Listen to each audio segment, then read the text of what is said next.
The Mass Mutual Pregame Show. Mass Mutual Insurance, Planning, Investments. Now, here's Christian Arcand.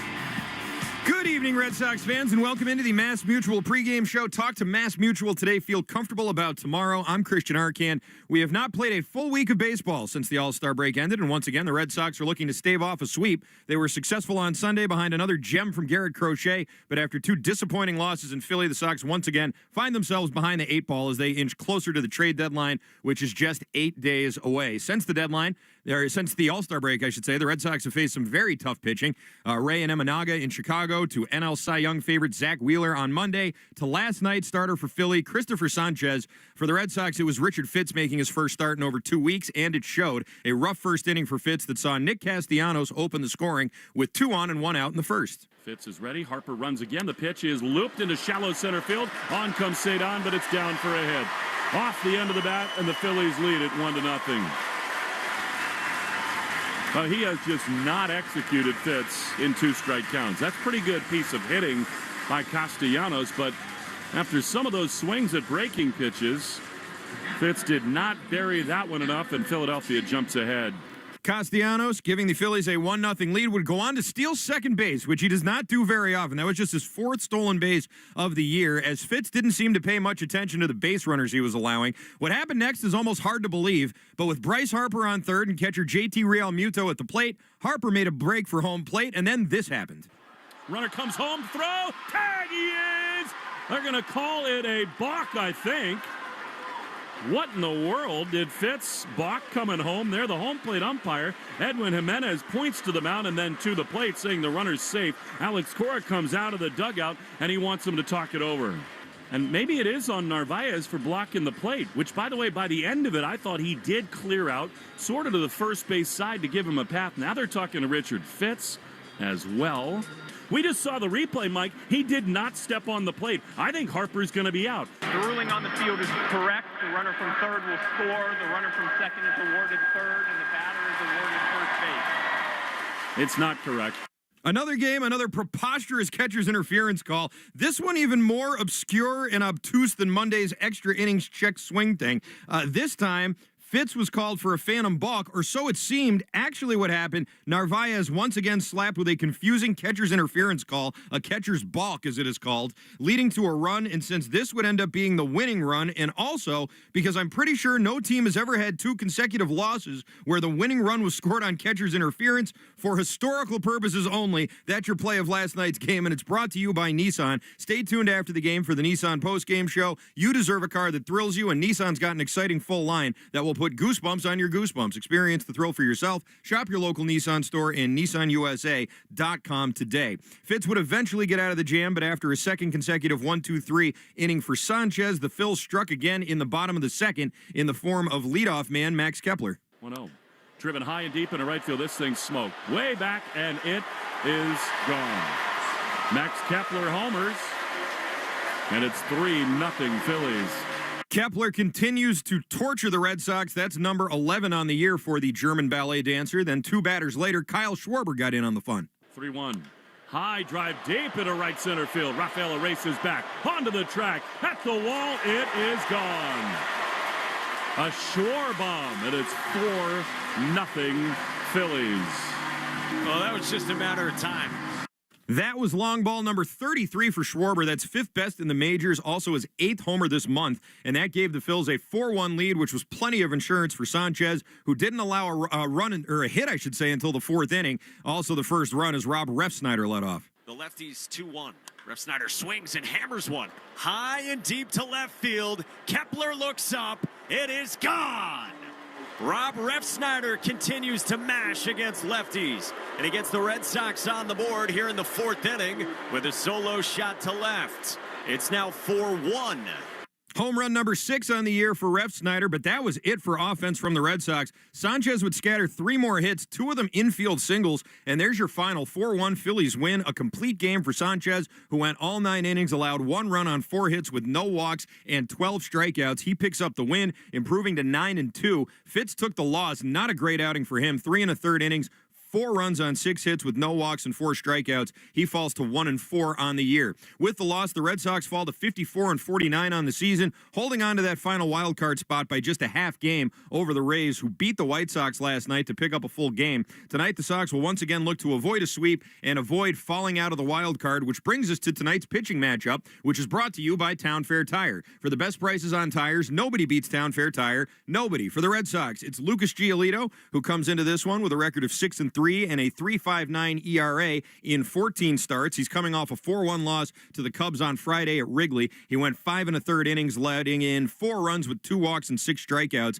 In his previous 6 starts before that, Giolito was 5-0 with a .7 ERA. Last time he faced the Phillies was August 28th of 2023. He was with the Angels at the time, and he gave up 5 earned and 5 2/3 innings with 4 walks, 6 strikeouts, and 3 homers, part of a 6-4 loss. Over on the Phillies side, it's Jesus Luzardo, the lefty. He has an 8-5 record with a 4.29 ERA in 20 starts this year. He is the first Peruvian-born player in Major League history. Was drafted in 2016 by the Nationals, debuted in the majors in 2019 after being traded to the A's, traded to the Marlins for Starling Marte in 2021, and was traded to the Phillies this past December for prospects. He's made 15 very good starts, got bombed in the other 5, and that's to the tune of a 1.87 ERA in the 15 good ones, and in the 5 bad ones, his ERA is in the 17s.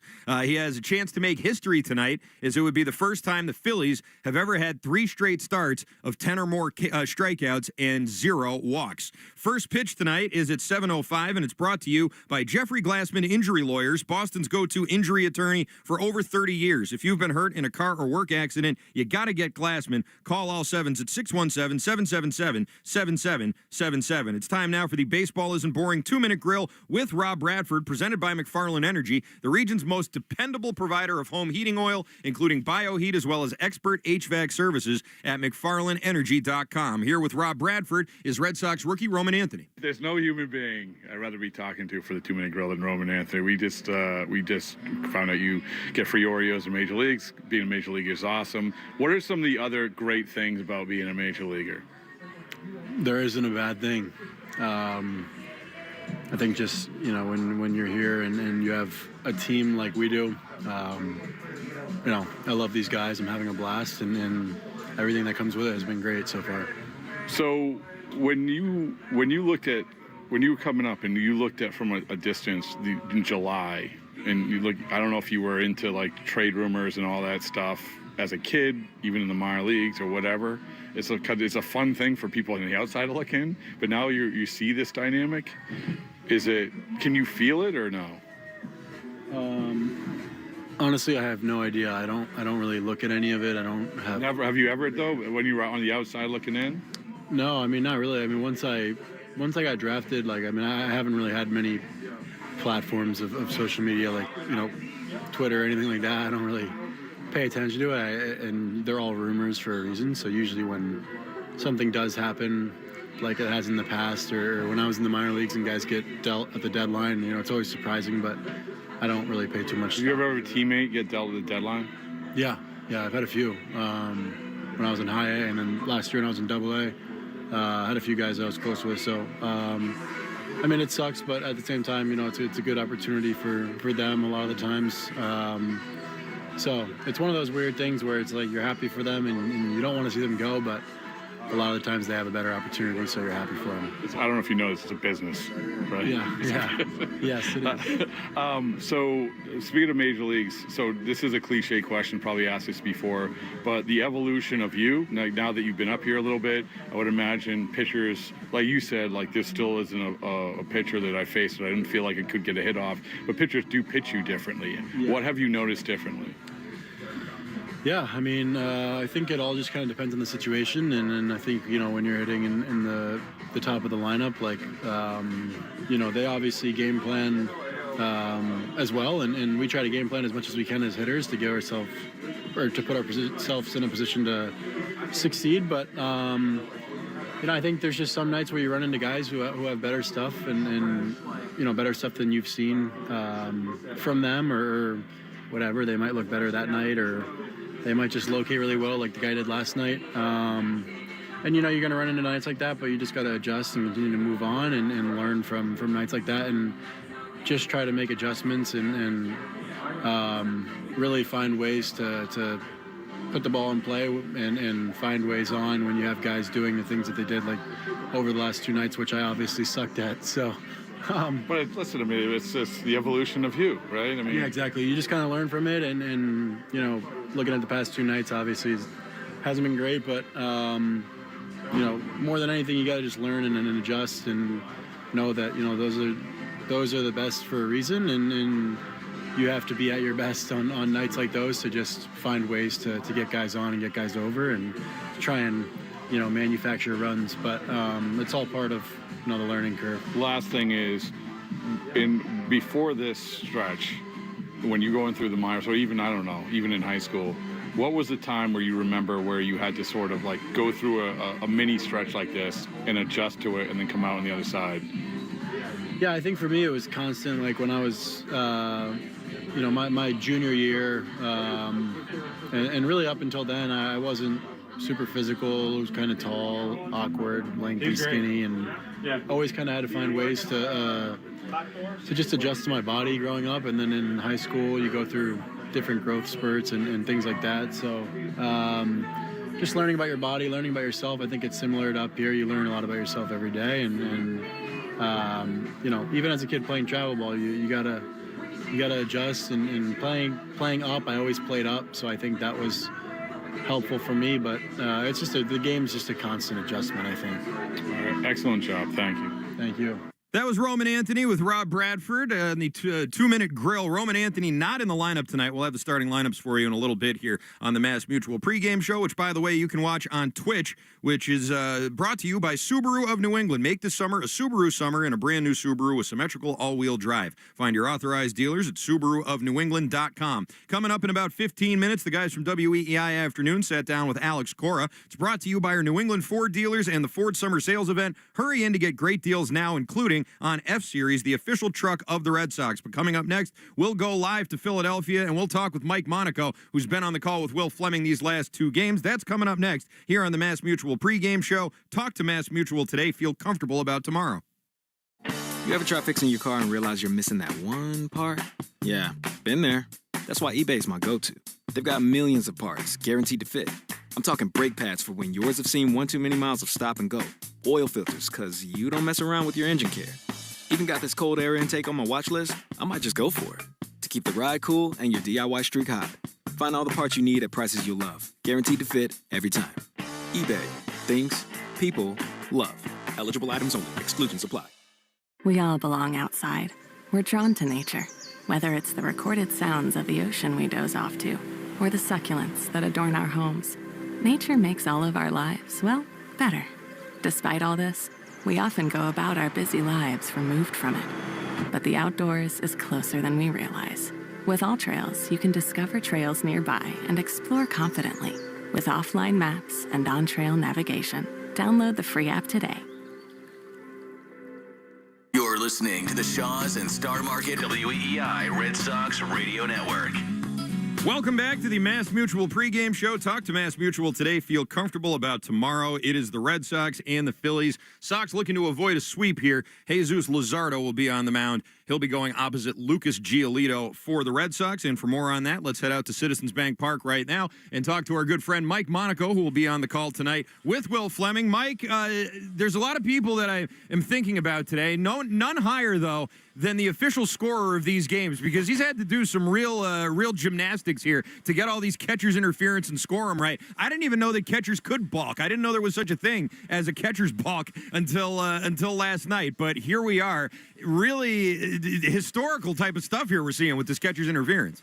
Christian, yeah, it was the first time I had seen a balk like that, with a balk and catcher's interference called, and to have it in consecutive innings, 10th inning on Monday, first inning yesterday. Bizarre and wacky and really unfortunate for the Red Sox. You know, in the end, the thing that kind of gets lost in the moment yesterday is that it didn't really end up mattering, right, because Christopher Sanchez was that good. But still crazy, and I think in both cases, if you really wanted to, and I don't think this is rose-colored Red Sox glasses, you could say in both cases, like, all right, is the spirit of the rule really fair in that case? Like, a guy who is not really trying to swing and Sosa, the ball's already in Narvaez's mitt Monday in the 10th inning. makes contact with the glove. How fair is that? And then, yeah, Narvaez, you could say, okay, he stepped in front of the plane of the plate. But again, what else is he supposed to do in yesterday's game? He didn't step on the plate. He didn't step directly in front of home plate.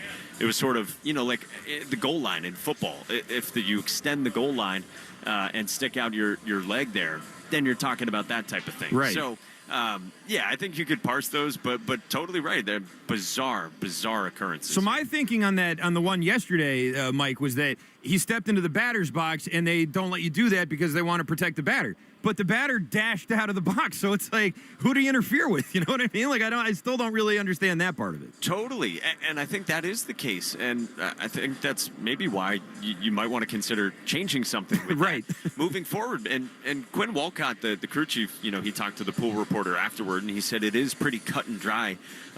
There isn't anything, he said, in the letter of the law that has to do with the batter sort of relinquishing his right to hitting. Even if he is stepping out, there's nothing in the rule that says, okay, this is void because the batter has relinquished his ability to hit. And I think that might be a case where maybe that level of nuance would help the rule, and that, okay, a guy steps out, Narvaez does have the rights to kind of receive the ball in whatever way he wants because he's got a runner breaking for home.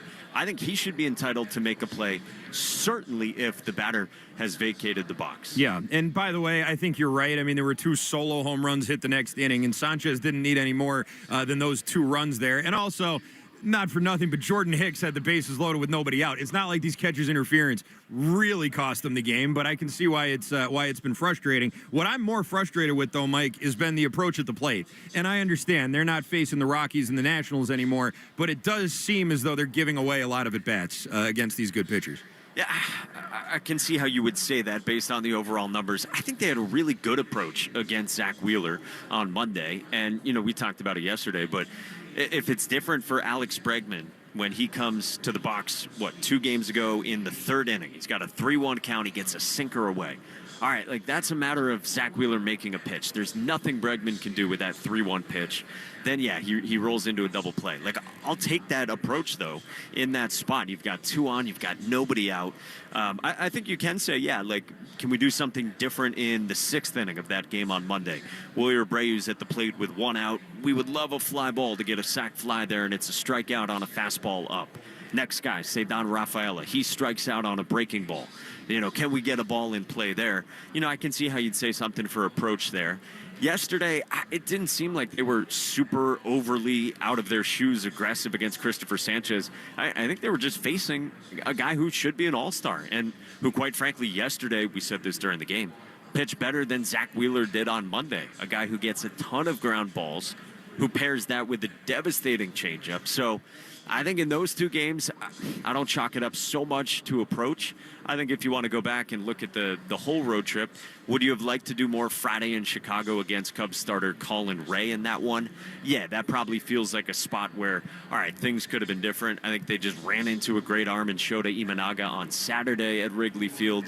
But Alex Cora, I think he's right when he says, we've just run into really good pitching here. And, yeah, you want to do better with it, but I don't fault the approach too much. You mentioned Alex Bregman, who is not in the lineup tonight, and I believe this was a scheduled game off for him. But it's hard not to notice how difficult it is for him to make it down the line. Is it prudent for him to be out there if he's so close to re-aggravating that injury? It just seems like he's really got a piano over his head every time he's running down the line there.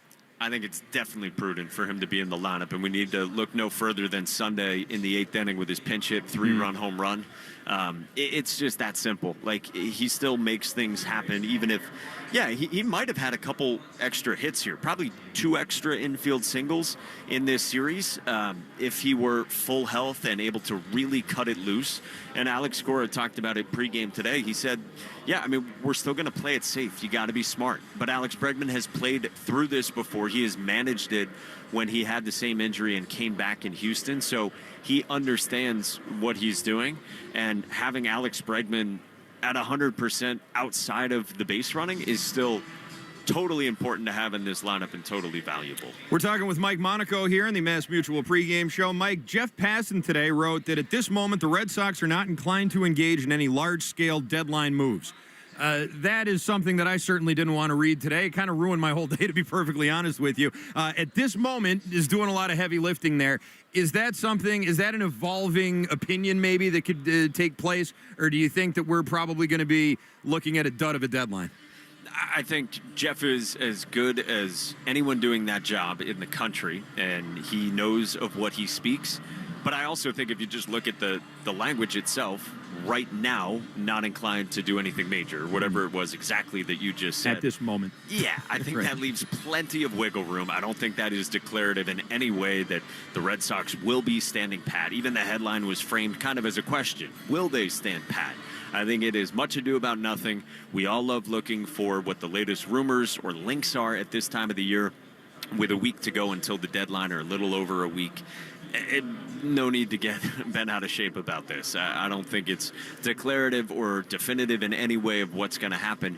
Now, that's not to say that they are going to make some huge blockbuster, but I don't think they're out of the mix for that by any means. Okay. Hopefully you're right, because I'd like to see them try and help this roster. But as far as the starting rotation goes, we got Lucas Giolito going again. I know he had not his best start last week, but this is a guy who has kind of established himself here over the last month plus as a potential number 2 starter on a good team. Would you agree with that? And do you think that he could be that here for this team?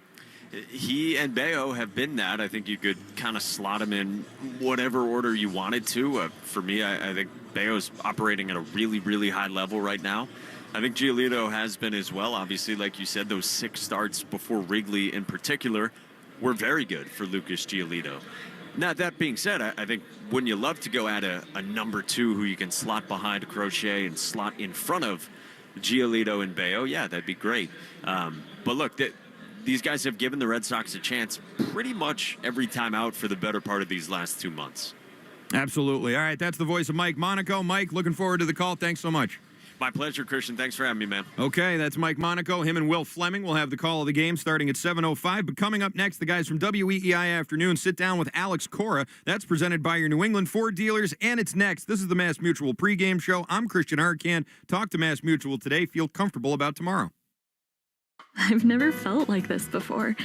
It's like you just get me. I feel like my true self with you. Does that sound crazy? And it doesn't hurt that you're gorgeous. Okay, that's it. I'm taking you home with me. I mean, you can't find shoes this good just anywhere. Find a shoe for every you from brands you love, like Birkenstock, Nike, Adidas, and more at your DSW store or DSW.com. A Mochi moment from Sadie, who writes, I'm not crying, you're crying. This is what I said during my first appointment with my physician at Mochi, because I didn't have to convince him I needed a GLP-1. He understood, and I felt supported, not judged. I came for the weight loss and stayed for the empathy. Thanks, Sadie. I'm Myra Ahmed, founder of Mochi Health. To find your Mochi moment, visit joinmochi.com. Sadie is a Mochi member compensated for her story. I'm Rhett. And I'm Link. And we're the hosts of the podcast Ear Biscuits. We're just 2 lifelong friends who've been talking about life for a long time. From being dads to businessmen to all the random things we experience, nothing is off limits. And now we're talking to you. We're answering your questions, giving advice that you may or may not want to take, and listening to your hilarious stories. So leave us a voicemail to be part of the show at 1-888-EARPOD-1 on the Odyssey app or wherever you get your podcasts. Going on vacation? We're here for it. With kids who turn a backseat into a courtroom drama over whose tablet is louder, whose charger is faster, and why watching the same cartoon for the 100th time is a human right? Yep, we totally have vehicles to handle that. Because whether it's a road trip or a business trip, where your flight's delayed, your phone's at 2%, and your dinner, whatever's open, yeah, here for that too. Enterprise, we're here for it. Across the country, everyday Americans are standing up to expand freedom and opportunity, not just for themselves, but for their neighbors and communities. They're small business owners, parents, farmers, and local leaders, people who are pushing back against government overreach and showing what's possible when liberty is protected and individuals get involved. I'm David Fromm, host of the American Potential podcast, where we bring these stories to life. We don't just talk about policy solutions. Each week, we share the impact of how these solutions benefit everyday Americans. Because behind every issue is an individual, a family, or a community that's been impacted, reminding us that policy becomes personal. So whether you're passionate about keeping more of your hard-earned money, expanding school choice, or cutting red tape, you'll hear from the people making a difference as they share their stories. Listen now to American Potential on Spotify, Apple Podcasts, YouTube, or wherever you get your podcasts. A scorcher of a day is the perfect time to throw on your helmet or boots, grab an ice-cold Mountain Dew with a refreshing citrus kick, and head to the hills for some hiking, mountain biking, and panoramic views you'll be liking. Because raising your heart rate and your elevation deserves the elevated deliciousness of cold refreshment. With lots to do. Give me a river, give me a dew. Give me something simple and true. Give me the sunshine, give me a dew. Do the Dew. Your burger is served, and this is our finest Pepsi Zero Sugar. Its sweet profile perfectly balances the savory notes of your burger. That is one perfect combination. Burgers deserve Pepsi. I'm Jordan Robinson, host of the new podcast, The Women's Hoop Show. Each episode, I'll be joined by a rotating group of women's basketball experts to talk WNBA, college hoops, the new Unrivaled League, and the shifting landscape of the sport. The game is growing, and so are we. Listen to and follow the Women's Hoop Show and Odyssey podcast, available now for free on the Odyssey app or wherever you get your podcasts. Hey everybody, it's Andy Hart here, and I gotta share something I noticed last year on the golf course. Suddenly, I was hitting the ball longer, all my clubs traveling farther. I thought, wow, these new golf shoes are really something. Nope. It turns out I'd gained 10 degrees of hip rotation by dropping just 25 to 30 pounds with Awaken 180. Those extra 10 degrees can give you half a club more distance. We're talking 6 to 10 more yards with irons, even more with your woods. Look it up. Your handicap shrinks right along with your waist. Better mobility, endurance, consistency, mood. It's science and doable with Awaken 180 weight loss. Maybe you don't golf. Will those 10 degrees help with pickleball or jogging? You bet. I've noticed with both of those. Same for everyday life. Getting out of your car, mowing the lawn, everything's easier. Benefits are endless when you lose weight the easy, fast, sustainable way with Awaken 180 degree weight loss. Take strokes off your game by taking pounds off your frame. Awaken180weightloss.com. It's Alex Cora from your Boston Red Sox. You are listening to WEI, available anytime for free on the Odyssey app. That's AUDACY. Welcome back to the Mass Mutual pregame show. Talk to Mass Mutual today. Feel comfortable about tomorrow. Red Sox and Phillies in Philadelphia. Red Sox looking to avoid a sweep for the second straight series. And before every game, we interview Red Sox manager Alex Cora. Alex Cora on WEEI is brought to you by your New England Ford dealers and the Ford Summer Sales Event. Hurry in to get great deals now, including on F-Series, official truck of the Red Sox. Here with the manager Alex Cora is the voice of the Red Sox, Will Fleming. WEEI Afternoons. Alex Cora, how we doing this afternoon? Doing good. How are you guys doing? We're okay. So you kind of came in. We were talking about momentum and the break. Did your team lose something because of the All-Star break? You were rolling so well, 10 in a row. Did you almost wish you could have kept playing there? Is there something to that? No. There's from my end, there's nothing to do. It doesn't have to do with the All-Star break. It has a lot to do with the pitching we have faced.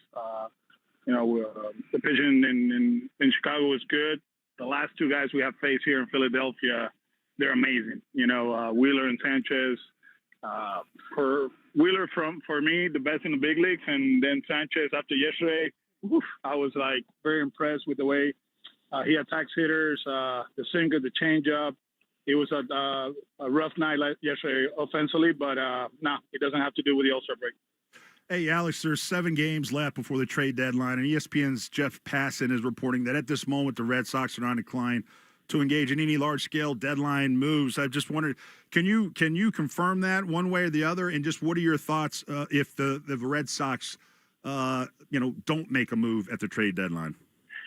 No, I can confirm the lineup for today. That's my job. So, I try to stay away from those conversations. I have learned over the years that you can talk all you want about the trading deadline, and then when it happens, right? And our job is to win ball games, and we got another tough customer today on the mound. Do our best to win the game, reset in the off day, and then we get the Dodgers over the weekend. So, but Alex, at the trade deadline, if you could have your pick of anything or everything that would be available on the market, regardless of what you would have to trade back in return, what would that something be for your team? I mean, there's always room for improvement, position player-wise and pitching-wise. I think that at the end, pitching is the most important thing in this game. If you pitch consistently on a daily basis, you got a shot to win. You look at the Brewers, you look at the Rays, what they're doing, right, with their lineups and, their record. So, if I have to choose, always add to the pitching part of it, and offensively we can do our thing. Alex, the last couple nights I've seen things that I don't see all that often, although I see them a lot with your baseball team this year. What's with the catcher's interference and all these weird ways to lose baseball games? The interference is, if you look around the league, they're way up, and this it's happening because we're pushing our catchers, not only us as the Red Sox, but I think as an industry, everybody's pushing their catchers closer to the hitter to steal strikes. That's the reality of it, and we have paid the price. If you look at the one on Monday, I mean, he caught the ball and then the guy hit the mitt, was their intent to hit the baseball? I don't know. It's a check swing. So, the rule is the rule. And then yesterday, Harper took off. Narvi got ahead of himself. The rule says that if you catch the ball in front of the plate, it's a balk, and it's also catcher's interference. I don't know with who he interferes, to be honest with you, because Marsh abandoned the batter's box, but that's the rule. And hopefully, in the offseason, MLB, they always do a good job checking certain plays during the season, and hopefully they can make adjustments. I mean, Alex, the windup. I mean, was that something that you guys? I mean, should you have been in the windup at that? At that point, knowing that you guys could still home like that? I mean, I don't know how many times Harper has tried to steal the plate, but as a pitcher, you have to make sure you slow him down. We're positioning off the back at third base because there's a lefty at the plate, so you have to make sure you stop him, and then you go through the windup. And Harper, probably after the first pitch, he noticed that he didn't pay attention to it, and he took off. Alex, I feel like we've talked to you a lot off and on all year about strikeouts, 28 in the last 2 games in losses. And one player in particular I wanted to ask about was Roman Anthony. I think it's 8 in the last 9 at-bats, 12 out of 19 he's struck out. Has he hit a rough patch? Is this that adjustment to the adjustment phase for a young hitter? What do you see there? I see Wheeler and Sanchez doing a great job against Roman. It's not like he's just swinging just to swing. He's actually taking some good swings and taking some tough pitches, but at the end, he hasn't been able to finish at bats. So today, a little reset button for him. Try to give him today and tomorrow. If we have to use him late in game, we use him, but I think it's a good time for him to get a breather. He was a little bit banged up in Chicago too. He played sick the last one. He lost a few pounds. He's feeling better the last few, but obviously I think a reset button today for him. Hopefully 2 days off and be ready for Friday. Alex, before yesterday's game, you were asked if you were intrigued by Kyle Schwarber's free agency and how that was going. You said very, very intrigued. Can you expand on that? What is it about Kyle Schwarber that would interest you? I love the guy. I love the player. He's done an amazing job, and he found a home here, to be honest with you, and he's doing an outstanding job. I care about him. I care about JT. I care about my ex-players. That's the reason I say very, very intrigued. So, Alex, as far as Alex Bregman, obviously great to have him back, but does the fact that he sometimes looks like he's running a little gingerly or just, trying to take care of himself and not get re-injured, does that ever give you pause or cause anxiety for you in the dugout? No, because it is something we talk, there's certain rules with Alex, and when you see him jogging to first base on a routine ground ball, we're okay with it. When there's a double in the gap and he's at first base and he goes from first to third, we're okay with it, And today he's not starting. Obviously, day off tomorrow. Hopefully we can, stay away from him tonight. And from Friday on, he's a full go. So he's in a good spot. He's putting better at bats as of late, and he's ready. So one of the things that you seem pretty consistent with in talking to us about your job as a manager is sort of that short and long-term approach, whether it's with a guy like Crochet or a young player, whatever it may be. So I think it's safe to say you don't take that Bill Belichick one game at a time mentality. You need to look at some bigger picture items. Do you set little window parameters? Like, for example, we said you guys would be good if you go 6-6 out of the break in these 12 games. Do you break the schedule up into little challenging little pieces like that? Yeah, it'll be good to get home 2-4, to be honest with you. We were hoping to go 500. That's not the case now. So still in a game here in Philly, it's an okay trip in tough two cities, right?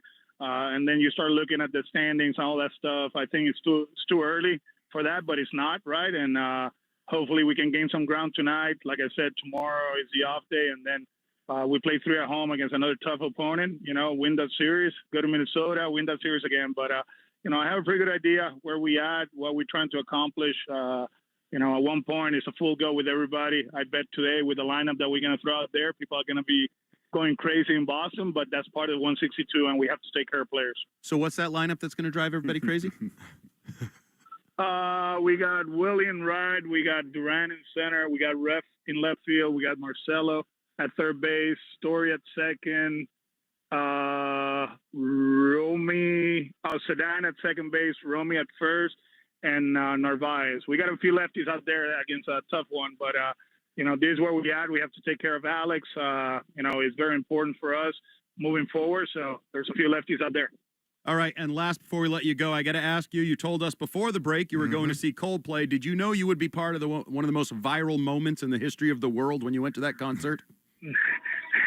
Never in my life. And I think Chris Martin killed it right away. He didn't hesitate when he said, either you guys are having an affair or you guys are very shy. That was freaking outstanding.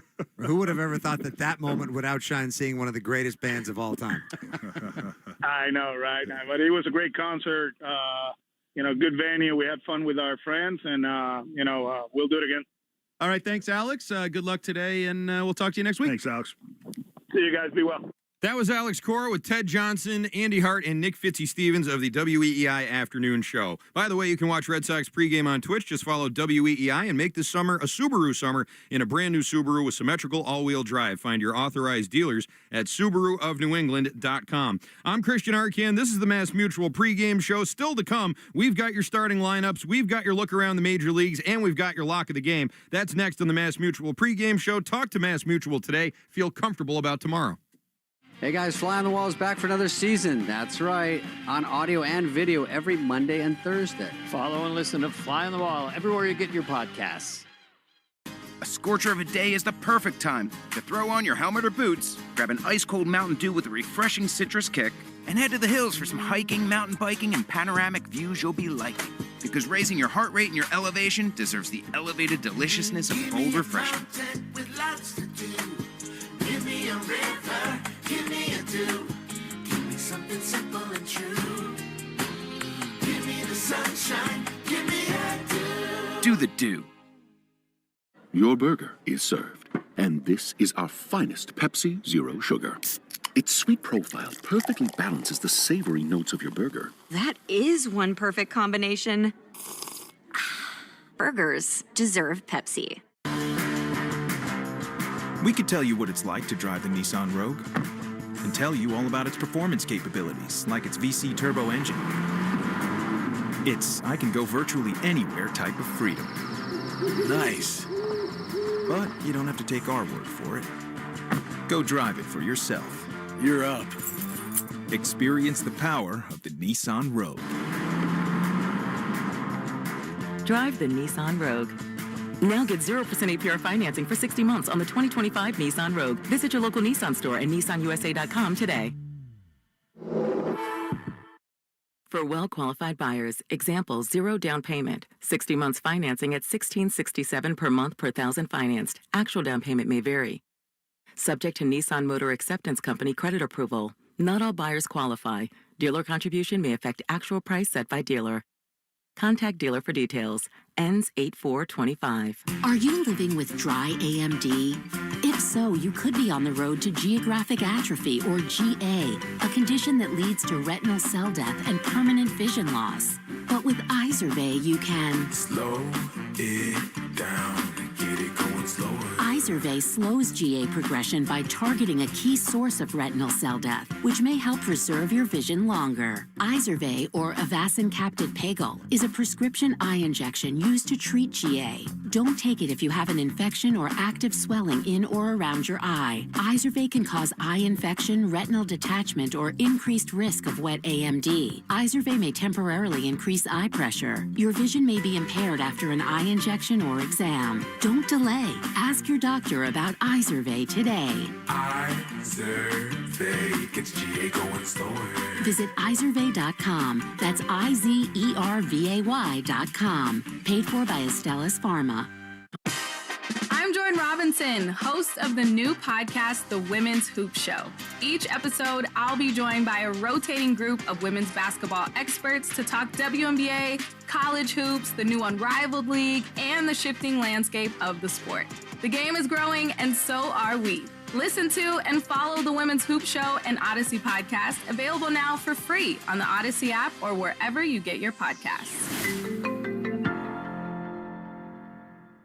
I'm Piera Palazzolo, VP of Digital Marketing for the American Management Association, a company focused on the management training skills needed to enhance the careers of business professionals. We did our research when it came to the best companies for website development and chose AmericanEagle.com. And we couldn't be happier. AmericanEagle.com worked closely with us to understand the front and back end requirements needed to launch an e-commerce website that could handle the complexities of running thousands of seminars nationwide. Our robust new website and improved SEO saw immediate increases in site traffic and web revenue. If you're in need of managerial effectiveness and success, visit our website at amanet.org. If you're in need of a website that provides an unparalleled consumer experience, I highly recommend AmericanEagle.com. Transform your business today. Dial 877-WEB-NOW1 for a free digital consultation with AmericanEagle.com. Red Sox Review after the game on 93.7 WEEI.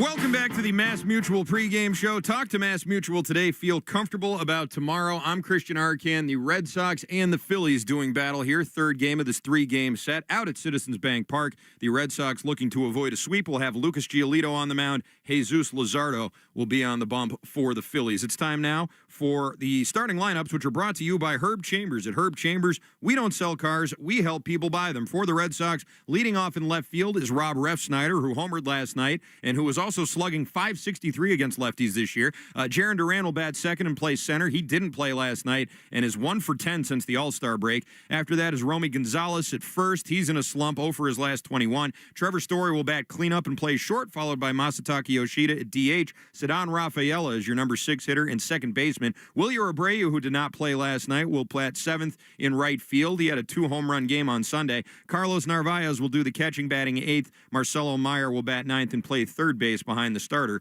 Lucas Giolito. For the Phillies, Trey Turner will lead off at short. Kyle Schwarber will DH. He homered last night and is on pace for 53 home runs. That would be the second Philly ever to hit 50 or more home runs. The other one, Ryan Howard, hit 58 back in 2006. Bryce Harper batting third and playing first. He's 1 home run shy of 350 for his career. Nick Castellanos, your cleanup hitter and right fielder, followed by JT Realmuto, who's doing the catching. Brandon Marsh batting 6th and playing center field, followed by Max Kepler in left, who is in the midst of a 12-game hit streak right now. After that is Edmundo Sosa, the third baseman, who was at bat for the first Narvaez interference on Monday. Bryson Stott will bat 9th and play second base behind the starter, Jesus Luzardo. Time now for the Subaru scoreboard update, which is brought to you by Subaru of New England. Make this summer a Subaru summer in a brand new Subaru with symmetrical all-wheel drive. Find your authorized dealers at SubaruofNewEngland.com. Lots of finals already today to tell you about, including the Brewers, who crushed the Mariners after getting their 11-game win streak snapped yesterday. They beat up on the M's by a final of 10-2. 17 hits for the Brew Crew. No Cal Raleigh in this one. He had a day off. Quinn Priester picked up the win. He's now 9-2 with a 3.28 ERA as the Brewers continue to play good baseball. The Astros scored a 4-3 win over the Diamondbacks. It was Christian Walker singling home the go-ahead run in the 9th inning for the Stros. Astros. The Rockies with a 6-0 win over the Cardinals. Tanner Gordon, 6 scoreless innings for the Rocks. The Royals scored an 8-4 win over the Cubs this afternoon. The Mets, 6-3 winners over the Angels. The Pirates sweep the Tigers 6-1. How about that? Detroit not getting swept very often this year, and the Pirates not really sweeping anybody this year. So that was surprising for 2 different reasons. How about the San Francisco Giants and old friend Rafael Devers, who had a pair of home runs? I believe we call that a double dong night on the night show here. And they take care of the Braves 9-3. I guess it was a double dong day. The Marlins with a 3-2 win over the Padres. Reds shut out the Nationals thanks to a complete game shutout from Nick Lodolo. Some games still in progress to tell you about, like the Dodgers, who once again had a massive bullpen implosion here, letting in 2 runs in the 8th inning as the Twins now lead this game 3-2. Dodgers looking to avoid a sweep. They have been really bad lately as they have their last ups here with 2 outs trying to tie this one up. Bottom of the 1st inning in Cleveland, the Guardians and the Orioles are scoreless. Still to come tonight, it'll be Max Fried and Chris Bassett. Pretty good pitching matchup there between the Yankees and the Blue Jays. That'll get started just after 7 at the Rogers Center. A 7:35 start time for the Tampa Bay Rays as they take on the White Sox. And that is an important game for Red Sox fans to be watching, because if the Red Sox happen to lose this game tonight, and certainly we hope they don't, but if they do and the Rays win, then that would knock the Red Sox out of that last wild card spot. A win for the Red Sox, and of course they will stave them off no matter what. And the last game to tell you about tonight will be the Sacramento A's taking on the Texas Rangers in Arlington. An 8:05 start time out there. It's J.P. Sears and Patrick Corbin. And now here's a look at the lock of the game, which is presented by Interlock Metal Roofing. Visit them online at newenglandmetalroofing.com and never re-roof again. Hey, Joe Braverman, who hit again last night? This guy hit again last night. I had the under. Unfortunately, once it became 4-1, I realized that if the Red Sox came back and won, then I was going to lose my bet. But I was willing to deal with that. But either way, I'm going to go and try and continue my hot streak here. But I also kind of hope that this is one of those Costanza picks. I hope I cool this guy off. Jesus Luzardo's over-under for strikeouts is 6.5. And these Phillies pitchers have really had the Red Sox off balance lately. So I'm going to go ahead and say Luzardo strikes out more than 6.5 batters. That's my lock of the game. I'm doing it reluctantly, but I am also trying to keep my hot streak going, and that's just the way you have to do it sometimes. And every game we have the New England Chevy Dealers question of the day. Together we drive. Listen in for that during the broadcast today. And if you go on Twitter, you can check it out right now. The question is up, and it is, who is the biggest threat to the Dodgers in the National League? Will Fleming and Mike Monaco will discuss the results on the broadcast. The answers you can choose from are the Phillies, the Brewers, the Cubs, or other. I have my thoughts on this. It's easy to say the Brewers just because they're so hot right now, but who's the best team in the National League after that? I'm going to go with the Philadelphia Phillies. That's who I'm thinking. And it would be either them or the Cubs maybe, but I think the Phillies are just more talented. You look up and down that roster, you look at that rotation. This is a very, very good team that the Red Sox are playing right now. And this is something that we're not surprised by. No one's particularly shocked to see that the Red Sox are struggling here with these good teams, these really gauntlet of the best teams in the National League here, outside of Milwaukee, who they already did play and got swept by before Milwaukee went on that crazy hot streak. So, this is the way it goes. This is the way it works.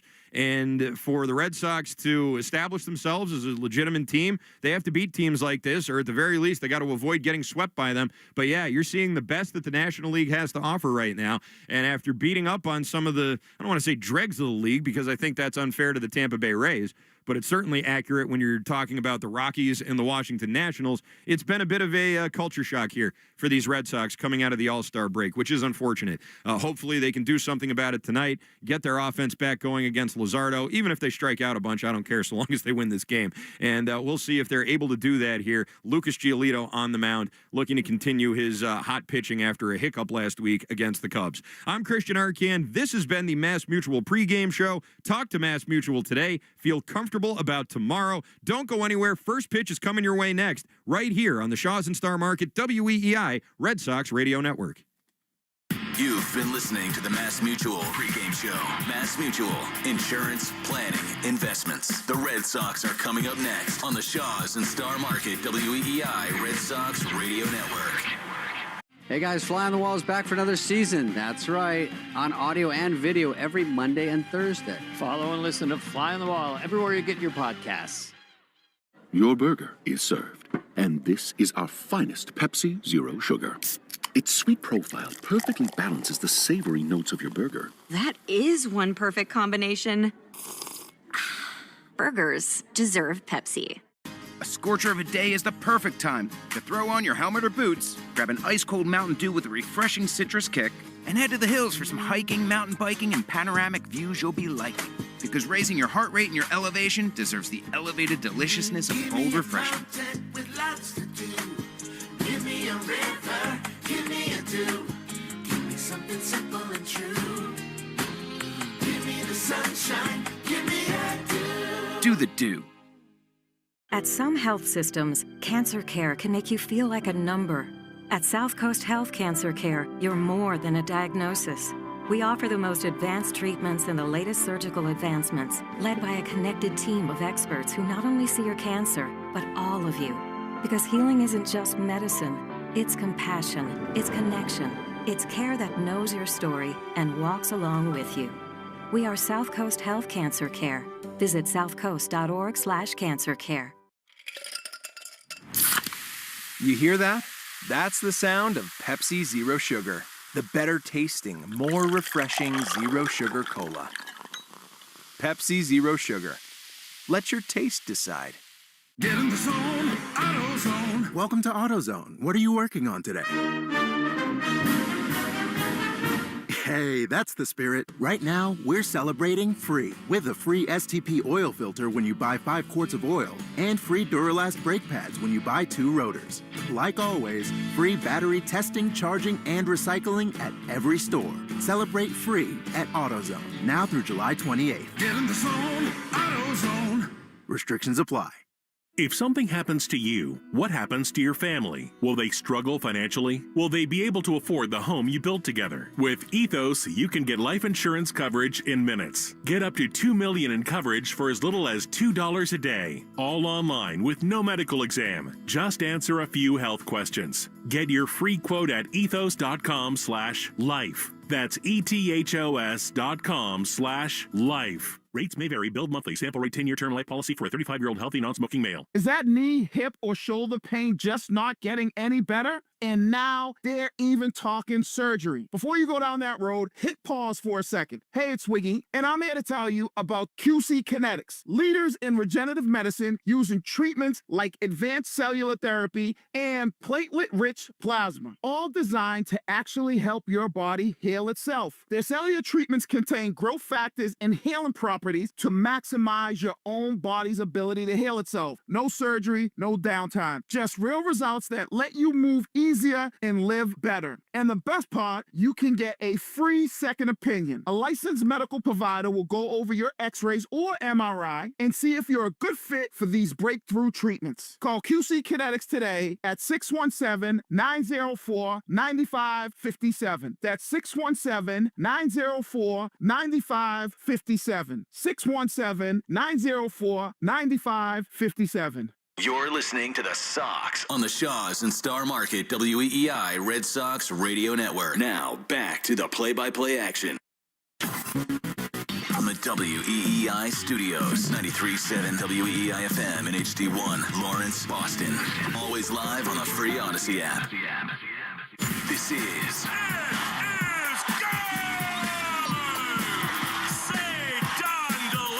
Red Sox baseball. Can you believe it? On the Shaws and Star Market WEEI Red Sox Radio Network. And the left field, adios. Sale winds, he fires. Swing and a miss, strike three, it's over. And the Red Sox win.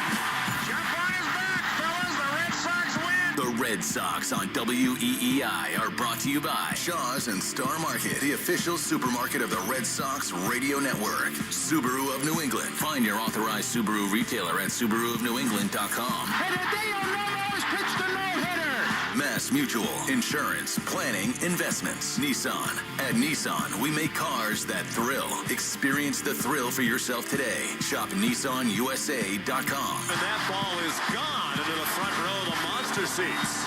Drains by James. Eastern Mass's choice for drain cleaning and pipelining. Arbella, here for good. Fires. Swing and a miss, strike three, it's over. Buy Cars for Kids. That's Cars with a K to donate your car today.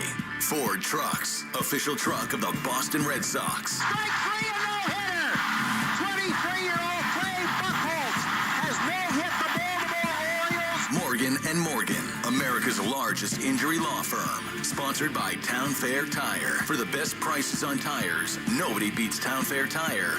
Nobody. Duran will score. Dig Safe. Click digsafe.com or call 811 before you dig. Cape Cod Lumber. Find the lumber for your next project. cclco.com. Way back. Grand slam. Citgo. Club Citgo can save you money every day. When you start with Citgo, you're good to go. 110 Grill. Gluten-free dining done right. C&S Wholesale Grocers. It's gone. Into the bullpen. Brought to you by findmassmoney.gov. The Department of Veteran Affairs. Hackman Wealth Partners. Boston's premier retirement planning specialist. Herb Chambers. At Herb Chambers, we don't sell cars, we help people buy them. Interlock Metal Roofing. Visit NewEnglandMetalRoofing.com. Never re-roof again. Swing and a miss. He got him. Battle won by House. McFarland Energy, the region's most dependable provider of home heating oil delivery, as well as expert HVAC services at McFarlandEnergy.com. Northern Bank, your partner for growth. Here's the throw. Roberts dives, and he is safe. And by Verizon Wireless, the network Boston relies on. New England Chevy dealers. Together, let's drive. Goodbye, Christian Campbell. Now, with all the play-by-play action, here's Will Fleming and Mike Monaco. On yet another spectacular summery Philadelphia night, we welcome you to Citizens Bank Ballpark, the home of the Philadelphia Phillies, where tonight the Boston Red Sox play the finale of this three-game series and their six-game road trip to open the part of the season after the All-Star break. The Red Sox will turn to Lucas Giolito, and they need a good one from him against a very difficult customer yet again for the Phillies in Jesus Luzardo. Red Sox need a win to avoid a sweep in this three-game series. It has been wild the first couple of nights. Catcher's interferences called in each of the first two games, but the real story, Mike Monaco, has been the work on the mound for the Phillies. The Red Sox did pretty well against Zach Wheeler in the opener. I think Christopher Sanchez, one of the great starts of the season. 28 strikeouts in the first two games of this set, Mike. Sox have got to do a better job putting it in play, but that is not easy. Luzardo, just like those first two, misses a lot of bats. He does. He was really good at the start of this season. His first 11 or so starts to this year, he was excellent. Then two horrible starts, and since then he's been around a 4 ERA over his last handful of starts. So a little bit of wait and see which version you get. He had some times this year where after those two brutal starts, he was wondering if he was tipping. So I'm curious to see kind of what version we get of him tonight. But what you can say is the last two nights, like you said, was spectacular pitching. Wheeler, and then really in particular Sanchez. Alex Cora said earlier today he feels like they've seen 3 Cy Young candidates on this road trip, and that's not really hyperbolic. I mean, Imanaga, Wheeler, and Sanchez are 3 all-star caliber arms that were going against the Sox. We'll talk about that tipping piece of things. The Red Sox feel like they might have a chance to take advantage of that. Luzardo's tried to change his mechanics and been hit very hard lately with runners in scoring position. It's a different looking lineup for Alex Cora. He is just going to take it easy with Alex Bregman as he recovers from injury. No Bregman and no Roman Anthony, who for consecutive nights struck out 4 times here and really has scuffled the last few games out of the All-Star break. Before we get you the lineups and set the scene, time for the national anthem, brought to you by BuildSubmarines.com. You'll find stable, sustaining, skilled trades careers helping bring the next generation of U.S. Navy submarines to life. We build giants because it takes one to build one. To tell you all about it, my new friend and the 53-year public address announcer of the Philadelphia Phillies, here is Dan Baker. Would you all please stand and help us honor the United States of America? Out of respect for our country, we ask that you please remove your hats. Veterans, please salute. You're invited to join vocalist Julianne Irwin as she sings our national anthem. Oh, say, can you see by the dawn's early light what so proudly we hailed at the twilight's last gleaming, whose broad stripes and bright stars through the perilous fight o'er the ramparts we watched were so gallantly streaming, and the rockets' red glare, the bombs bursting in air, gave proof through the night that our flag was still there. Oh, say, does that star-spangled banner yet wave o'er the land of the free and the home of the brave? Well, the wins and losses have not come for the Red Sox out of the All-Star break, but hard to do better in a lot of ways than to Wrigley and then to here. Two of the great places and franchises and right now teams in the National League as the Red Sox look to win their second of the six out of the break. Lucas Giolito and Jesus Luzardo. Tonight it is maybe Andrew Bailey's turn with the lineup card. That's Ramon Vasquez, the Red Sox bench coach, who's down there trying to reverse the tide in this three-game series in Philly. Time now with Mr. Monaco for tonight's starting lineups. William Fleming, thank you very much. Time for the Morgan & Morgan starting lineups. Brought to you by America's largest injury law firm. Let's meet tonight's players. For Rob Thompson and the Phillies, Trey Turner leads off at short, followed by Kyle Schwarber DHing batting second. Bryce Harper's at first, batting third. Nick Castellanos is the right fielder in the cleanup spot. Veteran catcher JT Realmuto bats fifth. Brandon Marsh with the long hair is in center, batting sixth. Max Kepler had a home run in the second inning last night. He bats seventh and left. Edmundo Sosa was in the thick of that first catcher's interference in the walk-off in the 10th inning Monday. He bats eighth and starts at third. Bryson Stott is the second baseman in the ninth spot, and that's the group for Jesus Luzardo. He'll face this group for the Red Sox and Alex Cora. Against another lefty, Rob Refsnyder again leads off and plays left, followed by Jaron Duran batting second in center, returning to the lineup for the Sox. Romy Gonzalez slides up to the 3 spot. He plays first. Trevor Story's in the cleanup spot tonight at shortstop. Masataka Yoshida again DHs against a left-handed starter. Masa bats fifth.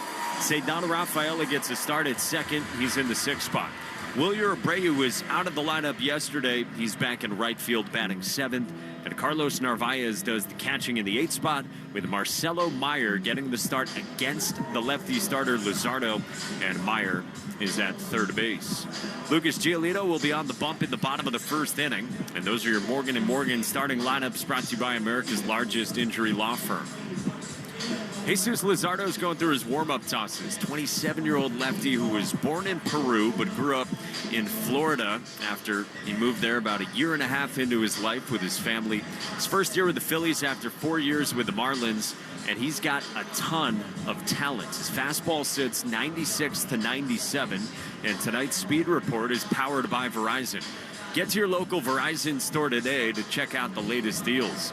It's a fastball velocity that is up this year for Luzardo compared to what he did last year in an injury-plagued season with the Marlins. Phillies then traded for Luzardo in the winter, and he was awesome. We told you to start this season. Through 11 starts, he had a 2.15 ERA with a bunch of strikeouts.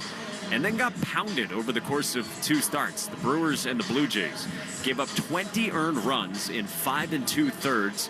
There were questions about him perhaps tipping pitches. He was really struggling out of the stretch. He's been better here recently, but the Red Sox curious to see what type of arm they face tonight. He has finished his warm-up tosses and is just about ready to go. Long red sleeves beneath the white pinstripe jersey, a light brown glove for Jesus Luzardo. He'll face Rob Refsnyder, who had that home run for the Red Sox yesterday in the 4th inning. The only blemish they had against Christopher Sanchez, who was sterling. Another good arm on the bump tonight. And the Red Sox trying to salvage the finale. Refsnyder in the box, and to the microphone, the voice of the Red Sox, Will Fleming. Hey, Mike, great to be with you. Thanks for a wonderful week in Chicago in here, and thanks for the wonderful cheesesteak from Angelo's that powers us into this broadcast. Here's Refsnyder, who takes a fastball for a strike on the outside corner. 7:10 p.m., 81 perfect degrees here in Philly. Time and temp brought to you by Hatfield. Better care and better pork. Refsnyder takes a high fastball that missed, and it's 1-1. Red Sox have not seen a ton of Refsnyder the last week or so. They've seen so many right-handed starters, but not here on consecutive nights. The 1-1 is outside. As Mike told you, Duran on deck and then Romy. This feels like a night the Red Sox could really benefit from a big-time start offensively. 2-1 to Refsnyder. Here's the pitch. And it is driven on a line into right field. Back on it, Castellanos on the warning track. He's there. Make the play. Hard hit by Rob. But alas, one away. It's frustrating. It's a great approach. You get yourself into a hitter's count, outer third of the plate, and Refsnyder struck it well, took it where it was pitched, but hard contact. And there just hasn't been a lot of that the first couple of days against Wheeler and Sanchez. So here now, Duran. I told you those 2 starts around Memorial Day where he gave up 20 earned runs in 5 2/3. Jaron swings and misses. Like an off-speed pitch there over the top of it, and it's 0-1. Jaron 257, 9 homers, 51 driven in. Pitch is a breaking ball on the outside corner. He's 2 for 10 after the All-Star break. Is Duran with 5 strikeouts and a homer. Seen great pitching, but the Red Sox tired of hearing about that. It's time to get the offense in gear. No balls, 2 strikes, just underway in Philly. The pitch. Duran swings and misses. He's gone. That was nasty. Sweeper from Luzardo. Another 2 down. It's a new pitch this year for Jesus Luzardo, who's always had just a normal slider. He still has that traditional slider, the one that just drops down. And then he's added this sweeper to give him a ton of horizontal movement, and the pitch has been great for him. 27 years old, born in Peru, then lived in Venezuela, and now here in the States as Romy Gonzalez takes a fastball up and away. Coming in, he had the 8th most strikeouts in the National League. Luzardo did. I mean, think about it. In both of the first 2 games of this series, Phillies had 10 strikeout, no walk starts. 1-0 to Romy is a strike. Borderline on the outside corner. Nick Lentz is the home plate umpire. Malachi Moore at first. Quinn Walcott, the crew chief, at second, and Emil Jimenez at third. 1-1 outside. Change up at 89. So it's 2-1. White unis for the Phils. Red pinstripes. Luzardo wears the sport goggles. He throws, and Romy swings his misses. And a change up, and it's 2-2. Trevor Story would be next. It's another big-time crowd here at Citizens Bank Park. Pitch. Soft ground ball on the left side. Sosa from third, ranges to his left, gloves, and throws in time. And the Red Sox go down in order in the top of the first. Lucas Giolito to the mound. Scoreless game on the Shaws and Star Market. WEEI, Red Sox Radio Network. I'm Emma Greed, and I've spent the last 20 years building, running, and investing in some incredible businesses. The more success I've had, the more people started coming to me with questions. How do you start a business? How do you raise money? How do I bounce back from failure? On my new podcast, Aspire with Emma Grede, I'll be answering these questions and more through weekly conversations with the smartest minds out there. Listen to and follow Aspire with Emma Grede, an Odyssey podcast available now, wherever you get your podcasts. A scorcher of a day is the perfect time to throw on your helmet or boots, grab an ice-cold Mountain Dew with a refreshing citrus kick, and head to the hills for some hiking, mountain biking, and panoramic views you'll be liking. Because raising your heart rate and your elevation deserves the elevated deliciousness of bold refreshment. With lots to do. Give me a river, give me a dew. Give me something simple and true. Give me the sunshine, give me a dew. Do the dew.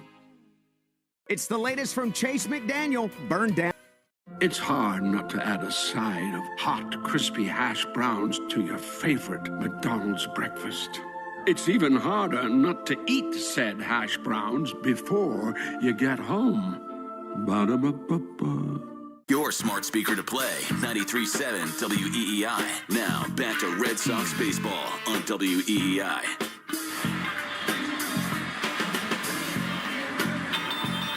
Lucas Giolito on the mound. We go to the bottom of the first in Philly. Trey Turner, Kyle Schwarber, and Bryce Harper, one of the great top threes. With all the baseball against Lucas, who's making his 15th start tonight. He's 6-2 with a 3.59. He hated the way he started his last one in Chicago. Felt like all the extra days off, he had too much arm and was not himself. Looking to start smoother here tonight. Turner, right-handed hitter. Grounds it on the left side and through into the outfield, a base hit. With an ominous start, Turner rips one through. The leadoff man is aboard for Schwarber. Well, it's kind of how the second game in Chicago began, with first pitch swinging against Brian Bayo in that one. For Giolito, you mentioned his frustration with the rocky start Friday at Wrigley Field. It was the 2 walks and then the home run, and so trying to get ahead. It's a fastball, very hittable, and a leadoff single for Turner. Now, I'm reluctant to read the following numbers with Schwarber. Uh-oh. He has really not done much at all against Giolito. Pitch. He is a little outside. He is in his career 3 for 17 with 9 strikeouts and, say very quietly, no home runs. He's on a pace to hit 53 homers. It's Schwarber. 1 on, none out. Giolito throws, and Kyle takes the ball, they say. Very close, 93. And it's 2-0. Yeah, Seiya Suzuki got him with that 3-run homer in the first at Wrigley 5 days ago. And in a bind right away, Schwarber 2-0. Here's the pitch. High drive deep to right. Forget about it. It is crushed, and it is gone.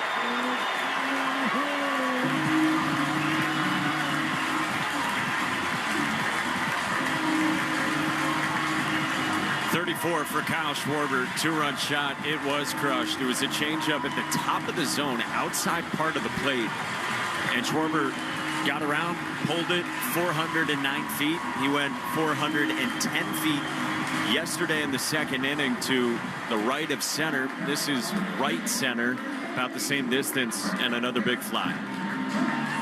He's just incredible, and Red Sox fans remember that combination of traits right there. He works hitters' counts. He's not afraid to walk, and he launches. So in the blink, it's 2-0 Phillies as Harper drives one. It's 3-0 Phillies. Oh my God, that ball torched deep into the seats in right. Further by a lot from Schwarber, and the Phillies are all over Giolito. That's absurd. 439 feet for Bryce Harper.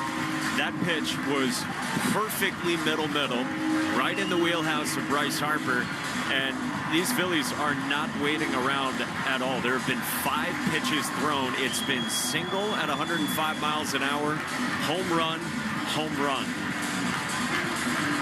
I think other than Ohtani, Bryce Harper hits the most majestic homers in the game. And he destroyed that one. So, just like that, 3 runs in. This Phillies club, which has not been all that great by their standards offensively, rolling these last couple of nights. Talk about the desire to have a good start here tonight, and this is polar opposite of that. Here's Castellanos. Pitch is a ball. It's low with a fastball. Giolito at Wrigley, the fastball command was not good early. It's always so key for him. He missed up and out of the zone early last time. Here it's just been middle, 1-0. Slider misses outside. He did not hold his swing, though, Castellanos. So a break maybe for Giolito. It's 1-1. Castellanos, one of the more outspoken characters in the game, shaking his head violently, takes a deep breath, sighs at the first base umpire. The pitch here swung on and missed. That was a good curveball there, and it's 1-2. Yeah, Giolito was frustrated, obviously, after that Harper home run. He spun around on the mound and appeared to yell something in frustration. He knew it like everyone immediately. 1-2, misses, down and away. That's Harper's now second homer against Lucas in 4 at-bats. As we said, it's one of the great top threes in the sport. 2-2. Castellanos waits, and he takes a ball. Change-up, not close. And it is 3-2. Romy Gonzalez, the first baseman. Cedon is at second tonight. Story at short with Meyer at third. Duran anchors the outfield in center. 3-2. Chopper toward third and foul.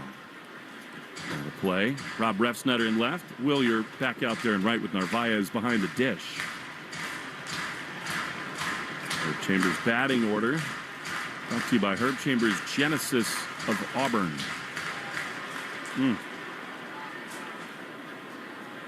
3-0 in consecutive first innings against Giolito. The payoff, swing and a miss. That was a good slider. He chased it, did Castellanos, and Lucas hopes that'll settle him in. There's one away. Yeah, again, 3 batters to start a ball game. It's how it went on Friday. It's how it's gone here.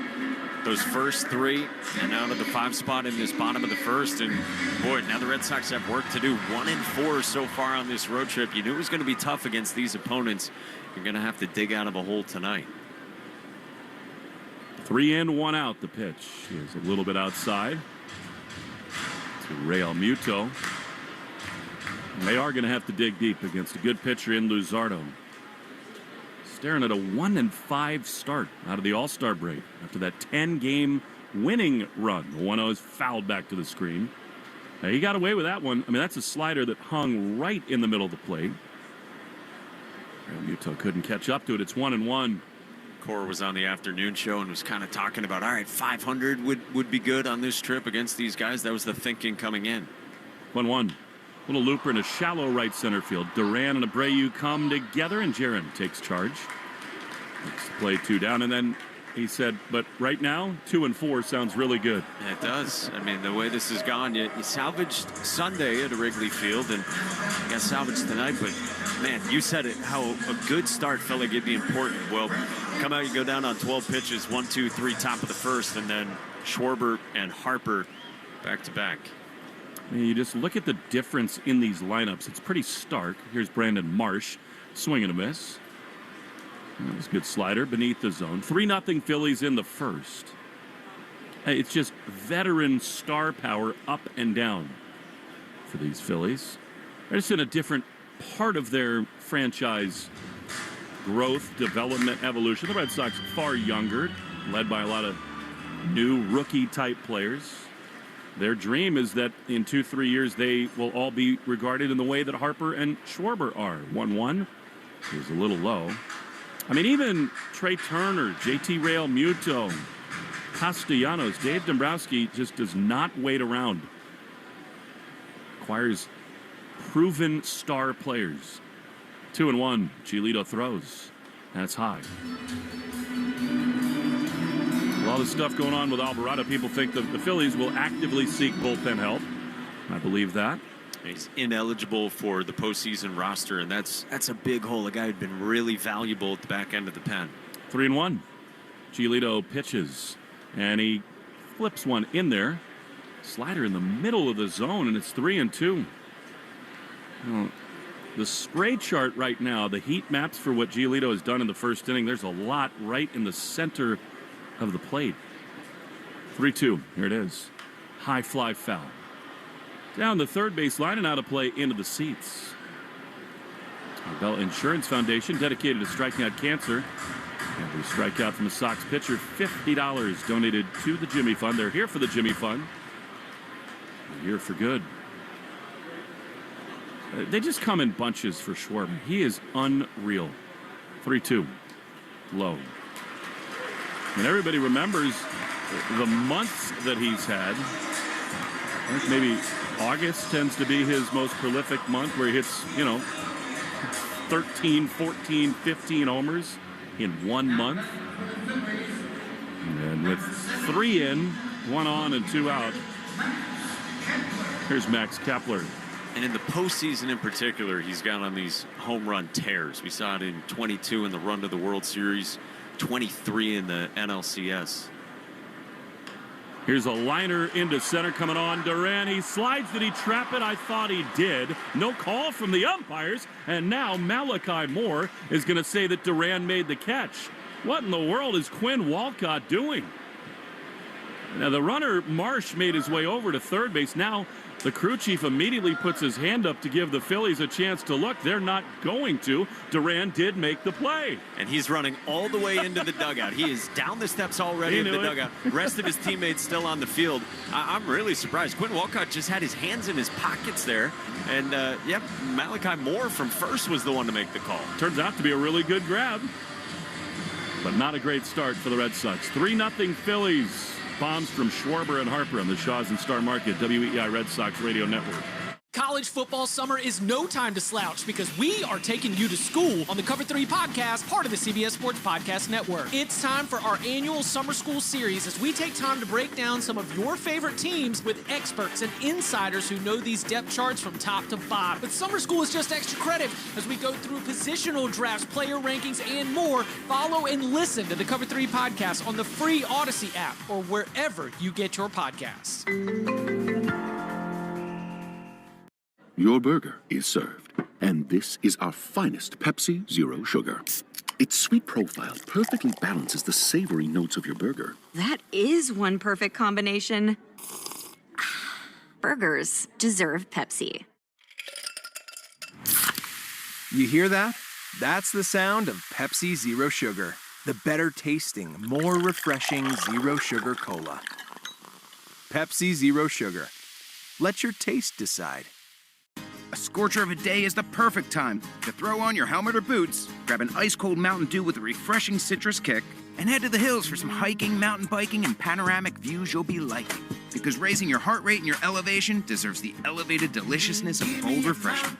With lots to do. Give me a river, give me a dew. Give me something simple and true. Give me the sunshine, give me a dew. Do the dew.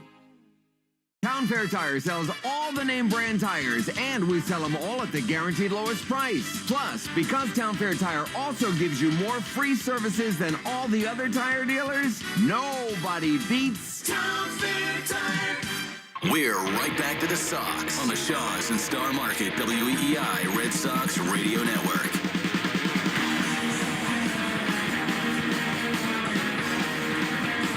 Trevor Story going to try to get something going for the Red Sox.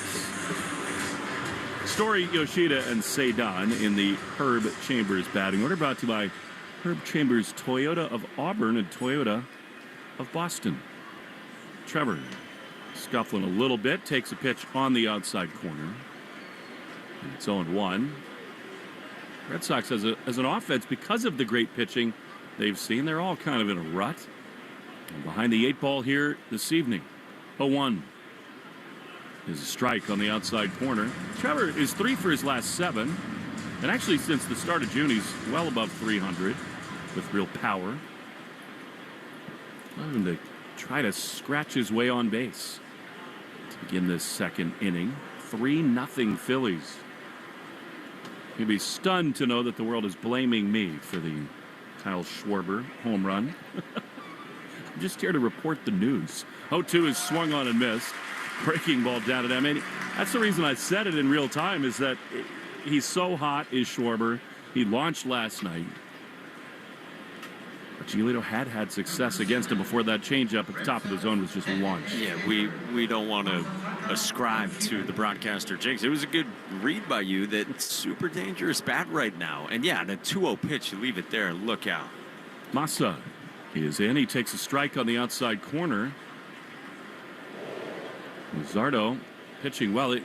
He's been so bad with runners on base. 0-1 is a liner foul on the third base side, particularly in scoring position. He's got a little bit spooked, has Luzardo, thinking that base runners at second know what's coming and relay it to the hitter. He's changed his hand position. It's closer to his chest, and it's really gotten between his ears. But no trouble with that so far. 0-2 is a ball. Breaking ball. It missed outside. It's just been smooth sailing for him. But that's something the Red Sox would be well served to do. Get in his head a little bit. Get some guys out there on the bags. Cedon is out on deck. 1-2 to Massa. Swing and a miss. I mean, he missed that by 5 feet. And the Red Sox strike out for the third time tonight, the 31st in the series. And we're in the second inning of Game 3. Yeah, it's not been good in terms of getting aboard. I mean, got asked this by Arcan pregame. I don't feel like the approach has been horrible. Like, he did great against Wheeler. Ran into an awesome arm yesterday. He was throwing sinkers for strikes, getting ground balls, and then firing in the changeup. But, man, too many strikeouts. Here is the pitch to Cedon. Speaking of a swing and a miss. With that homer, Bryce Harper has 350 career bombs. I believe that makes him the 8th active player at that number. The 0-1. Swung on and missed. It's 0-2. This has just been incredible. The sheer volume of swing and miss for the Red Sox in this game and in this series. It was the farthest home run of Bryce Harper's season and the hardest hit home run of Bryce Harper's season. And his 5th in his last 10 games. 0-2. Liner foul, first base side. So Luzardo, super efficient on an absolute roll. So far, he's thrown 21 pitches and gotten 7 swings and misses. That's incredible. 0-2. 3-0 Phillies in the second. Pitch down and in. Breaking ball, sweeper. And it's 1-2. I think fair to say that Cedon has been a little bit more in swing mode out of the break than he was going in when he was so hot. Wilyer Abreu is out on deck. Ball and 2 strikes. Pitch. Swing and a miss. He got him. He strikes out the side, does Luzardo, and the Red Sox difficulty making contact continues. 3-0 Phils after an inning and a half on the Shaws and Star Market WEI Red Sox Radio Network. Some people follow the rules, I break them. I'm Soraya, and on Rule Breakers, we talk to the rebels who do things their way. Listen to Rule Breakers with Soraya on the Odyssey app or wherever you get your podcasts. Just like our hometown legends of the diamond, Herb Chambers has been hitting it out of the park for decades with legendary customer service. With over 35 brands and so many locations, Herb Chambers offers the largest inventory of cars, trucks, and SUVs in New England. You can always count on getting the lowest prices and best value. And at Herb Chambers, you always get more for your trade. Come see for yourself and experience our legendary customer service today. Herb Chambers. We don't sell cars, we help people buy them. You hear that?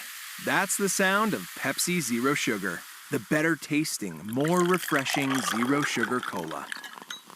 Pepsi Zero Sugar. Let your taste decide. Going on vacation? We're here for it. With kids who turn the back seat into a courtroom drama over whose tablet is louder, whose charger is faster, and why watching the same cartoon for the 100th time is a human right? Yep, we totally have vehicles to handle that. Because whether it's a road trip or a business trip, where your flight's delayed, your phone's at 2%, and your dinner, whatever's open, yeah, here for that too. Enterprise, we're here for it. When you're ready to replace windows in your home with Marvin Windows and Doors, the team at Riverhead Building Supply can help. We know that the installation process can seem scary, but we'll put your mind at ease. Browse our complete replacement window and door collection to learn how Marvin Windows and Doors offer durability, style, and strength. We'll help you select your new Marvin Windows and Doors. Visit a Riverhead Building Supply location or rbscorp.com. Hey, it's Lucas Giolito. This is the home of the Sox, WEEI.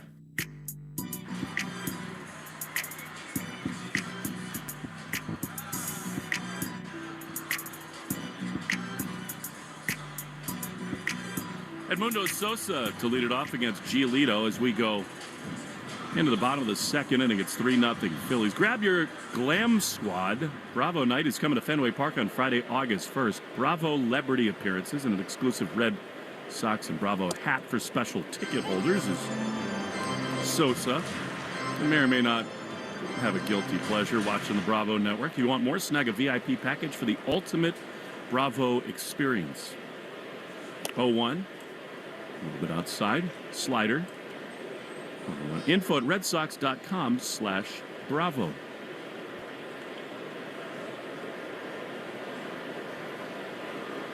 One to Sosa, ripped into center field. Duran started in, now back, and with a little leap in front of the warning track, Jaron is there to make the play. There's another fastball sort of right there, and Sosa launched it at 106 into center field, but run down by Duran. And here comes Bryson Stott.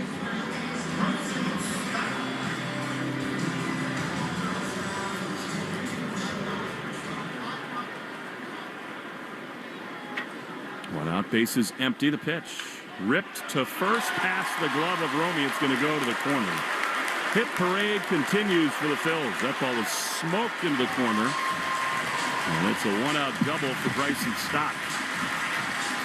Yeah, this contact is just really, really loud right now. I mean, it's been hard contact everywhere, really, since Trey Turner stepped into the box. And, boy, that continues with the bottom of the lineup here. Second inning, that was 109 off Stott's bat.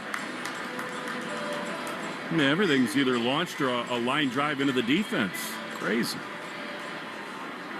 And now back to the top with Turner, who singled first pitch of the first. Giolito misses. I mean, he had been really the best pitcher in the game. Giolito went into the All-Star break over 6 starts, a sub-1 ERA. This lack of command and inability to land the breaking stuff especially feels a lot like Giolito at the beginning of the season. 1-0 is a strike. He did so much work to change sort of his posture on the mound, the release point, the angle, an extension of the fastball. It's not really working tonight. 1-1 to Turner. Pitch grounded toward third, foul. Meyer dove after it. It was outside the bag. And it's 1-2. And Lucas has talked openly about how he tinkers within starts. Like, he'll get with the pitching group during outings and he'll get in dry reps. He'll throw into a net. Like, he'll be searching for it throughout this. And right now, this first time through, it has been really loud contact. Schwarber looming on deck. 3-0 Phillies. It's the bottom of the second inning. Turner takes a curveball in the dirt. If you have not heard, Shaw's and Star Market have lowered hundreds of prices on the items you buy most. Boneless chicken breast, 2-liter Coke, avocado snacks, and much more.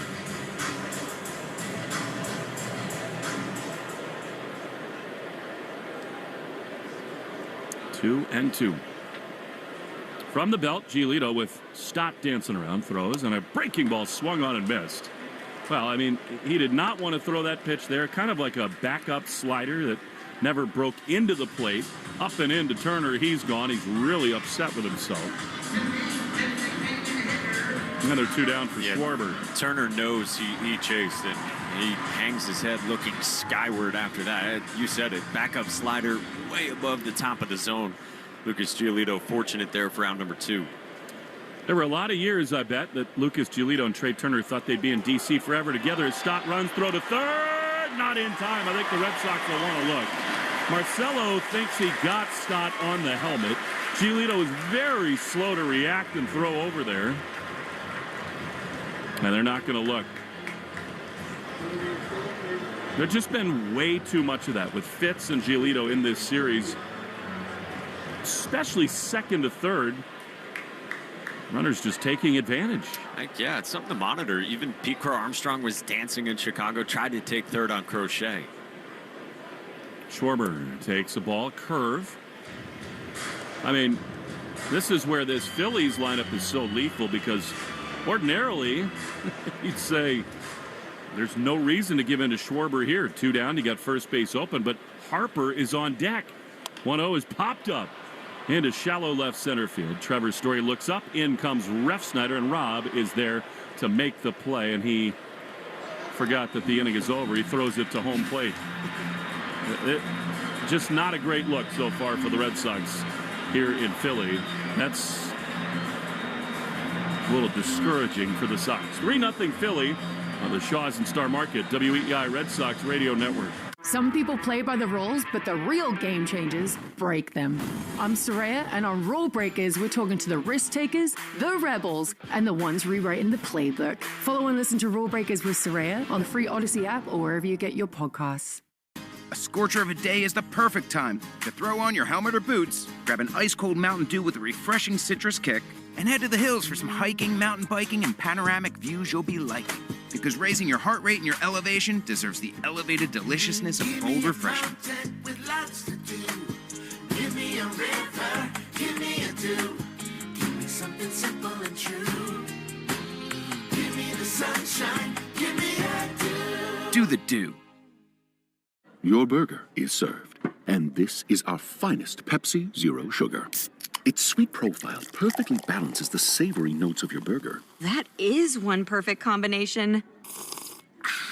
Burgers deserve Pepsi. Hey, it's Joe. Did you hear Shaw's and Star Market have lowered hundreds of prices on the items you buy most, like boneless chicken breast, 2-liter Coca-Cola, fresh avocado, snacks, cereal, and much more, all at lower prices. Find new lower price tags aisle after aisle and save on your grocery essentials. Want more value and savings? Shop the new lower prices and deals at Shaw's and Star Market today. See full savings claim details at shaws.com/lower prices or starmarket.com/lower prices. Shaw's and Star Market. Go shopping. Get rewarded. Arbella Insurance has been serving the New England community for over 35 years. Being your neighbor helps Arbella provide you the coverage you need to drive, live, or run a business in this part of the country we call home. Arbella, here for New England, here for good. Take Boston sports with you wherever you go. Download the Odyssey app. Now, back to Red Sox baseball on WEEI.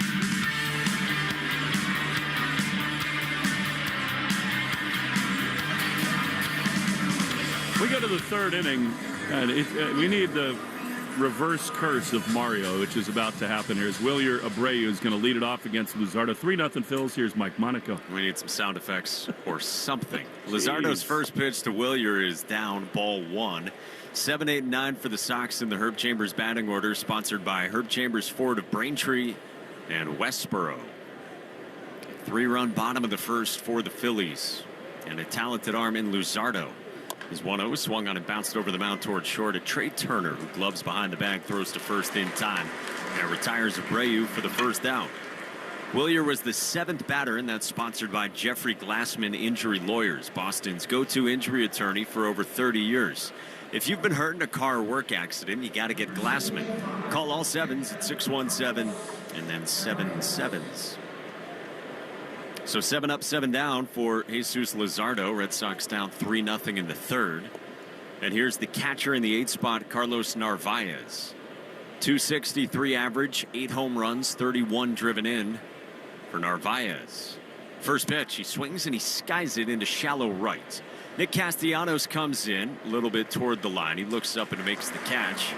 And 2 quick outs for the Red Sox here in the top of the third inning. The third inning is brought to you by Citgo. Here's a club you'll want to get into. Club Citgo. Download the Club Citgo app now and instantly save 23 cents per gallon on your first fill-up. So, a couple quick outs, and now Marcelo Meyer bats with 2 down and the base is empty. Getting the left-on-left start in the first pitch is in for strike one with a fastball. Time now for the New England Chevy dealers question of the day at Sox Booth on Twitter. Who's the biggest threat to the Dodgers in the NL? 0-1 breaking ball grabs the outside part of the plate, called a strike, and it's 0-2. So your options are Phillies, Brewers, Cubs, or other. I'll check back in later. 0-2. Meyer swings and misses and strikes out, and that is nasty. First time through from Jesus Luzardo. Perfect through 3 with 5 Ks. Sox down 3-0 to the Phillies as we go to the bottom of the third on the Shaw's and Star Market WEEI Red Sox Radio Network. All right, everybody, it's here. The March to Spring Training and Opening Day is officially upon us.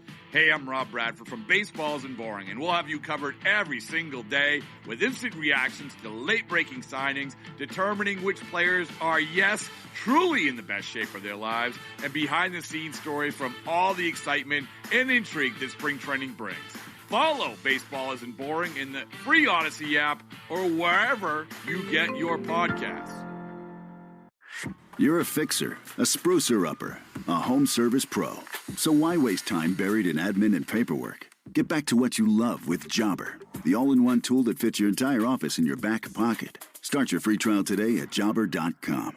Hey everybody, it's Andy Hart here, and I gotta share something I noticed last year on the golf course. Suddenly, I was hitting the ball longer, all my clubs traveling farther. I thought, wow, these new golf shoes are really something. Nope. It turns out I'd gained 10 degrees of hip rotation by dropping just 25 to 30 pounds with Awaken 180. Those extra 10 degrees can give you half a club more distance. We're talking 6 to 10 more yards with irons, even more with your woods. Look it up. Your handicap shrinks right along with your waist. Better mobility, endurance, consistency, mood. It's science and doable with Awaken 180 weight loss. Maybe you don't golf. Will those 10 degrees help with pickleball or jogging? You bet. I've noticed with both of those. Same for everyday life. Getting out of your car, mowing the lawn, everything's easier. Benefits are endless when you lose weight the easy, fast, sustainable way with Awaken 180 degree weight loss. Take strokes off your game by taking pounds off your frame. Awaken180weightloss.com. Jones and Keith. Weekdays 10 to 2. Now back to the Shaw's and Star Market WEEI Red Sox Radio Network.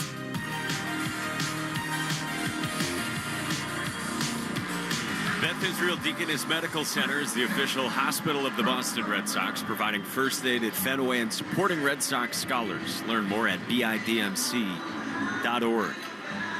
Bottom 3 at Citizens Bank Park in Philly. Phillies up 3-0 on the Red Sox, and 3, 4, and 5 coming for the Phillies in their Herb Chambers batting order, starting with Bryce Harper, who absolutely detonated his first time, 439 feet for a home run. Giolito's first pitch is cut out and missed up in the zone, and scary, with Harper taking a mighty cut on a slider just north of the zone. Giolito stands tall on the mound, kicks and fires. The 0-1's up high, ball and a strike. Well, this game tonight is being televised exclusively on ESPN, and right now in this third inning, I believe they have the Philly Fanatic mic'd up. Yes, a mascot mic'd up, the 1-1. Loops in for a strike, 1-2 on Bryce Harper. Really more like just headphoned up because he doesn't talk. So, but they've got an earpiece in, and I think they're going to try to get him to like play Simon Says. Giolito's 1-2. Harper swings and rolls it to first. Gonzalez gloves toward the line, takes it to the bag himself, and there's one away in the bottom of the third. Well, time now for our league leaders and who's circling the drain, presented by Drains by James. Eastern Mass's leader in residential and commercial drain cleaning and pipelining at drainsbyjames.com. At Drains by James, they give a poop about your pipes. In the NL right now, the Brewers are 61-41. They lead the way. Then the Cubs, the Dodgers, and then these Phillies. Here's Nick Castellanos, and the first pitch is swung on and hammered on a line to left, and that ball is gone just to the right of the pole. A bullet from Nick Castellanos, and the Phillies have 3 home runs in 3 innings off Lucas Giolito, and the Sox now trail 4-0 at Citizens Bank Park. It's just another pitch that is in the absolute middle of the zone. And in this ballpark, against this lineup, hanging sliders do not usually end well. So Schwarber, Harper, and Castellanos, 2, 3, and 4 for the Phillies, have all gone deep already. 4-0. One out, base is empty for JT Realmuto, and he swings through the first pitch. 0-1. We just talked about the National League leaders. It does not get easier for the Red Sox after tomorrow's off day this weekend, with the Dodgers coming to Fenway. The 0-1. Realmuto swings through the breaking ball, and it's 0-2. True, although they'll miss Glass now, which is a good thing. They will see Kershaw over the weekend. Apparently Mookie's got some personal stuff going on. He might not make it. I don't know what's going on with Freddie Freeman. Shohei homered for a 5th straight game. Yeah, that's the latest news. Dave Roberts just spoke a few minutes ago to reporters and said there's a chance Mookie's not with the team 2 days from now for what he said are personal reasons. Comes the 0-2. Realmuto swings and bounces it left side at the shortstop Story, who charges, gloves, and throws out Realmuto. And there's 2 down for the Phillies in the last of the 3rd. Certainly hope for all the best for Mookie Betts. Would love to see him back at Fenway, of course. Red Sox also won't see Shohei Ohtani pitching. He's only given a couple innings right now, each of his outings since coming back. And the Dodgers have kind of needed all the innings that they can get. 2 outs, base is empty for Brandon Marsh. First pitch, and Marsh takes a strike at the bottom of the zone with the off speed, 0-1.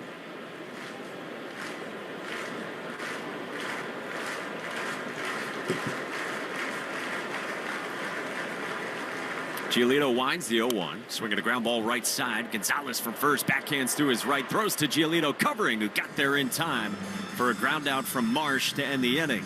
But Nick Castellanos goes deep for Philly, and after 3 innings at Citizens Bank Park, the Red Sox trail the Phillies 4-0 on the Shaw's and Star Market WEEI Red Sox.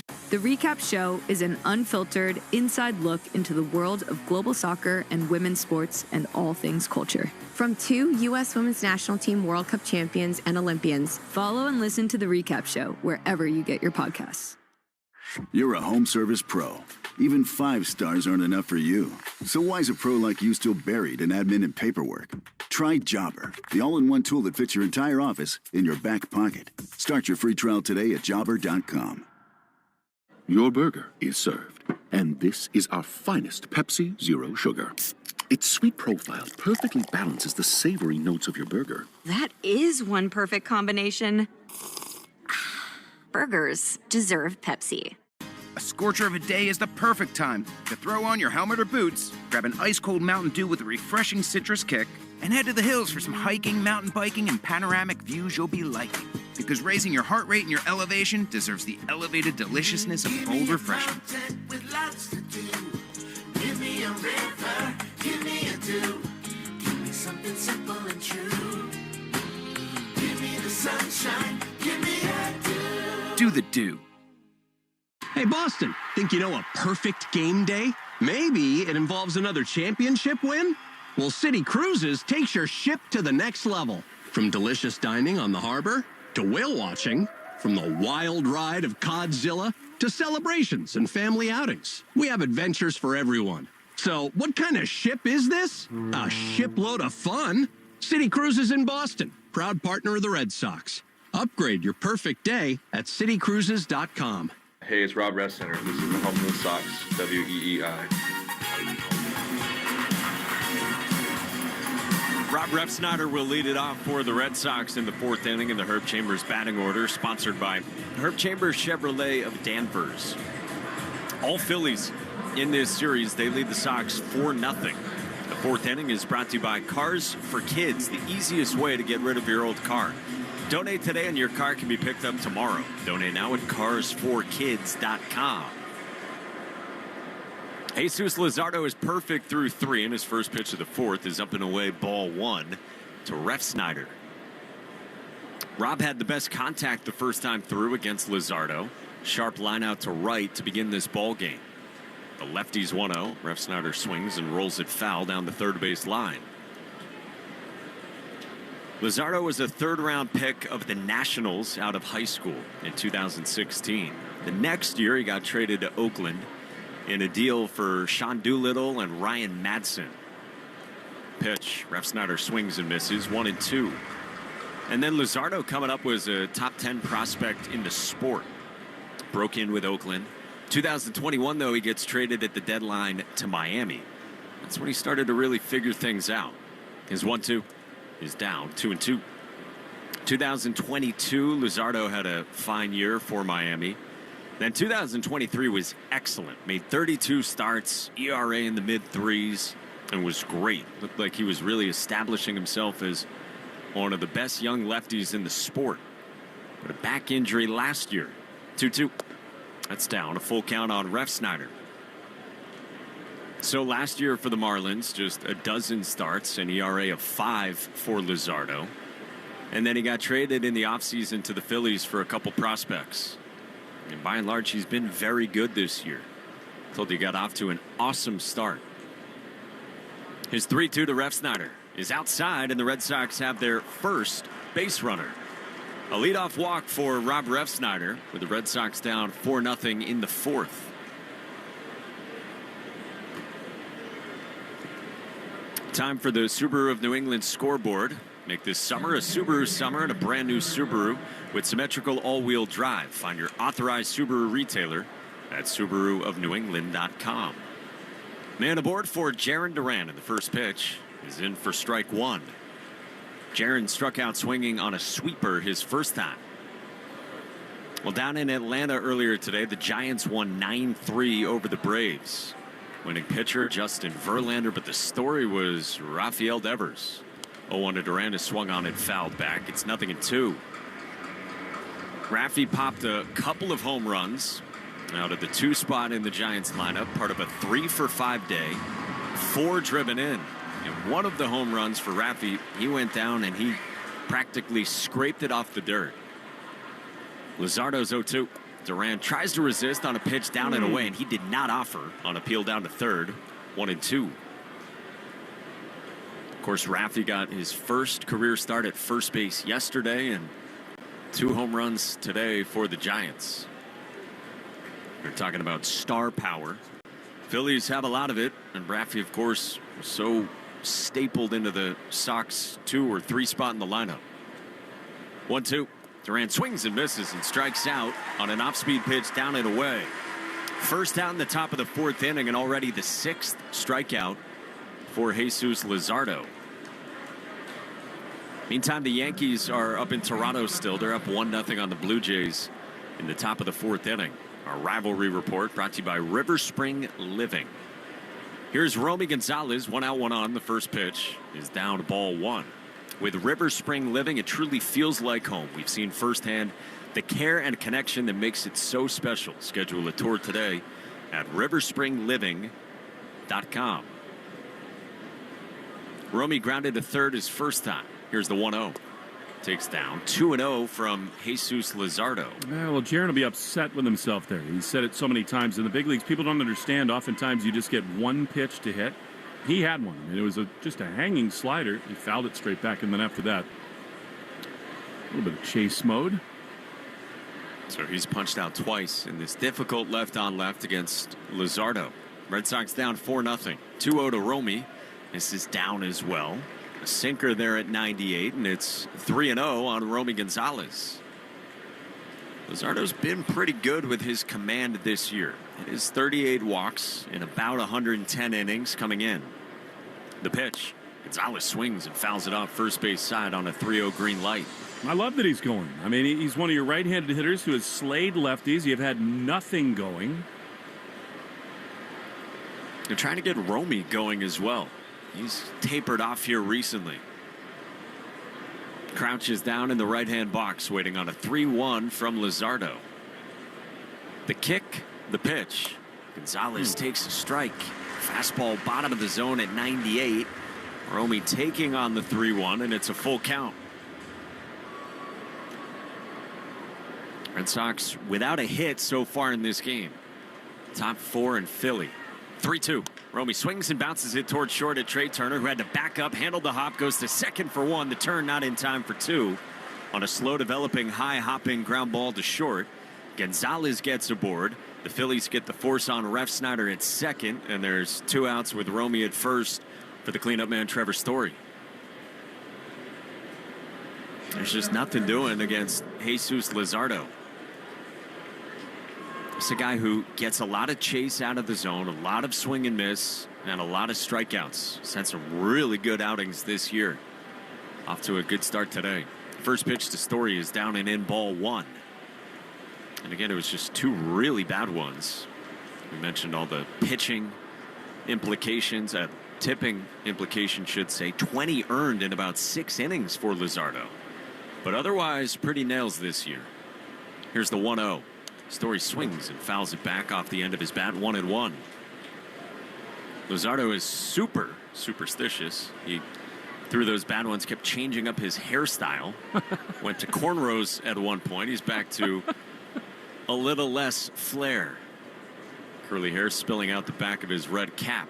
The 1-1 will have to wait. He throws over to first to keep tabs on Romy. Did I see where, like, he drinks the same coffee before every start, even though he no longer likes the taste of it? Yeah, he does cold brew with almond milk, but keeps pounding it even though he doesn't really like the taste anymore. It sounds like he's self-aware that his superstitions are a little bit much. He's really into, like, numbers and seeing a certain number and timing up his warm-up pitches. 1-1 is swung on it, fouled off. First base side, 1-2. A little Wade Boggs in him. Yeah. Very cognizant of all that. So much so that he's had this one glove for a while.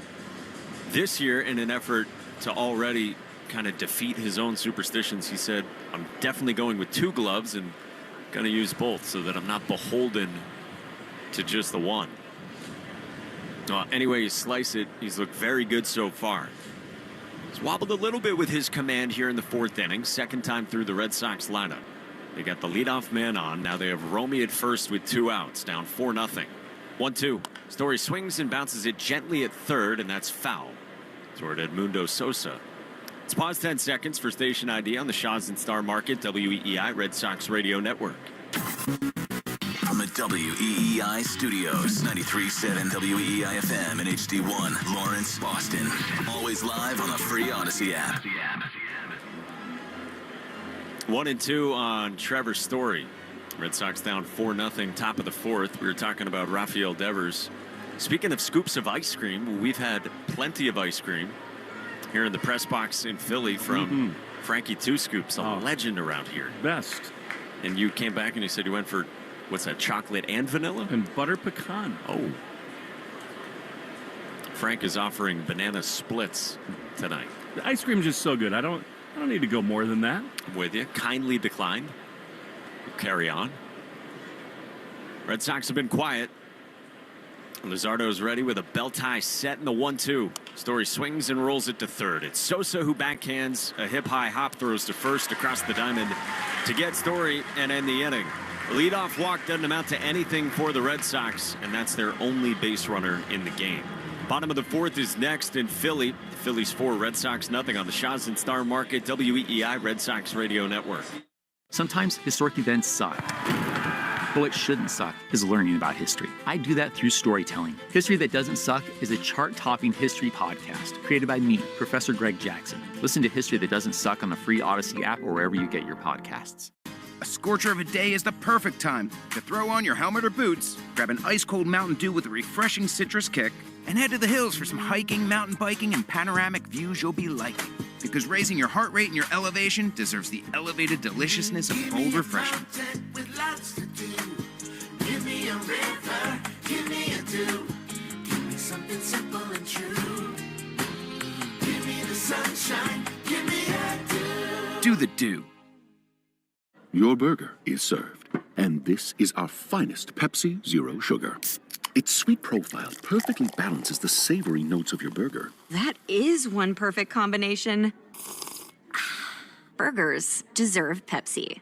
Get your summer project rolling with the Riverhead Building Supply Decking Sale, July 14th through 28th. Save big on in-stock TimberTech decking, including Terrain, Prime, and Legacy collections. Azek Harvest, Landmark, and Vintage are on sale too. Coordinating railing and hidden fasteners also on sale. Whether you're building new or upgrading, this is the time to shop and save. Visit any Riverhead Building Supply location or go to rbscorp.com. Great decks start here with summer savings. We're celebrating more than 250 years of history in Massachusetts. From the cobblestone streets of Boston to the shores of Cape Cod and the hills of the Berkshires, Massachusetts is where history comes to life. Whether you're standing where the American Revolution began or visiting Fenway Park, the oldest ballpark in America, you're exploring the stories that shaped our nation. Massachusetts 250, proud partner of the Boston Red Sox. Revolutions start here. Come see what's next. Learn more at massachusetts250.org. You're listening to live play-by-play action of the Boston Red Sox on the Shaw's and Star Market WEEI Red Sox Radio Network.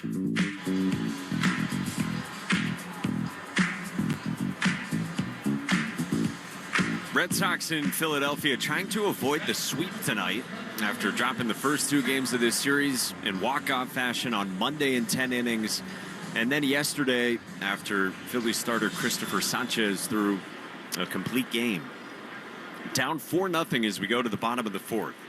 7, 8, and 9 starts with Max Kepler for Lucas Giolito, and the first pitch is swung on and popped up foul behind the plate. So Kepler, Sosa, and Stott in the Herb Chambers batting order for the Phillies. Giolito gave up those 3 runs in the bottom of the first. Since then, just 2 hits, but loud contact. The 0-1.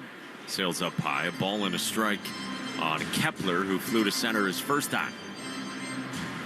So second start out of the break for Giolito at Wrigley Field. It was 5 1/3, 4 earned runs. The 1-1. Kepler takes inside 2-1 with a changeup that just missed.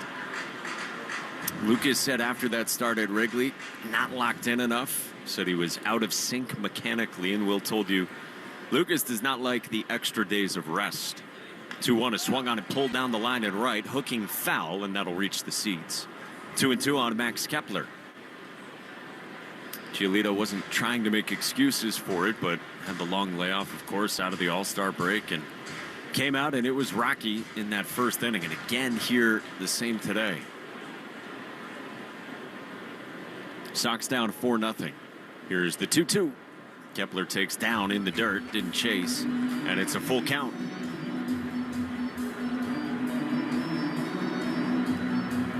This will be the 50th pitch upcoming for Lucas Giolito. Kepler, Sosa, and then Stott. There's been hard contact from the bottom of this lineup. Sosa hit one sharply to center. Stott had a double just roped in the second inning. A mostly full ballpark at Citizens Bank Park. Beautiful night here in late July. 3-2. Kepler swings and strikes it on a line to left center, tailing toward the gap, and Durant runs it down, reaching up high to make the catch, and Kepler is out number 1. Time now for the Subaru of New England scoreboard. Make this summer a Subaru summer and a brand new Subaru with symmetrical all-wheel drive. Find your authorized Subaru retailer at SubaruofNewEngland.com. Blue Jays have tied it against the Yankees. It's now 1-1 in the bottom of the fourth. Orioles and Guardians tied it 2 in the 6th in Cleveland. Batters Edmundo Sosa in the first pitch is bounced in. Ball 1.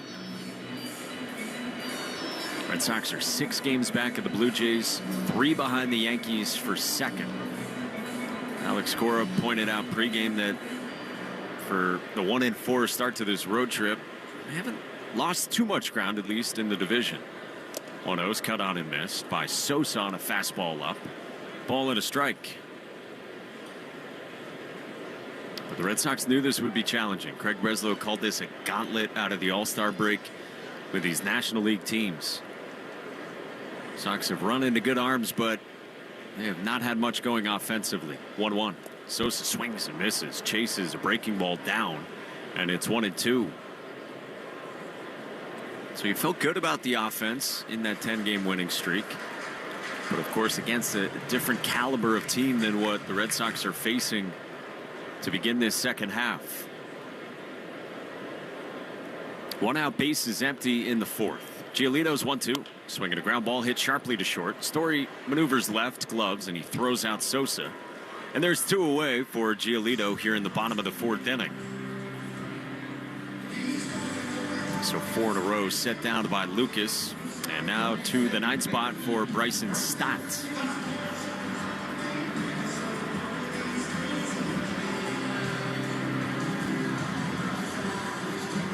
Infield plays for the pull, with Trevor Story ranging up the middle. Marcelo Myers getting the start at third.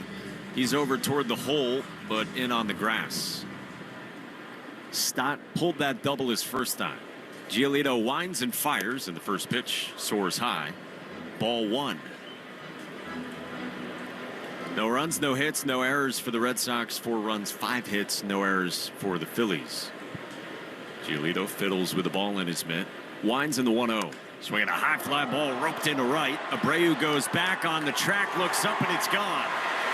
A 4th home run for the Phillies in 4 innings off Lucas Giolito. A 2-out solo shot for Bryson Stott adds to the Phillies' lead, and it's now 5-0 on his 7th of the season.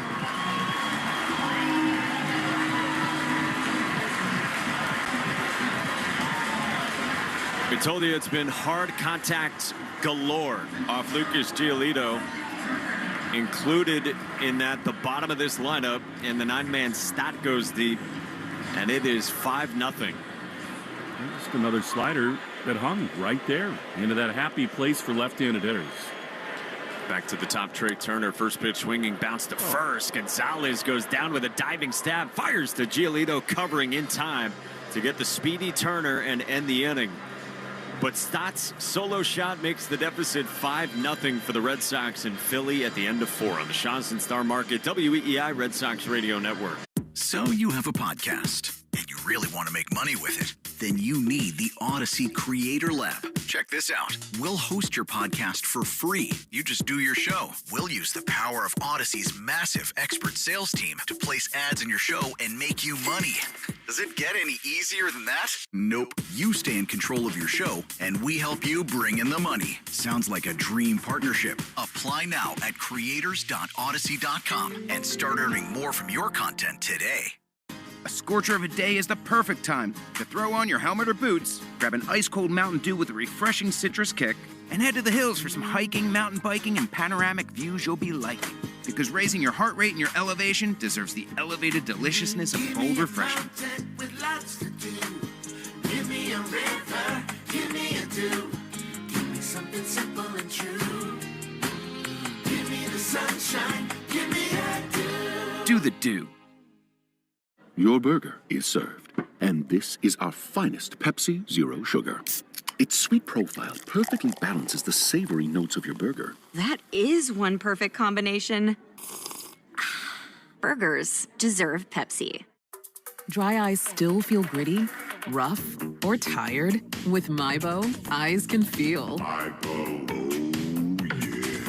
Mybo, perfluorohexyloctane ophthalmic solution, is used to treat the signs and symptoms of dry eye disease. It's the only prescription dry eye drop that forms a protective layer for the #1 cause of dry eye, too much tear evaporation. So eyes can find relief that's... Remove contact lenses before using Mybo. Wait at least 30 minutes before putting them back in. Eye redness and blurred vision may occur. For more info, talk to your eye doctor. Call 1-844-MYBO-YEAH or visit mybo.com. Art, Fitzy, and Johnson. Weekdays 2 to 6. Now back to the Shaw's and Star Market WEEI Red Sox Radio Network.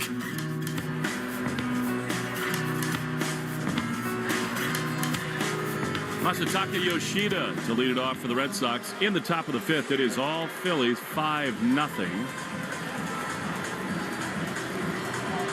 Fans having a good time here. In between innings, they flashed up about 900 happy birthday messages on a scroll in about 30 seconds. Blink, you miss yours as Massa misses outside, takes a pitch that misses outside, and it's 1-0. 4 homers, 5 runs for the Phillies. Sox do not yet have a hit. 1-0 to Massa. Line drive, there's the first hit. Might be extra bases. Yoshida is around first, and he will get over to second base with a perfectly formed foot first slide. Castellanos raced over, and the Red Sox have a knock and a runner in scoring position at last. It cuts both ways. You spoke the Schwarber home run somewhat into existence and speak the first hit for the Red Sox into existence as well. We all get to marvel at Moss's form. If only I had that kind of power. So now they do have a guy at second. See if that rattles Luzardo a little bit. Here's Cedon. Struck out his first time and now takes a pitch way up. I mean, that's the worst miss of the night. That's interesting. By far. 1-0 with a horrible sweeper. Here it is. Cedon takes another big-time miss. That slider missed up and away by 12 inches. Luzardo asks for a new baseball. He starts rubbing his hand on his uniform pants. And, yeah, this is what we wanted to see. I mean, the numbers are very different for him with runners in scoring position versus pitching out of the windup with no one on. 2-0. Now he's at the belt, sort of finagling, fussing with his hands as Cedon takes another ball. Change-up that missed. We are past 110 pitches now, brought to you by 110 Grill, gluten-free dining done right. 5-0. I think you want Cedon to be patient here. The pitch is taken, ball 4. That's an easy take and an easy 4-pitch walk. After every pitch, even after this one right here, Luzardo keeps wiping his hand on his pants. I mean, it is a warm night. It is somewhat humid, but he does look immediately less comfortable than he did pitching with no one on. All right, here's Willier. The Red Sox without Bregman in there have Duran, Yoshida, Abreu, and Meyer. 4 lefties. The pitch is strike. That was a slider that landed at the bottom of the zone, and it's 0-1. Man, you'd love to just get this rally rolling here in the 5th. Make it a game again. 0-1 to Abreu. Pitch is another strike. Slider perfectly located on the inside corner, and it's 0-2. Code word of the game is breaking ball. All jammed into one. Enter your code word in the member portal today. Claim your points. 0-2. Pitch. Swing and a miss. That was a breaking ball that Abreu waved way over the top of. So that's a big out for Luzardo. His 7th strikeout. One down for Narvaez, who really has cooled off at the plate. Now the Red Sox 35 strikeouts in not yet 23 innings in this series. That's just far, far too many. Need a knock here. The pitch is low. Whatever Luzardo has been dealing with out of the stretch here with a runner at second and now Rafael at first, it feels like he does think he can land that slider. Maybe Narvaez will sit on one here. 1-0. 2-1. 1 out. The pitch is swung on and popped up. On the left side of the infield fly rule will be called as Turner backs up into the grass. And he's there to make the play for out number 2. That's a change up top of the zone there, and I think Narvaez is a little bit frustrated with himself for going after that one. He's kind of muttering to himself as he jogs back to the third base dugout. Yeah, Luzardo seems out of sorts here, and he wondered if he'd get another slider. Probably sitting that and didn't get it. Well, now a super important at-bat for Marcelo in the 9 hole. You got Ref Snyder on deck. A great matchup there as Marcelo swings and misses at a slider. I mean, Alex Cora has been careful protecting him from lefties like Luzardo, but needing to give Roman a day off. And the way the roster is right now without Bregman, Marcelo needed to play. 0-1. Pitch way outside. You say it's an easy take, but Marcelo has, against lefties, chased that at times. He's only 4 for 26, including tonight against lefties so far. Just 1 extra base hit, 9 strikeouts. Looking to find a way here. 1-1. Here's the pitch. And it swung on and missed. He pulled way off that one. That was a sharp slider. Marcelo not close to it, and it's 1-2. So after the leadoff double and walk, now the Red Sox in danger of wasting this great chance. Red Sox on EEI brought to you by your New England Ford dealers in the Ford Summer Sales Event. Hurry in to get great deals now, including on F-Series. 1-2 to Meyer. Just a step toward left center field are the Phillies. Pitch outside. You're just going to see that almost every time now. Breaking stuff away. Luzardo's getting an incredible amount of swing and miss on those breaking balls. Before this at bat began, 12 whiffs, 12 swings and misses on 28 swings. Like, that is preposterously high to get that much swing and miss. And a lot of them from the lefties. 2-2 to Marcelo.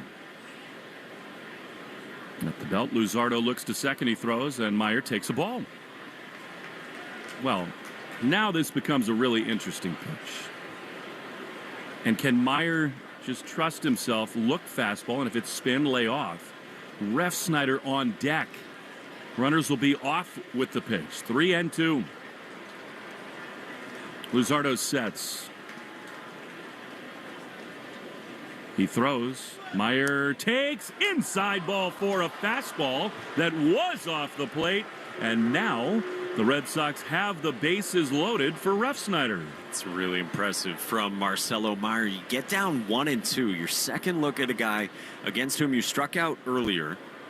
It's left on left. It's not comfortable. Meyer has not been in a lot of these situations so far, but you said necessary to be in the lineup. And Meyer's aboard. Alex Cora is smiling out, I think, in his direction after a really good at-bat, within at-bat adjustments there as well. And you said it, now it gets real interesting. Third look for Rob Refsnyder against Luzardo, and Refsnyder, of everyone in the lineup, has definitely seen Luzardo the best so far. He walked, he launched that ball that was caught in right field his first time. Caleb Cotham, the Philly pitching coach, is out. Well, for a game in which the Red Sox offense has been totally stuck in neutral, what a chance this is. If for no other reason than to just inject some life into that dugout. A little belief.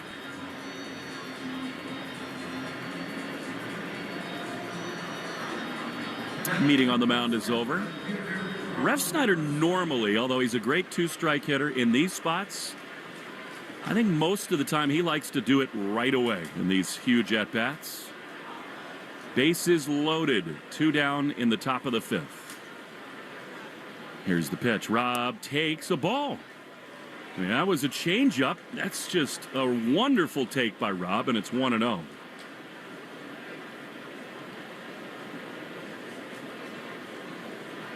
Red Sox at every base. 1-0 pitch. Rob takes a fastball way up and outside. And it is 2-0.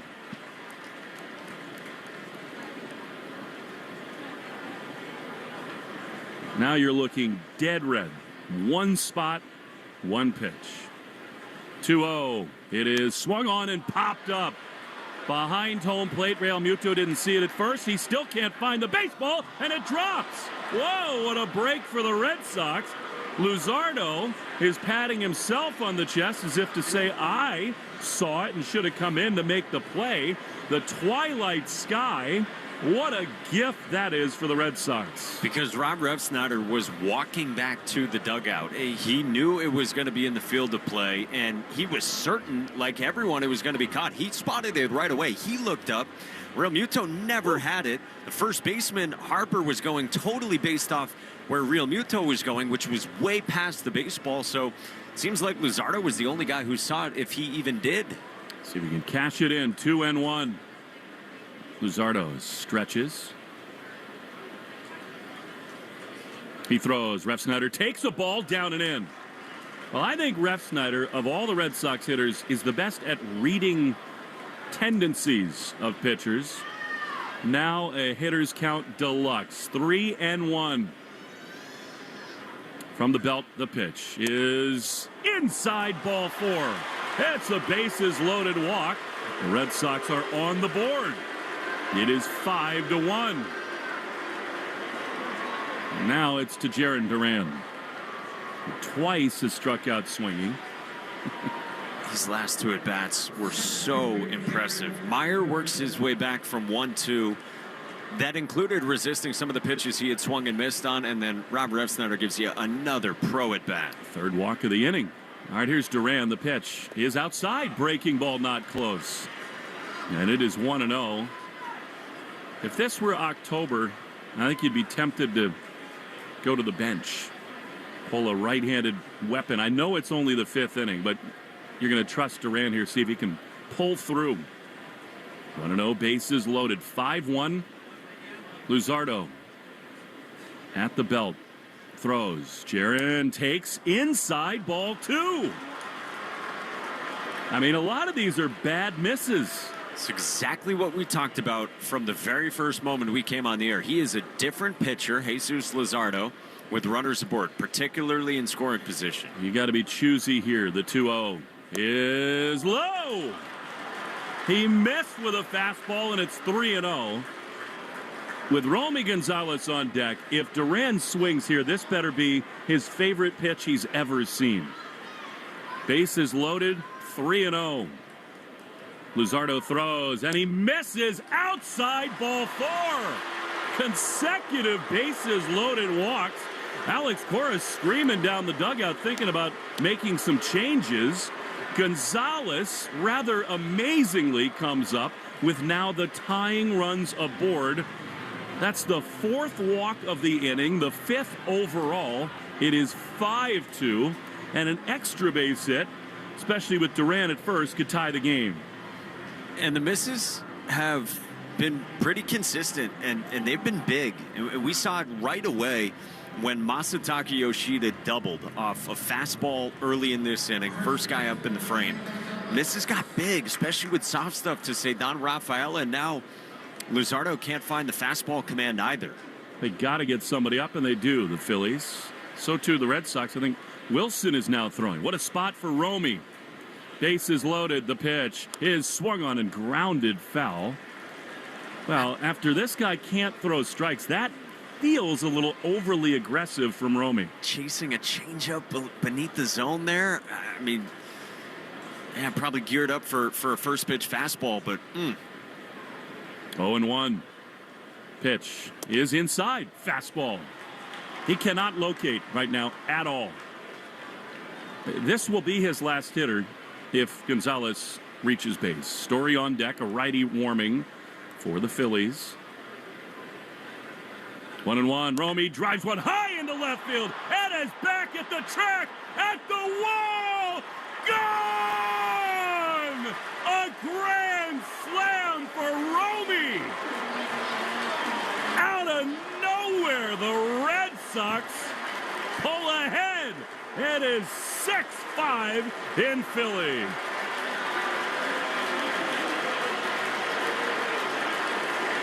That's about as improbable an erasure of a 5-0 deficit as you will find. I mean, the Red Sox had nothing going against Jesus Luzardo before this inning.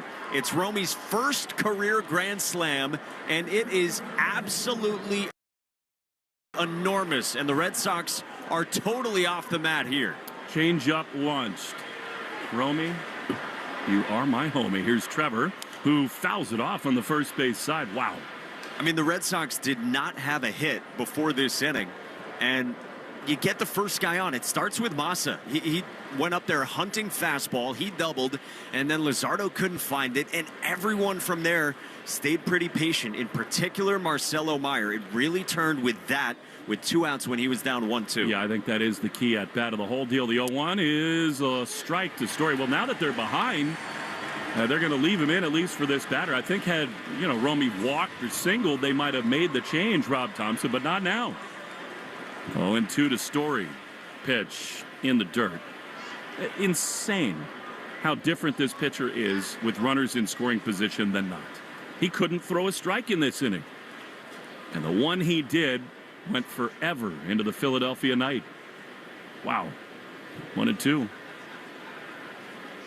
Pitch. Trevor fouls it off on the third base side. Think about this, Mike. The Red Sox had that opportunity because Real Muto dropped a pop fly that he lost in the sun. What a huge break that is. I mean, that is enormous. Ref Snyder was walking to the dugout. Trevor fouls it back. He got a fastball to hit there.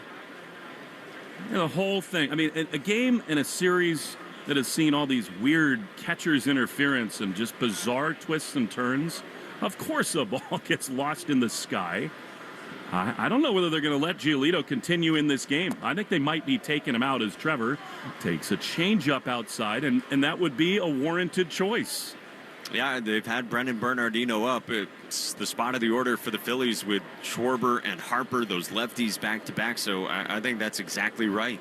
Trevor takes a ball down and in the dirt with Yoshida on deck.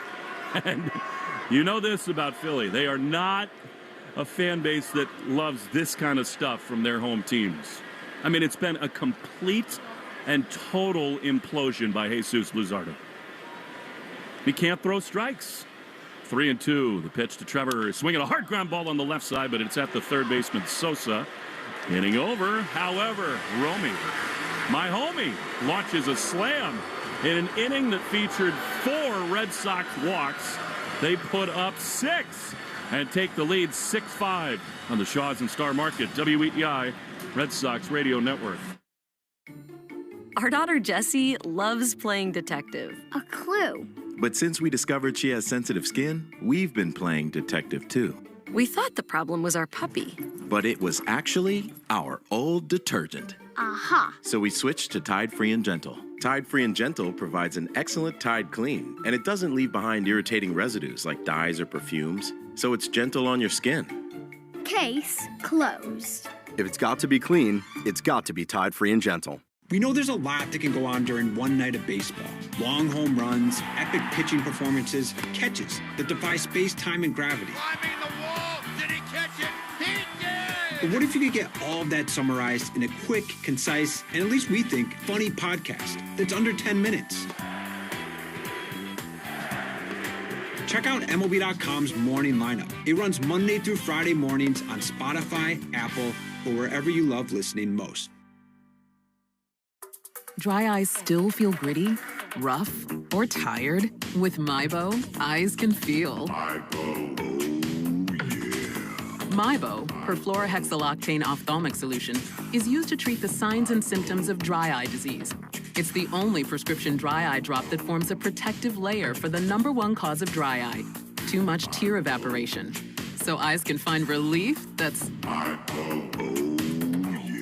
Remove contact lenses before using MyBo. Wait at least 30 minutes before putting them back in. Eye redness and blurred vision may occur.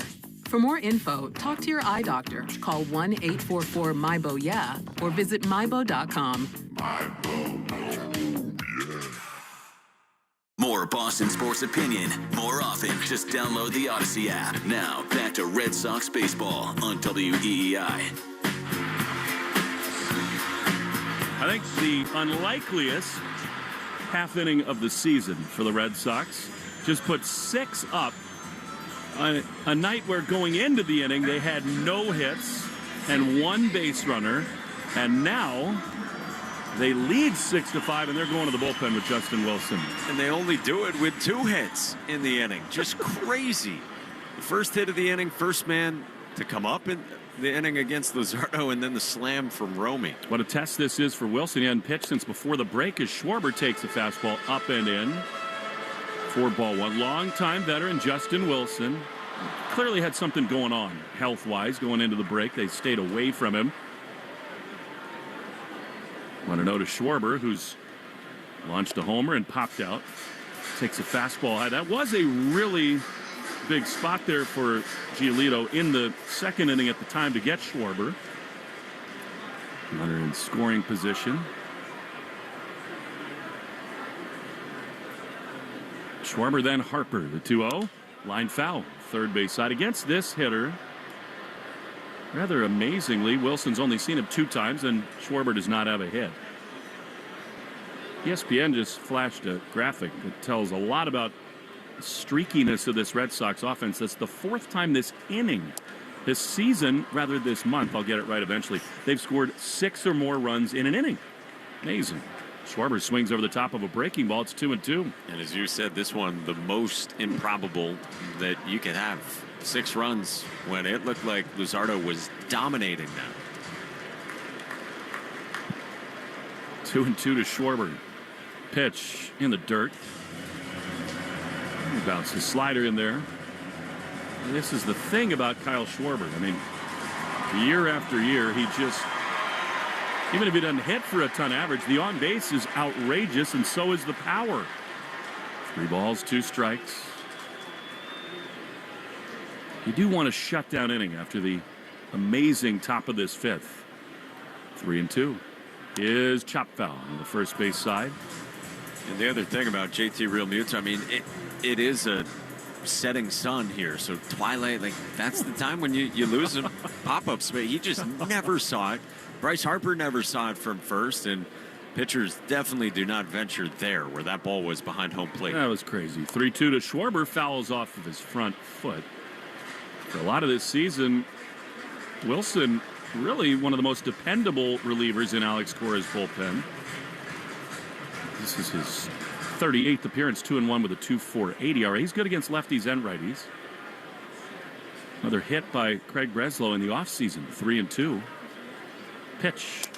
Broken bat, little looper into shallow right field. Abreu over to his right. He's there to make the play. And there's one away. Bullpen report brought to you by Interlock Metal Roofing. Never re-roof again, NewEnglandMetalRoofing.com. Well, this thing is not going to be easy with these Phillies hitters, including this guy, Bryce Harper. By the way, that would not have happened if Kyle Schwarber used a bat made with Cape Cod lumber. Here's Harper. Strike. Outside corner. The better choice for lumber. Find the lumber for your next project at CapeCodLumber.com.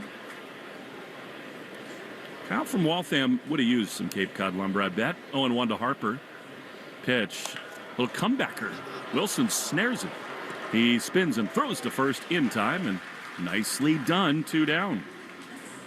It's not the sexiest when Justin Wilson comes in, especially for left-on-lefts, but it's like a trust the offensive lineman kind of, his ability to come in and just go through Schwarber and Harper and handling a lengthy Schwarber at bat there. He gets the broken bat, like you said. He gets a capper from Harper. The guy's been really important for this team, and I'm with you. Absolutely another one that Craig Breslow got right in the offseason. Well, it's amazing. You know, everybody's looking for bullpen this time of year. It's Castellanos, who homered his last time, digs in. The pitch, swing and a foul. He's trying to do it again. Right there, 6-5 Red Sox in the bottom of the fifth inning. The Red Sox have Weissert kind of going on fumes. Slayton's still down. Wilson was banged up. So, you know, they're trying as best they can to get a little more in the bullpen. 0-1, the pitch is down and in. Of course, as Buster Olney said to me today on the field before the game, a general manager this time of year saying we'd like bullpen help is like saying the sun rises in the east. Yeah. Everybody wants it. I think a lot of times you can get it for less than you would think. Bullpen arm, especially guys late in deals. 1-1 from Wilson. Swinging a foul. Good one. Well, and it's such a gamble, and not in terms of what you give up, but it's fluky. Like relief pitching for 2 months is just by definition hit or miss. You don't really know what you're going to get, even if the track record says one thing and the performance this season and all the advanced numbers. Such a good point. Red Sox learned that last year with Garcia and Sims. The 1-2 swing and a miss. He got him. What a great inning there from Justin Wilson to get through the heart of the Phillies order. 6-5, improbably the Red Sox lead in Philly. Sixth inning is coming up next in the Shaw's and Star Market, WEI, Red Sox Radio Network. Our daughter Jessie loves playing detective. A clue. But since we discovered she has sensitive skin, we've been playing detective too. We thought the problem was our puppy. But it was actually our old detergent. Aha. So we switched to Tide Free and Gentle. Tide Free and Gentle provides an excellent Tide clean, and it doesn't leave behind irritating residues like dyes or perfumes, so it's gentle on your skin. Case closed. If it's got to be clean, it's got to be Tide Free and Gentle. Hey, it's Brian Green from the Commercial Break Comedy Podcast. We've been described as unscripted, unqualified, and unapologetic. And that came from my mother. See if you agree. The Commercial Break is available Tuesday through Friday, wherever you get your podcasts. Going on vacation? We're here for it. With kids who turn a backseat into a courtroom drama over whose tablet is louder, whose charger is faster, and why watching the same cartoon for the 100th time is a human right? Yep. We totally have vehicles to handle that. Because whether it's a road trip or a business trip, where your flight's delayed, your phone's at 2%, and your dinner, whatever's open, yeah, here for that too. Enterprise, we're here for it. The Christian Arcand Show. Weekday afternoons starting at 6. Now back to the Shaws and Star Market WEEI Red Sox Radio Network. The Red Sox improbably lead this game 6-5 as we go to the 6th inning at Citizens Bank Park with the sun setting beautifully beyond the outfield walls here in Philadelphia. Somewhat concerning news, though, that last half inning, Abraham Toro came in and took over for Marcelo Meyer on the infield at third base. So Meyer, who had walked in that bottom of the 5th inning, top of the 5th inning, should say, such a key moment. Then in the next half inning, and the bottom came out. Masataka Yoshida leads off here against a new arm, Jordan Romano, in the first pitch is a strike at the top of the zone. Well, maybe they traded him for Ohtani, you know? While we're at it, Glasnow will take as well. Freddie Freeman. 6-5 Sox in the 6th. Masa doubled to begin the inning. He swings here and fouls one off, and it's 0-2 on Yoshida. Well, that's not what happened, obviously. It is getting, like, this week, that sort of stuff gets really fun. Like when guys get taken out of games or scratched from lineups, especially in the minor leagues. Hashtag hug watch. Exactly. That's what it's called. 0-2 pitch, and Yoshida swings and misses and strikes out on a good diving slider. Yoshida's out number 1 in this top of the 6th. This copyrighted broadcast is presented by authority of the Boston Red Sox and may not be reproduced or retransmitted in any form. And the accounts and descriptions of this game may not be disseminated without the express written consent of WEEI and the Red Sox. So Yoshida's out number 1. It brings up Cedar Rafaela with the bases empty. First pitch, he swings and rolls it up the middle. It's short. Turner approaches, gloves, throws on the run to get Rafaela. And 2 quick outs for Jordan Romano here in the 6th inning. Romano, a 32-year-old from Canada, 2-time All-Star with the Blue Jays, but he has really struggled these last couple of seasons. Signed in the winter to a 1-year deal for $8.5 million. And he's got an ERA coming into tonight of 6.88. No longer the closer here. 2 outs, bases empty for Wilyer Abreu. Struck out last inning. First pitch, Wilyer takes high, ball 1. Red Sox 6, Phillies 5. If you're just joining us, you missed a 6-run top of the 5th inning for the Red Sox. They're now in the 7th spot in the Herb Chambers batting order, brought to you by Herb Chambers Vespa of Boston. 1-0 pitch is cut on and fouled off at the plate, and it's a ball and a strike on Wilyer. Well, Sox need this one, trying to salvage the finale. It would be a 2-4 road trip. You'd feel better headed into the off day and headed back to Fenway this weekend. The 1-1. Abreu swings and misses out in front of the off speed. Even the sky looks prettier when you hit grand slams, doesn't it? Looks gorgeous. Romy crushed that thing on a changeup, like you said, into the setting sky. A whole different feel here. Phillies crowd was restless. They were booing Jesus Luzardo. 2 outs, bases empty for the Sox in the 6th. Romano's 1-2. Abreu swings and he pops it up foul over the third base dugout. Now to play. Joe Braverman says he was watching the ESPN telecast, doing a little double duty in the studio, and he said Marcelo was pointing to his right arm. Weird. Again, he had walked in the 5th inning to get aboard. Here's the 1-2. Abreu takes high. Refsnyder then walked after that. Duran walked, and then it was a grand slam. So there wasn't even any sort of play, you would think, where Meyer was testing anything. So maybe happened during his plate appearance. 2-2. Swinging a foul back to the screen from Wilyer. Flip side is Luzardo just totally swerved the train off the tracks. This is the guy who was so good earlier this year. His ERA now since the start of May is 5.95. Red Sox got to him with just 2 hits in the 6-run inning. 2-2. Abreu takes outside and a full count. Well, these are the good plate appearances that the Red Sox had a bunch of in the 5th. Everyone will remember the Romy swing, but hard-earned walks in there as well. 3-2. Abreu swings and misses and strikes out over the top of a slider on the back door from Romano, who caps a 1-2-3 6th inning, bookended by strikeouts. Middle of the 6th in Philly, Red Sox 6, Phillies 5 on the Shaws and Star Market, WEEI Red Sox Radio Network. Sometimes historic events suck. But what shouldn't suck is learning about history. I do that through storytelling. History That Doesn't Suck is a chart-topping history podcast created by me, Professor Greg Jackson. Listen to History That Doesn't Suck on the free Odyssey app or wherever you get your podcasts. Your burger is served, and this is our finest Pepsi Zero Sugar. Its sweet profile perfectly balances the savory notes of your burger. That is one perfect combination. Burgers deserve Pepsi. Step up to the plate this season with Herb Chambers. We offer the largest selection of cars, trucks, EVs, and SUVs in New England. With 35 brands and so many convenient locations, finding your next vehicle at Herb Chambers is a real game changer. Hi, Zoe Saldana. Welcome to T-Mobile. Here's your new iPhone 16 Pro on us. Thanks. And here's my old phone to trade in. You don't need a trade-in. When you switch to T-Mobile, we'll give you a new iPhone 16 Pro. Plus, we'll help you pay off your old phone up to $800, and you still get to keep it.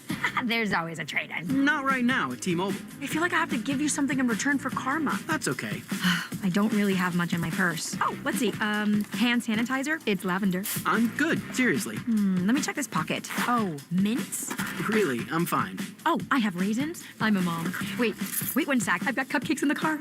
It's our best iPhone offer ever. Switch to T-Mobile. Get a new iPhone 16 Pro with Apple Intelligence on us. No trade-in needed. We'll even pay off your phone up to $800. With 24 monthly bill credits, new line, $100 plus a month on experience beyond finance agreement, $999.99 and qualifying forwarded. For well qualified plus tax and $10 connection charge. Pay off via virtual prepaid card. Allow 15 days. Credits end and balance due if you pay off early or cancel. See T-Mobile.com. Ask your smart speaker to play 93.7 WEEI. Now back to Red Sox baseball on WEEI. Bottom of the sixth inning in Philly at Citizens Bank Park. Red Sox 6, Phillies 5. With Will Fleming, Mike Monaco with you, where the Red Sox have turned this game around. Gave up 3 in the first, 1 in the third, 1 in the fourth, and then got 6 themselves in the fifth. 5, 6, and 7 for the Phillies in the Herb Chambers batting order against Justin Wilson still in this game. His first pitch to JT Realmuto is cut on and missed. 0-1. Good slider at the bottom of the zone from Wilson. And breezed through a 1-2-3 fifth inning on 14 pitches. Capped with a nasty K on Castellanos. 0-1. Realmuto takes inside, a ball and a strike. Will told you about the lack of recent usage for Justin Wilson. Alex Cora got asked pregame about Wilson. He was asked, hey, we haven't seen him since the break. Is everything okay physically? And Alex said, yep, everything good. 1-1's cut on and miss. 1-2 on Realmuto. This guy's been really important for the Red Sox. Entered tonight with a 2.48 ERA in about 30 innings, with tonight being his 38th appearance. He said early on that he felt comfortable he could get lefties and righties out, something Alex Cora was saying back in spring training. And Wilson has done that. 6-5 Red Sox. The 1-2 is down and away. 2 balls and 2 strikes. So Wilson came on in the 5th inning for Lucas Giolito. 4 innings, 6 hits, 5 runs, all earned. Out of the stretch, shoulder high set, 2-2. Swinging a line drive into left center field. That drops down for a base hit for JT Realmuto.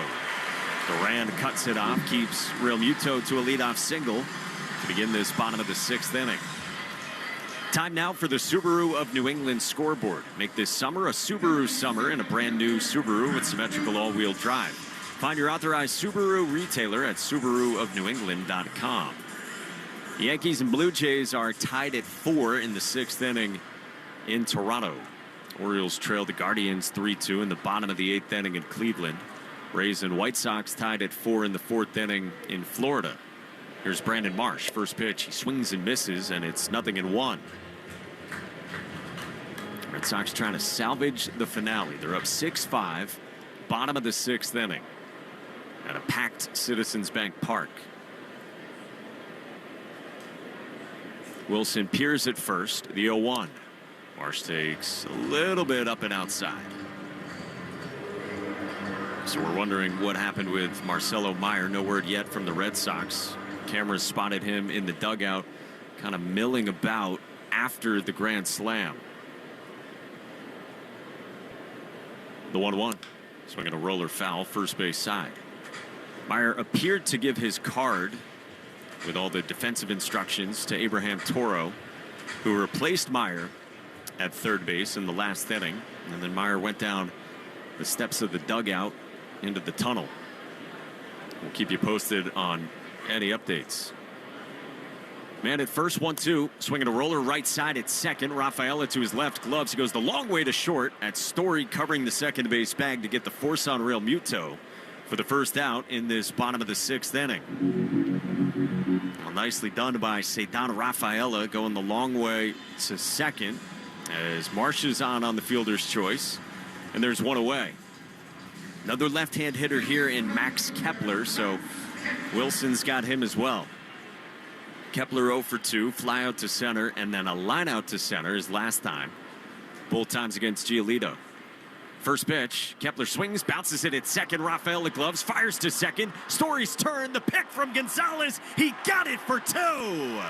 4-6-3. Romy bails out Story, and an inning-ending double play induced by Justin Wilson. 2 zeros from Wilson across the 5th and the 6th. And we go to the 7th in Philly. Red Sox 6, Phillies 5 on the Shaws and Star Market, WEEI Red Sox Radio Network. College holds a mythic place in American culture. On the new Campus Files podcast, we uncover the scandals you won't hear on the campus tours. Find Campus Files on the free Odyssey app or wherever you get your podcasts. Our daughter Jessie loves playing detective. A clue. But since we discovered she has sensitive skin, we've been playing detective too. We thought the problem was our puppy. But it was actually our old detergent. Aha. So we switched to Tide Free and Gentle. Tide Free and Gentle provides an excellent Tide clean, and it doesn't leave behind irritating residues like dyes or perfumes, so it's gentle on your skin. Case closed. If it's got to be clean, it's got to be Tide Free and Gentle. Your burger is served, and this is our finest Pepsi Zero Sugar. Its sweet profile perfectly balances the savory notes of your burger. That is one perfect combination. Burgers deserve Pepsi. Picture yourself on the island of St. Croix, where every moment is infused with a vibe like no other. Welcome to St. Croix, where the rhythm of the island captivates your soul. Whether sampling local cuisines at a waterfront restaurant, snorkeling along colorful coral reefs, or strolling through lush tropical gardens, you'll feel the magic of this vibrant island. So why wait? Plan your escape today at visitusvi.com and discover why we say St. Croix, a vibe like no other. Across the country, everyday Americans are standing up to expand freedom and opportunity, not just for themselves, but for their neighbors and communities. They're small business owners, parents, farmers, and local leaders, people who are pushing back against government overreach and showing what's possible when liberty is protected and individuals get involved. I'm David Fromm, host of the American Potential podcast, where we bring these stories to life. We don't just talk about policy solutions.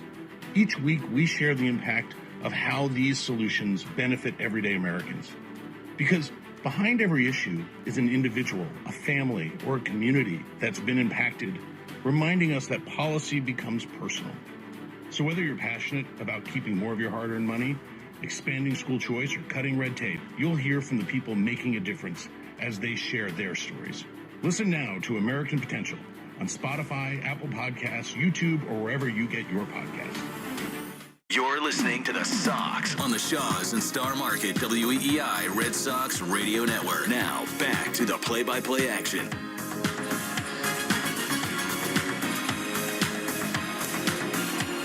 Seventh inning on the way at Citizens Bank Park, and the Red Sox have a 6-5 lead on the Phillies. Stay tuned after the game for the Nissan postgame show. You deserve a car that thrills you, and Nissan's got an exciting full line that'll put goosebumps on your goosebumps. Experience the thrill for yourself. Shop your local Nissan store and nissanusa.com today. New arm is on for the Phillies. Daniel Robert, 30-year-old rookie righty from Alabama who went to Auburn.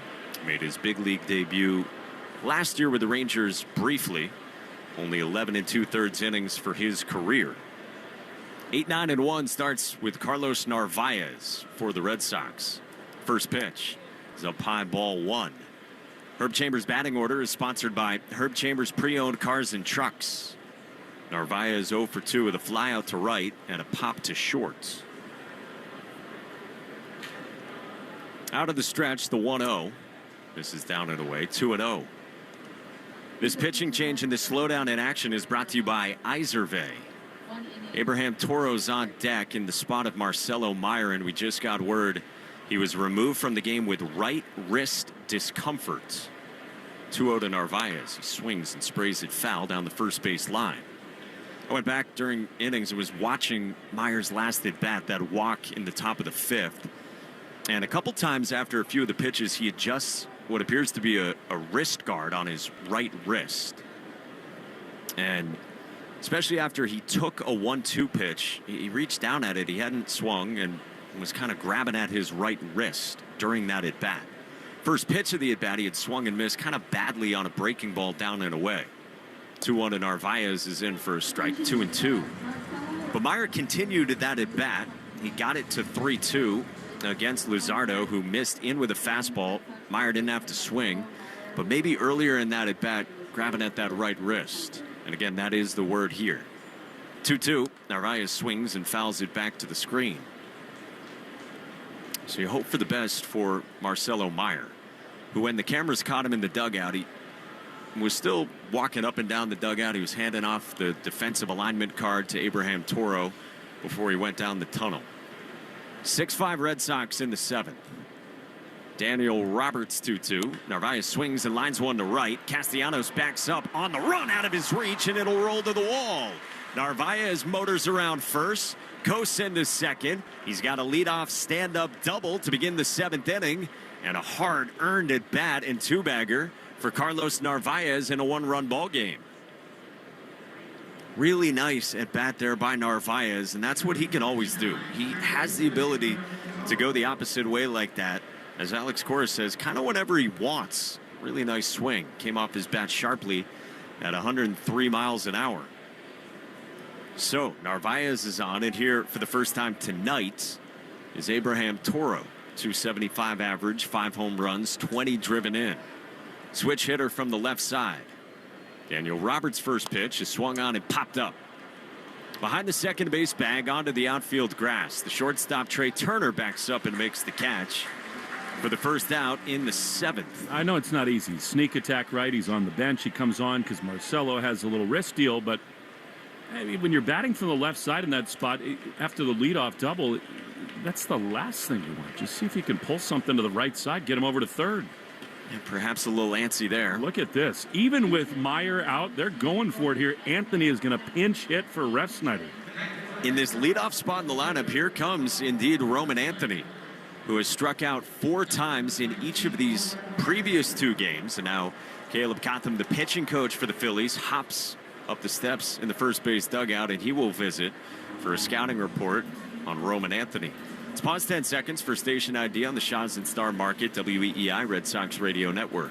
From the WEEI studios, 93.7 WEEI FM and HD1, Lawrence, Boston. Always live on the free Odyssey app. With Will Fleming, Mike Monaco, and we are enjoying Red Sox Twitter right now, which is saying that the Red Sox are back after that grand slam from Romy in the 6th-run inning. They need some more outs to get fully back, but that was a real jolt. It's not that Red Sox fans need any more data now, Mike. Alex Cora and the Red Sox trust Roman Anthony 1,000,000,000%. I mean, he struck out 8 times in the first 2 games of this series, and now in a really key spot, they're going to lift Refsnyder, who's had a really good night, and bring the kid in. Yeah, all Ref has done is line out to right sharply, and then 2 walks, including with the bases loaded in that 5th, 2 batters before the grand slam. So here is Roman against the righty Daniel Robert with a man at second. First pitch, and Roman takes down and in, ball 1. Red Sox up 6-5 in the 7th. Yeah, those back-to-back 4 strikeout games from Roman Anthony. It's the first time that has happened in Red Sox history. Consecutive 4 punch-out games for a hitter. The 1-0. Anthony takes inside, 2-0. Alex Cora said post-game when he got asked about Roman, he said, Good pitching, good execution, he'll be okay. One of those customary short answers when Alex Cora is so convicted in one of his guys, like he is in Anthony. Roberts 2-0. Anthony takes outside, 3-0. Well, this is what Roman Anthony can do. He's got a very low chase rate. We've talked on this road trip about that. And he comes off the bench, kind of in contrast to Toro, super aggressive, ready to wait him out. 3-0 is down, and that's ball 4. Back foot cutter that missed, and Anthony comes in, works a 4-pitch walk, and he gets aboard to put him at first and second with 1 out. They got the lefty up. I think they're going to bring him on here to face Duran. And Rob Thompson emerges from the first base Phillies dugout, and they will make the move to the bullpen. Well, the Red Sox are looking for breathing room here in the 7th inning. They're up 6-5 on the Phillies with 1 out and 2 on in the 7th from Citizens Bank Park. A pitching change for the Phillies when we come back on the Shaw's and Star Market WEEI Red Sox Radio Network. During this call to the bullpen, you could sign up for Ford Pass. It's the app that puts your Ford ownership experience right in the palm of your hand. With the Ford Pass app, you can access complimentary remote features like start-stop, lock-unlock, schedule a start, locate your vehicle, or get your vehicle's status on the Ford Pass app when your vehicle is equipped with Ford Pass Connect. Get started by downloading the Ford Pass app on the App Store or Google Play. Having health insurance is a must-have, and the Massachusetts Health Connector has a power-packed lineup in Connect-to-Care plans that delivers. At the top of the order, lower premiums make monthly costs affordable. The middle of the lineup is packed with low copays and no deductibles, so you can save money on everything. From an urgent ER trip to managing chronic disease like diabetes and hypertension through no-cost prescriptions. Round out the order access to Connect-to-Care plans now at mahealthconnector.org, and you have a winning team with you and the Massachusetts Health Connector. Tonight's 7th inning is sponsored by Jeffrey Glassman Injury Lawyers, Boston's go-to injury attorney for over 30 years. If you've been hurt in a car or work accident, you've got to get Glassman. Call all 7s, 617-777-7777. Well, in this top of the 7th, the Red Sox have runners at first and second and 1 out for Jarren Duran. They lead the Phillies 6-5, trying to salvage the finale. And Rob Thompson goes to the bullpen for the left-on-left with Tanner Banks, who's got an ERA in the mid-3s, 33-year-old from Utah, in his 2nd year in the Phillies bullpen. Facing Duran, struck out his first 2 times, and then walked in the 5th inning against Luzardo right before the Romy slam. By the way, how about for Romy Gonzalez? Before the grand slam, he'd been 0 for his last 20 with 8 strikeouts, and he went deep. Narvaez is at second. He doubled the lead off the inning, and Roman Anthony's on at first. Duran in the box, first pitch. Breaking ball curls outside, ball 1. Well, I mean, we had consecutive innings with catcher's interference in the series. Why don't we just have 2 grand slams in one game? Why doesn't Romy Gonzalez join the Fernando Tatis club? Just got to get Jarren aboard here, and then let's party. The 1-0. Duran takes a strike down the middle, 1-1.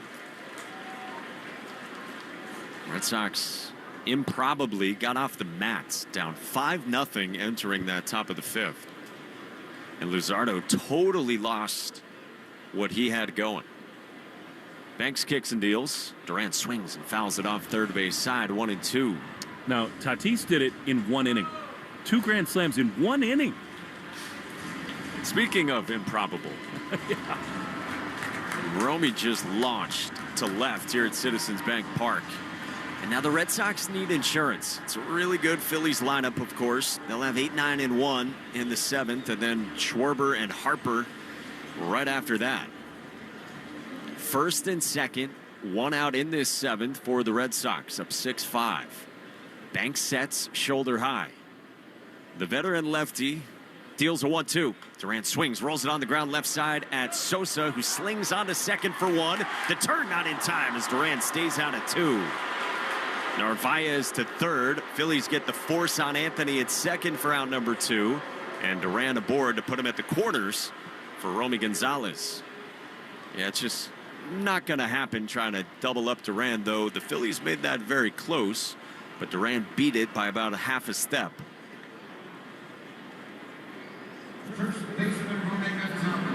So here is Romy, fresh off his first career grand slam. And now he gets another lefty. It was the 6th home run of the season for Romy Gonzalez. 6-5 Sox in the 7th. First pitch. Romy takes up and in, nearly hit him. He spun out of the way of an 88-mile-an-hour slider. Runners at the corners. Banks peers in, sets near the shoulders. The lefty stares at first, and the 1-0. Romy takes a strike at the bottom of the zone. A slider that lands, and it's 1-1. So soft stuff for Romy Gonzalez to begin from Tanner Banks. The 1-1. Gonzalez takes inside, 2-1. A fastball at 94 that kept coming in. Romy saw a lot of soft stuff as well his last time. Again, it was a changeup that he hit out. Now ready to do damage, 2-1. Swing and a tip foul right at home plate. 93-mile-an-hour fastball up in the zone, and Romy went after it. Sox up 6-5 in the 7th. Runners at the corners with 2 outs. 2 balls and 2 strikes on Romy. The pitch. Gonzalez swings and misses and strikes out. Slider up and away, and Gonzalez fans, and Banks strands 2 for the Sox. We hit the stretch in the 7th at Citizens Bank Park. Red Sox 6, Phillies 5 on the Shaws and Star Market, WEEI Red Sox Radio Network.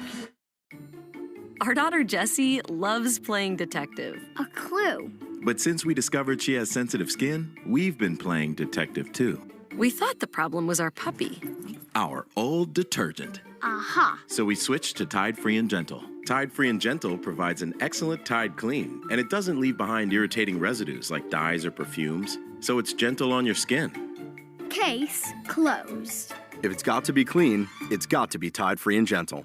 On my podcast, Aspire with Emma Greed, we share the keys to succeed in business and in life. Listen to and follow Aspire with Emma Greed, an Odyssey podcast, wherever you get your podcasts. At some health systems, cancer care can make you feel like a number.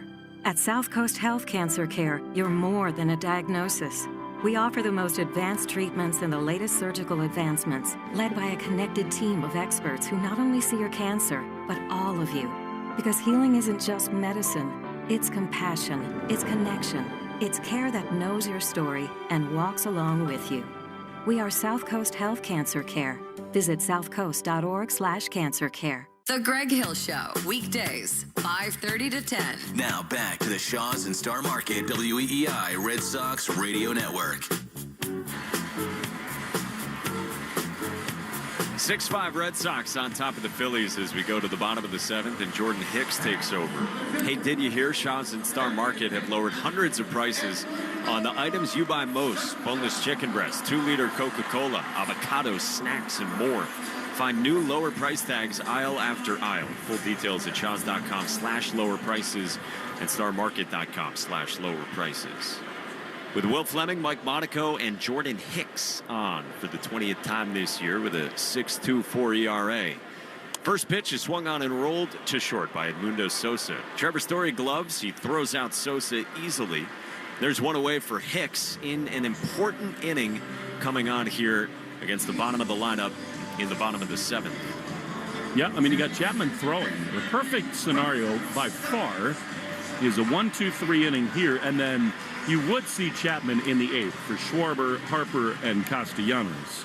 But what happens if the Phillies get somebody aboard here in the 7th? I think they might go to Chapman for Schwarber. Right now it's Bryson Stott. First pitch is a fastball pumped in for strike 1 at 100. I mean, we'll get there when we get there, but he's not come into a game and then sat down and pitched again. So you wonder if he got one out, would he come back out for Harper? It's a really interesting question. You said it. He's already stretching it out there in the bullpen in center and throwing. 0-1 pitch. Stott takes high, goes to the backstop off the mid of Narvaez. ESPN just showed this dude, Bryson Stott, welcomed his first son today. Drew was born today, and a little dad strength. He went Yahtzee. That's up on the video board here in left field. Hicks 1-1. That comes inside. 2-1 on the new dad, who all he's done for baby boy Drew has doubled and homered. He's in the 9th spot in the Herb Chambers batting order, sponsored by Herb Chambers Pre-Owned Cars and Trucks. 6-5 Red Sox. Hicks 2-1. Stott swings, lines it to center. Durant comes in. He looks up and makes the shoulder-high catch for out number 2. So, first 2/3 of this done by Jordan Hicks. And now he's got Trey Turner before you get to Schwarber and Harper. If you're just joining us, the Red Sox were down 5-0 going to the 5th. That's when they got 6 runs, thanks in large part to a Romy Gonzalez grand slam. Now, the bad news is Marcelo Meyer came out of this game with right wrist discomfort. Hicks' first pitch to Turner is a strike on the outside part of the plate.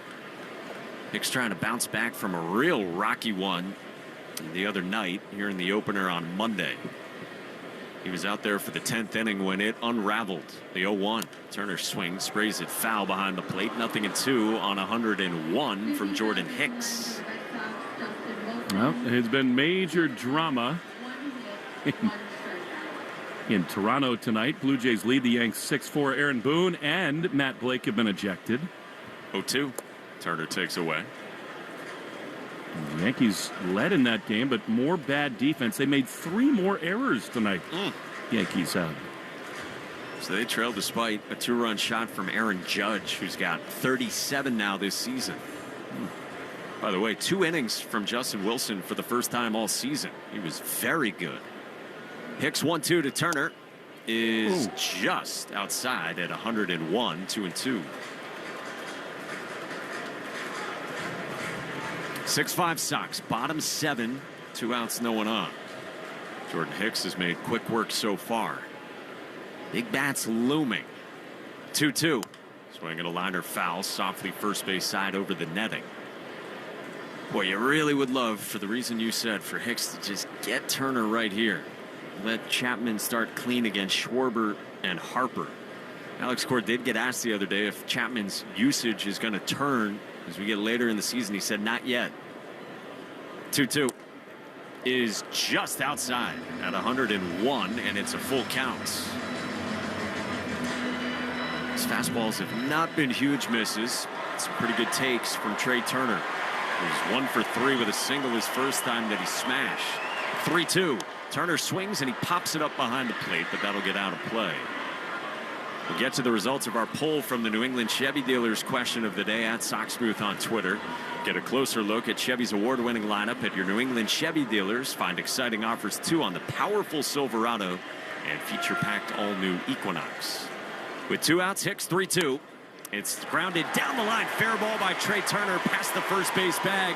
Off the sidewall. Karams by Abreu. Turner stops at second and stays there with a 2-out double.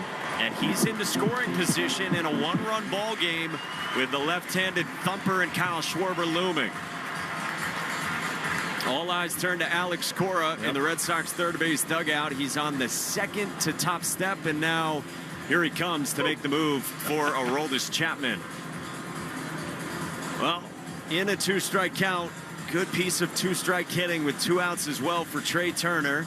Just rolled one down the first base line. And here comes Aroldis Chapman into a game in the 7th. Red Sox up 6-5 on the Phillies. 2 outs. Schwarber against Chapman when we come back on the Shaw's and Star Market WEEI Red Sox Radio Network. During this call to the bullpen, it's the perfect time to check out all the great content at buyfordnow.com. Find Ford offers you won't see advertised anywhere else. Search Ford dealer inventory for your dream vehicle. Compare Ford SUVs, trucks, and electric vehicles versus the competition. Calculate your trade-in value and learn about exclusive offers for military and first responders. So, visit buyfordnow.com and then see your New England Ford dealers. Arbella Insurance has been doing business in the New England community for over 35 years. They're your friends, your neighbors, and fellow Boston fans. They do the wave at the ballpark together, and get stuck in the same Sturo Drive traffic. At Arbella, being your neighbor helps them provide you with the coverage you need to drive, live, or run a business in this part of the country we call home. Arbella, here for Boston fans, here for good. Back at Citizens Bank Park in Philadelphia, and here we go. In the bottom of the 7th, Red Sox up 6-5 on the Phillies, and the game comes down to this. Trey Turner just doubled with 2 outs. He's at second, and Kyle Schwarber will bat against Aroldis Chapman. Chapman, for the first time all season, comes into a game before the 8th inning. He's on here in the 7th for Schwarber, and then perhaps the next inning against Harper as well, you would assume. Chapman's got a 1.15 ERA. It's his 43rd outing of the season, and he will face Kyle Schwarber, who popped a 2-run home run in the first inning off Lucas Giolito. Homered yesterday as well, and has just been sensational this season. But he has struggled in his career against Chapman.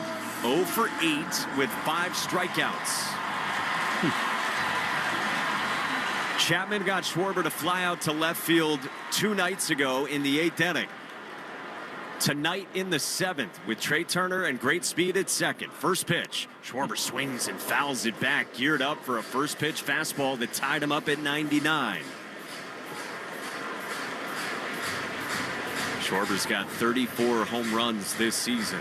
A menacing figure in the left-hand box against his old teammate with the Chicago Cubs, Aroldis Chapman. Stares in toward home plate while Schwarber adjusts his batting gloves with time called. Turner at second, 2 outs in the 7th. Chapman comes set, glances at second. The big lefty's 0-1. Schwarber swings and he pops it up behind the plate. This will get out of play. Foul, and it's 0-2. Well, Aroldis Chapman coming right at Kyle Schwarber. 99 up and in to start. 100 at the top of the zone here. And now he's got all kinds of options. Alex Cora said to you yesterday the slider and the splitter have gotten better, and the fastball is behaving differently than years past in a good way for Chapman. He's ready. 0-2 to Schwarber. Swinging a high fly ball, popped up into shallow right center. Rafaela goes back, calls for it, and makes the catch. And the inning's over. Chapman enters the game in the 7th, takes care of Kyle Schwarber, and leaves Trey Turner at second base. We go to the 8th inning in Philly. Red Sox 6, Phillies 5 on the Shaws and Star Market, WEEI Red Sox Radio Network. You know how you always want to know about everyone else's money? Well, then listen to What We Spend, available now on the free Odyssey app or wherever you get your podcasts. Our daughter Jessie loves playing detective. A clue. But since we discovered she has sensitive skin, we've been playing detective too. We thought the problem was our puppy. But it was actually our old detergent. Aha. So we switched to Tide Free and Gentle. Tide Free and Gentle provides an excellent Tide clean, and it doesn't leave behind irritating residues like dyes or perfumes, so it's gentle on your skin. Case closed. If it's got to be clean, it's got to be Tide Free and Gentle. Dry eyes still feel gritty, rough, or tired? With Mybo, eyes can feel. Mybo, perfluorohexyloctane ophthalmic solution, is used to treat the signs and symptoms of dry eye disease. It's the only prescription dry eye drop that forms a protective layer for the #1 cause of dry eye, too much tear evaporation. So eyes can find relief that's... Remove contact lenses before using Mybo. Wait at least 30 minutes before putting them back in. Eye redness and blurred vision may occur. For more info, talk to your eye doctor. Call 1-844-MYBO-YEAH or visit mybo.com. In communities across the country, hourly Amazon employees earn an average of over $22 an hour, with opportunities to grow their career and their paycheck. Learn more at aboutamazon.com. You're listening to the Shaws and Star Market WEEI Red Sox Radio Network.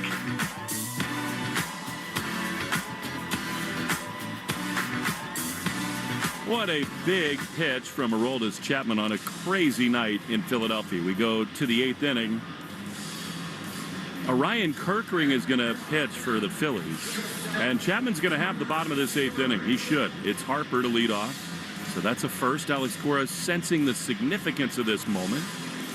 Says, Chapman, you're going to get 4 outs here tonight. First things first, the Red Sox would love to give a little extra cushion to the 1-run lead. Trevor takes a strike on the outside corner fastball. The Red Sox have a great team of photographers and content producers here, and they've been wonderful shots of the Romy Gonzalez grand slam. As Story takes another strike, and one in particular is just fabulous, and that is from the first base side. It's a dugout reaction shot, and in that video, Alex Cora goes crazy.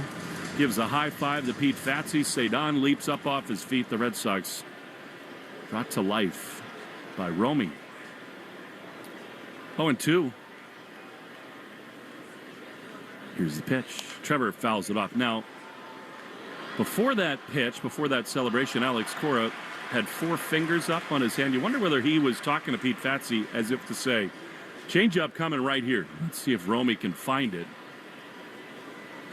Just pure joy. It really was a lightning bolt out of nowhere for the Red Sox. Trevor behind 0-2. Pitch. Little blooper down the right field line, slicing foul. And out of play. He's struck out and twice grounded to third. His Story. Reminder to stay tuned after the game. For the Nissan post-game show, you deserve a car that thrills you. Nissan's got an exciting full line. Put goosebumps on your goosebumps. Experience the thrill for yourself. Local Nissan store, nissanusa.com today. Yeah, it's immediate. The ball leaves the bat of Romy Gonzalez, and right away, Cora reacts with Pete Fatsi. They want this one. 0-2 is popped up. Will it stay in play? No. Back out of the seats. Remember, the inning should really have been over. Rob Refsnyder at the plate hit that little pop-up behind home plate. But it was lost in the twilight sky, and Romy launched. 0-2 is low. I mean, he didn't launch immediately after. Took yet another bases-loaded walk of Jarren Duran. Alex Cora is just grinning in the Sox dugout. They're having fun.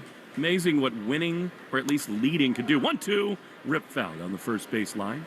And out of play. Yeah, I'd be curious to hear what they had in terms of scouting report on that pitch, the change up there, because Joe Cronin, who is one of the hitting strategy coaches as well, like he had the same reaction right away, and immediately after Cora and Fatsi had a high five, he got in on it as well. 1-2 pitch, swing and a miss. He got him. That's a really good sweeper, and Trevor is gone. Yeah, that's the reason you think. You know, before the game, they thought to themselves, you know, in that spot, that pitcher in a bind may well go off speed. And certainly Romy took advantage. Here's Massa. 1 out, bases empty in the 8th. The pitch to him is outside. You'd love to see Yoshida get it going a little bit. 3 hits in his debut. He has since cooled on this road trip. 1-0. Here's a ground ball hard to first, bobbled by Harper, but he picks it up with a bare hand, flips to Kirkring. And they're 2 down. I think another part of the calculus, just going back to the Romy grand slam, is pitch before Luzardo had missed with a fastball. The at bat before to Duran, it was 3 straight fastballs that had missed. So you knew in that spot, like, he probably has to eliminate his fastball because he's just not throwing it for strikes. He missed with that pitch so often in that inning. Here now Cedon, who fouls it off. He was trying to hit one deep in the night right there, which you love to see that approach. He fouled it back, and it's 0-1. Red Sox, 6 runs, only 3 hits. They've not made an error. 5-8 and no errors for the Phils. 0-1. Cedon rips one into left field. That's a base hit. Cedon rounds first. He'll hold there, which makes all the sense in the world. With Abreu coming up. Updated box score brought to you by the Mass State Lottery. Make it the best night ever. Grab your friends, pick your numbers, and celebrate the night with Keno and the Mass State Lottery. 18 years or older to play. You thought an hour ago we would have been talking about that swing from Rafaela as something to build off of for tomorrow, actually Friday. The Dodgers in town as Willier takes a ball low, but I mean, it's still very much that way, but not in sort of a Pyrrhic sense. It could really take off again with Romy. And maybe this man, Abreu, feels like a really good matchup for him. 1-0. Pitch, swing, and a foul. Violent cut at that sweeper at the bottom of the zone, 1-1. That's why this game is so great. Like, you think you've got everything figured out, and it's 5-0, and hey, nothing going right against Luzardo, and then everything changes, and you said it's only 4 hits total for the Red Sox. 1-1. To Abreu. Here's the pitch. He pops it up. Shallow left field. Third baseman Sosa, about 20 feet into the grass, is there to make the play, and the inning is over. Aroldis Chapman is going to face Bryce Harper in a 1-run game in Philly when we come back. Power on power. 6-5 Sox in the Shaws and Star Market. WEEI Red Sox Radio Network. Our daughter Jessie loves playing detective. A clue. But since we discovered she has sensitive skin, we've been playing detective too. We thought the problem was our puppy. But it was actually our old detergent. Aha. So we switched to Tide Free and Gentle. Tide Free and Gentle provides an excellent Tide clean, and it doesn't leave behind irritating residues like dyes or perfumes, so it's gentle on your skin.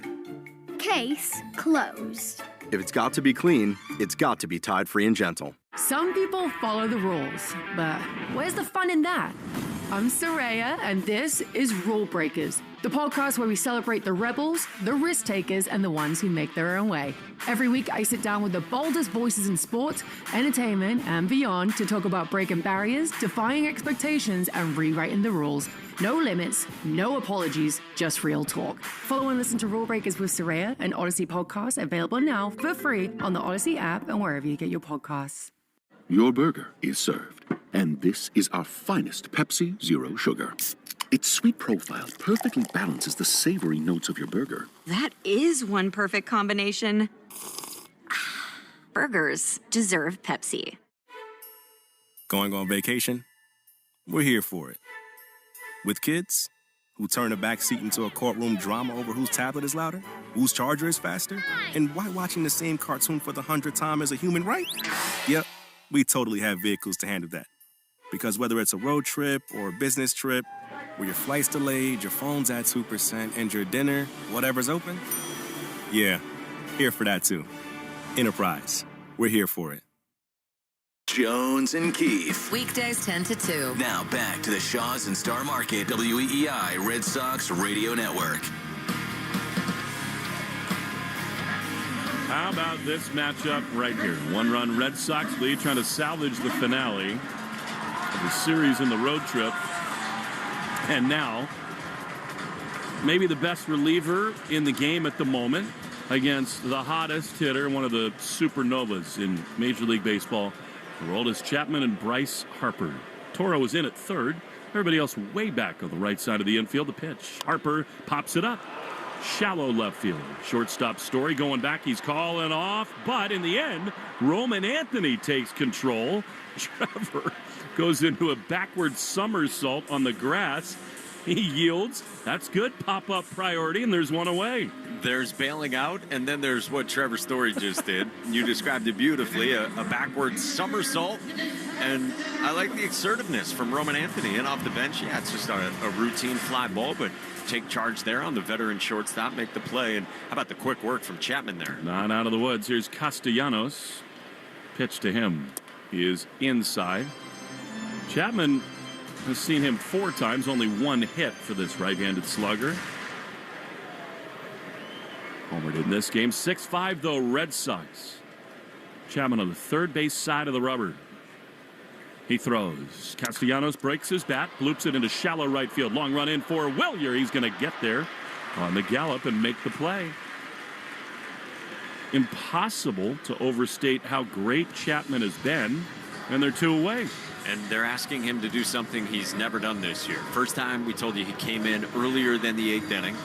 came on to get Schwarber, got him to pop to second, and he's already got 3 outs. He's never gotten more than 3 this year, and he's never had this up and down, as they call it, sitting down after getting Schwarber coming back out for the 8th, but really trying to breeze through. He's only throwing 6 pitches. 2 down. Here's Real Muto. Pitch is high. He's closing in on the most strikeouts ever by a relief pitcher. And the more you think about it, all the All-Star appearances, World Series ring, I think he's got a real good chance to end up in Cooperstown. 1-0 to Real Muto. That is a strike on the outside corner. Fastball. 98 miles an hour, and it's 1-1. And the crazy thing is he's better than ever in a lot of ways. Ball and a strike. 2 down in the 8th. The pitch. That was down and in.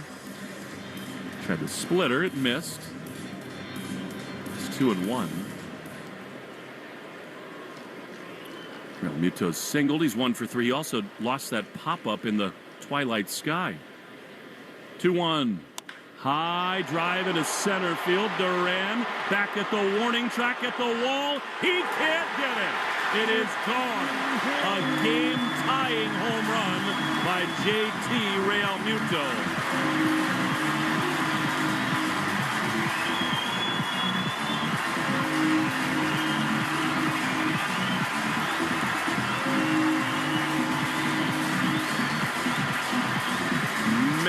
What a big swing that is. You know, Real Muto was feeling it after losing that pop-up. And now the Red Sox, who have pushed all their chips in with Chapman and Wilson, now on the road, find themselves tied and wondering what to do a little later on in the bullpen.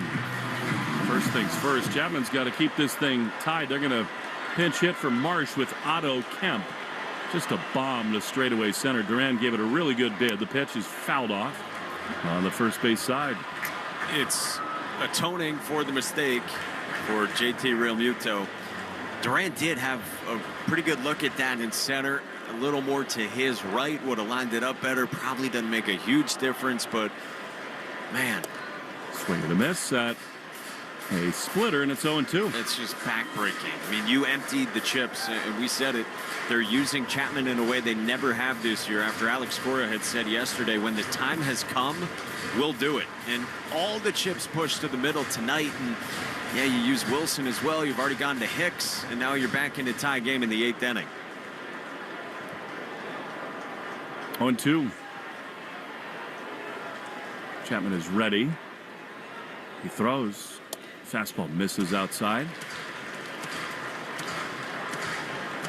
And it is 1-2.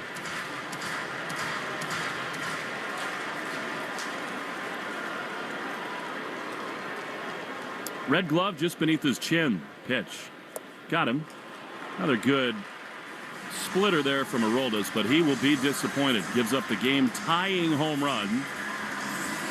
That has not happened often this season at all. That's only the 3rd homer he's yielded this season. Fastball challenge, and Real Muto did not miss it. Matt Strom is going to come on. Narvaez, Toro, and Anthony for the Red Sox.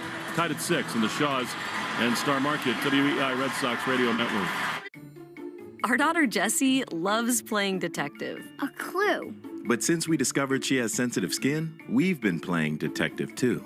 We thought the problem was our puppy. But it was actually our old detergent. Aha. So we switched to Tide Free and Gentle. Tide Free and Gentle provides an excellent Tide clean, and it doesn't leave behind irritating residues like dyes or perfumes, so it's gentle on your skin. Case closed. If it's got to be clean, it's got to be Tide Free and Gentle. You're pretty smart. When people talk about you, too smart comes up a lot. So why are you trying to prove them wrong? Why aren't you pushing the limits of science and powering the nuclear engines of the world's most powerful Navy? If you were born for it, isn't it time to make a smart choice? You can be smart, or you can be nuke smart. Become a nuclear engineer at Navy.com/nukesmart. America's Navy, forged by the sea. We know there's a lot that can go on during one night of baseball. Long home runs, epic pitching performances, catches that defy space, time, and gravity. Climbing the wall. Did he catch it? He did! But what if you could get all of that summarized in a quick, concise, and at least we think, funny podcast that's under 10 minutes?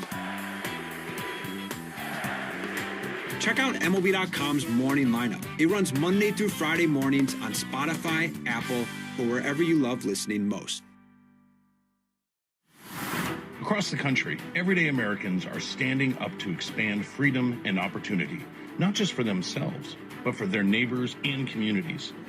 They're small business owners, parents, farmers, and local leaders, people who are pushing back against government overreach and showing what's possible when liberty is protected and individuals get involved.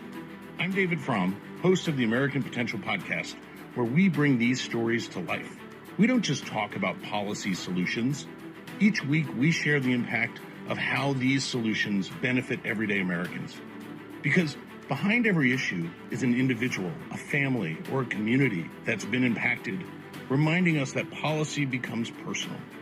So whether you're passionate about keeping more of your hard-earned money, expanding school choice, or cutting red tape, you'll hear from the people making a difference as they share their stories.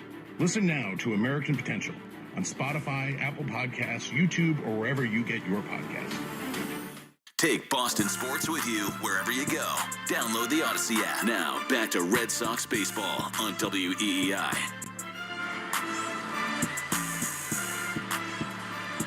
Red Sox and Phillies tied at 6 as we go into the 9th inning. And Narvaez, Toro, and Roman Anthony are scheduled. Would Alex Cora ever consider pinch hitting Alex Bregman, who's available off the bench? He did it in Chicago in that series finale. It sounded like before the game Alex wanted to totally stay away from Alex, but things do change. I'm going to say yes. Yeah, especially with such a natural fix with Toro waiting on deck. There's Narvaez, who doubled his last time here. He takes a breaking ball from Matt Strahm down and in for ball 1. My reasoning is this. Alex Cora, when asked about Bregman pregame, at first he said he won't start today. And then it was almost like he caught himself. He said, or he won't play. Maybe We'll a little see. giveaway. 1-0 to Carlos. Pitch is a little low. I mean, it could change based on how these first couple hitters go. I'm looking into the Red Sox dugout, trying to find him down there. I don't see Alex on the railing anyway. Mostly pitchers up there next to the guys in uni. The 2-0. Narvaez skies one high into left field. Kepler over to his left in front of the track is there to make the play. And there's one down. For now, Toro is going to hit. I mean, look, the Red Sox are trying to be so smart with Alex Bregman. He's essential to everything they want to do.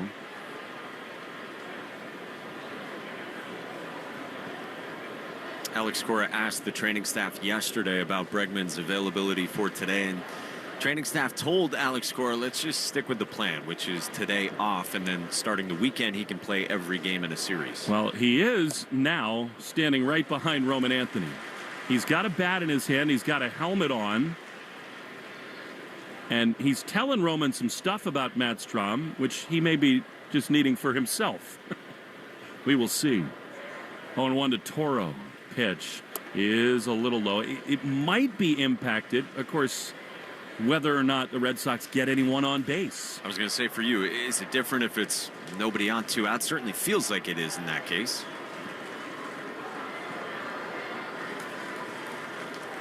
One and one. Pitch is driven foul on the first base side. So now it's a ball and 2 strikes. Attendance report brought to you by Crispy Crunchy Chicken. Another sellout. 42,601 here tonight. Fresh hand-breaded chicken, tenders, or chicken sandwiches. Crispy Crunchy Chicken delivers. 1-2 to Strahm, who's had a great time here in Philly. The pitch. Toro rips it down the right field line, foul.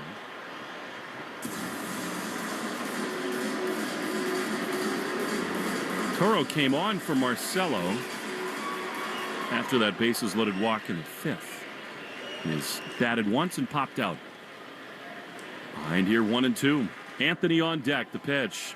Good take. Breaking ball down and in. He looks very comfortable in this at bat. He sure does. That's a really good take. Back foot breaking ball there. Wasn't really tempted too much by it. It wasn't super competitive from Strahm, but 2-2 for Toro.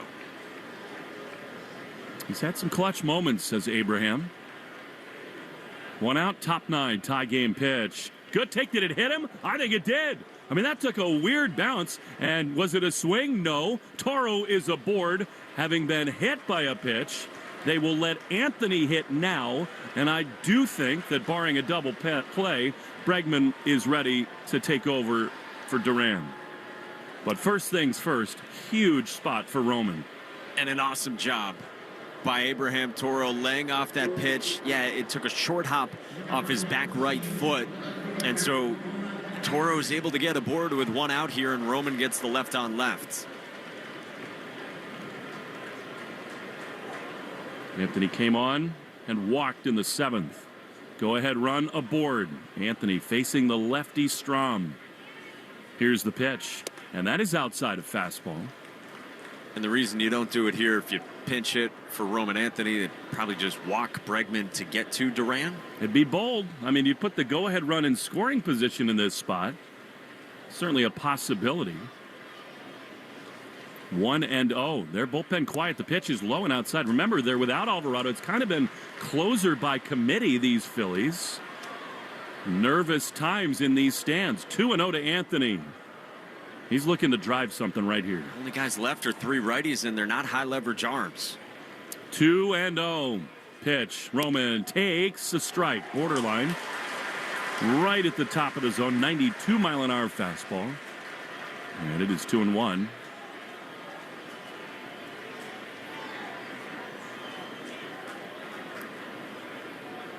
Anthony waits. Strom throws. Roman chops one. Foul outside of first. I mean, the thing is, it gets a little tricky for Alex, even if you get a ground out here. If you use Bregman, then they definitely would walk it. But then, after that, you got Romy and Story waiting with a couple men aboard. 2 balls, 2 strikes to Anthony. 1 on, 1 out, tie game, top 9. Outfield very deep. The pitch. Anthony swings and misses. He strikes out. And the Red Sox have 2 down in the 9th, and Bregman will not hit. Well, that surprises me. I mean, again, you have to remember the Red Sox have lost 7 times in extra innings, and perhaps they save that bullet for extra innings. Some of the guys like Massa or others. Here now, big spot for Duran. The pitch to him is low. Fastball, and it's 1-0. And again, that all assumes that you get 2 extras. That's part of the calculus for Alex Cora. You got the lefty here, then you got a righty in Romy. If the Phillies were to go back to a righty, maybe you go Bregman for Romy. 1-0. Duran takes a strike. Good breaking ball. Bottom of the zone, 1-1. It's such a tough spot there for Roman Anthony against a great big league left-handed reliever. That has been a tough role for him as he adjusts to the big leagues. About the only thing that's given him difficulty. 1-1 to Duran. Strom looking over to first. He throws. Jaron swings it, fouls it off, and that took a bite out of the home plate umpire, Nick Lentz. And the Red Sox in this tie game down to their final strike at the top of the 9th.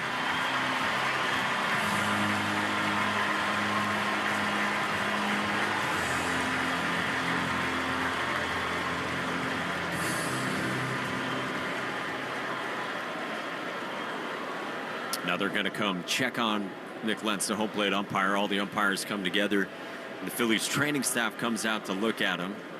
Duran fouled it straight back. It rose up and it hit home plate umpire Nick Lentz cleanly and squarely off the mask.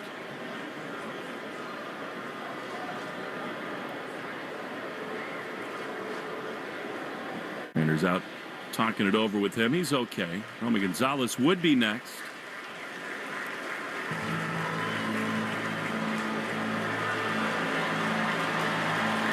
It's interesting. Bregman still holding the bat down there in the Red Sox dugout. Remember, he's not running real well. Maybe they don't want to use him for defense. and they've already lost Meyer to injury. The bench is very short right now. Almost everybody standing in the lower bowl here at Citizens Bank Park. 1-2 to Duran. Strom is ready. He throws. Duran fouls it back. Now, that's a good slider at the bottom of the zone. It stays 1-2. Remember Sunday when Bregman hit the pinch hit home run? That was in the top of the 8th inning, so he did have to come in even on a day where he was supposed to be down and play defense. Garrett Whitlock's going to have the bottom of this 9th inning. Tie game in Philly. 1-2 again. Swing and a miss. Struck him out. Now the Red Sox leave the go-ahead run aboard, and it's buckle up time in Philly. Garrett Whitlock to the mound. Phillies have the bottom of the order due up. Kepler, Sosa, and Stott after this. Shaw's and Star Market, WEEI Red Sox Radio Network. Our daughter Jessie loves playing detective. A clue. But since we discovered she has sensitive skin, we've been playing detective too. We thought the problem was our puppy. But it was actually our old detergent. Aha. So we switched to Tide Free and Gentle. Tide Free and Gentle provides an excellent Tide clean, and it doesn't leave behind irritating residues like dyes or perfumes, so it's gentle on your skin. Case closed. If it's got to be clean, it's got to be Tide Free and Gentle. Going on vacation? We're here for it. With kids who turn the back seat into a courtroom drama over whose tablet is louder, whose charger is faster, and why watching the same cartoon for the 100th time is a human right? Yep, we totally have vehicles to handle that. Because whether it's a road trip or a business trip, where your flight's delayed, your phone's at 2%, and your dinner, whatever's open, yeah, here for that too. Enterprise, we're here for it. Want to listen to WEEI on the go? Just download the Odyssey app. Now, back to Red Sox baseball on WEEI.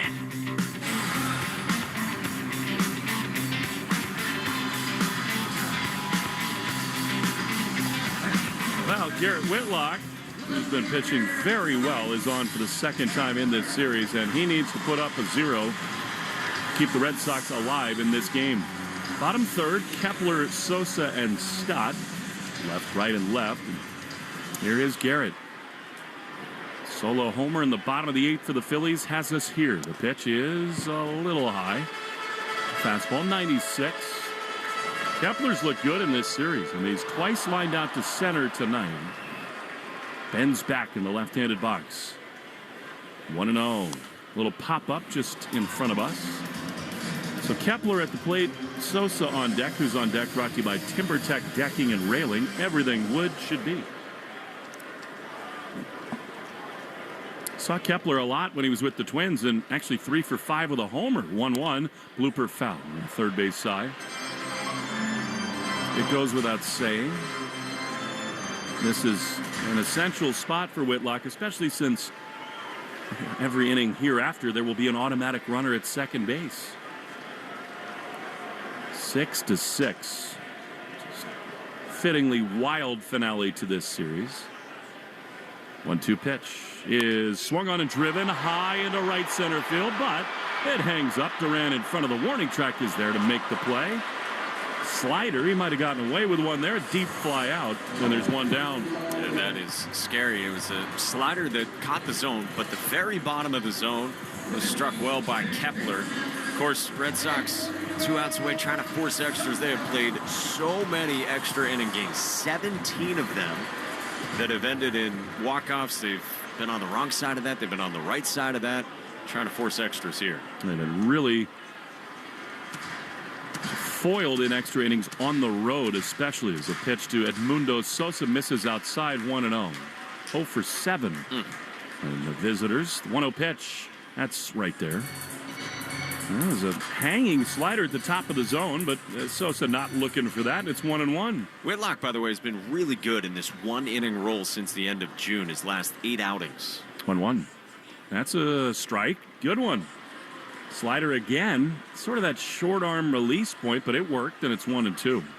I don't think he'd be that well advised to triple up on that pitch here. 6-6. Bottom 9. The pitch is popped up. Shallow right field, back to Cedon, over Abreu, in Duran, and it's Williard in the end to make the play. He did go back to that pitch, but it was perfectly located. They're 2 down. Yeah, he buried it down in the way. That was far better than the previous ones. And how about 3 straight sliders after a first pitch, fastball out of the zone, and pretty good work so far from Whitlock. As you said, he has really thrived in this spot. And the fact that you use him for one makes him more available. Alex Bregman has an iPad out, batting gloves on. Here is Bryson Stott, who's had a big night at the plate. He fouls the first pitch off on the third base side. They're going to use him in the 10th inning as it sets up now. The automatic runner, perfect. It's Duran, but then Romy, Story, and Massa. See what the Phillies do on the mound. They got a righty up and warming. 0-1 to Stott inside. You know, the people of Philadelphia are thinking about what a great story it would be. Have your first son hit 2 homers, one of them to win the game. Whitlock wants none of that. 1-1, the pitch is high with a fastball. He's not thrown many of those. Lost that one badly, and it's 2-1. And of course, you just fear the guys that loom. Turner, Schwarber, Harper after this man. 2-1. Pitch is in there. Beauty. That was a changeup, and it's 2-2.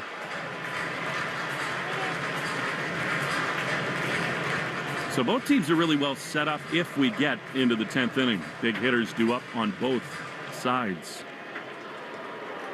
6-6, 2 down, bases empty, bottom 9. Here's the pitch, and it's a ground ball on the left side. Story will backhand it. He plants and throws to first, just in time. Got him by half a step. Excellent arm strength by Story. All right, to the 10th we go. Romy, Story, and maybe Bregman when we come back. 6-6 in Philly. On the Shaws and Star Market, WEEI, Red Sox. Our daughter Jessie loves playing detective. A clue. But since we discovered she has sensitive skin, we've been playing detective too. We thought the problem was our puppy. But it was actually our old detergent. Aha. So we switched to Tide Free and Gentle. Tide Free and Gentle provides an excellent Tide clean, and it doesn't leave behind irritating residues like dyes or perfumes, so it's gentle on your skin. Case closed. If it's got to be clean, it's got to be Tide Free and Gentle. I'm Emma Greed, and I've spent the last 20 years building, running, and investing in some incredible businesses. The more success I've had, the more people started coming to me with questions. How do you start a business? How do you raise money? How do I bounce back from failure? On my new podcast, Aspire with Emma Greed, I'll be answering these questions and more through weekly conversations with the smartest minds out there. Listen to and follow Aspire with Emma Greed, an Odyssey podcast available now, wherever you get your podcasts. At some health systems, cancer care can make you feel like a number.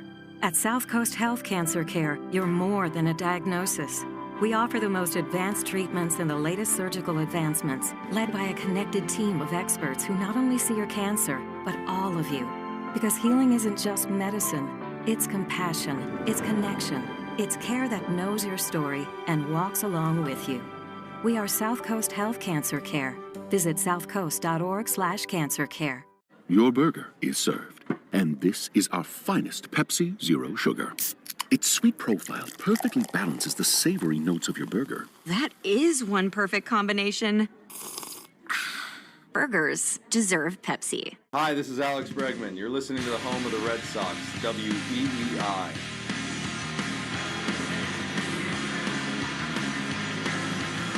Here we go in the top of the 10th inning.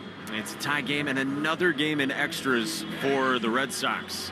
6-6 our score in Philadelphia. Jarren Duran's the automatic runner, and Alex Bregman will indeed pinch hit here for Romy Gonzalez. Alex Cora saved him to this point. Max Lazar is the new arm, and the right-hander's first pitch to Bregman is down the heart of the plate for strike one. So we wondered if we would see Bregman in the 9th. Instead, he hits for Romy against the righty here in the 10th against Lazar, who pitched effectively late in the game on Monday. 0-1 pitch. Bregman swings and he fouls it off right at home plate on a breaking ball down. 0-2. You like that? Not use him in the 9th and use him instead here in the 10th? Now that it's tied, I love that he's up there. Alex Bregman with today not being in the starting lineup, still getting back to full strength from the quad strain. Duran's at second. Lazar kicks and spins back toward Duran. Again, Alex Cora got asked pregame about Alex Bregman, just generally about his recovery. And he said, we got to play it safe with him, and said he wouldn't start today. The 0-2. Bregman takes down, then kind of corrected himself and said, or he won't play, knowing that his comments were going out there publicly. And now Bregman pinch hits here in the 10th inning. Had the 3-run shot off the bench in the 8th inning Sunday in Chicago. Lazar's 1-2. Bregman swings and he bloops this one in the left. Kepler comes on and makes the catch on the run for the first down. Duran goes back to second, and there's one away for the Red Sox in the top of the 10th inning. Well, in a 2-strike count, Alex Bregman got a pitch in on a fastball at 97, and he got jammed. I thought he got jammed just enough it was going to dunk in. It looks to me like Weissert is now up in the Red Sox pen. Ken Whitlock's been given just 1 innings. He did that as well late in the game on Monday. Here's Trevor Story. First pitch, he swings and misses, and it's 0-1. And these are the moments that when the Red Sox have lost these road extra innings games that we go back to.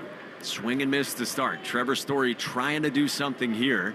The Red Sox have to get at least one. Here comes pitching coach Caleb Cotham for the Phillies. He'll come out and talk to Lazar with the count 0-1. Let's pause 10 seconds for station ID on the Shaw's and Star Market WEEI Red Sox Radio Network. From the WEEI studios, 93.7 WEEI FM and HD1, Lawrence, Boston. Always live on the free Odyssey app. With Will Fleming, Mike Monaco with you in the top of the 10th inning in Philly. Red Sox and Phillies tied at 6 with Duran the runner at second. 1 out in the inning after Bregman pinch hit and flew out to left, and now 0-1 on Trevor Story. Trevor's 0 for 3 with 2 strikeouts and a ground out to third. He's been beaten with breaking balls here in this game. Something weird going on there. I think the Phillies think the Red Sox might have something. You very rarely see a visit like that. Especially after a very good first pitch breaking ball down in the zone from Lazar. The 0-1. Story takes down a fastball that just missed. Could have easily been called a strike. Trevor will take it, and it's 1-1. Facing Lazar, this 26-year-old rookie who's only thrown about 35 innings for his career. Big lead for Duran at second with 1 out in the 10th inning. Lazar's 1-1. Story swings, pulls it on the ground. Fair ball past the dive of Sosa at third into the corner. Duran scores from second, and Trevor Story delivers in the 10th inning. A run-scoring double, and the Red Sox lead 7-6 in Philly.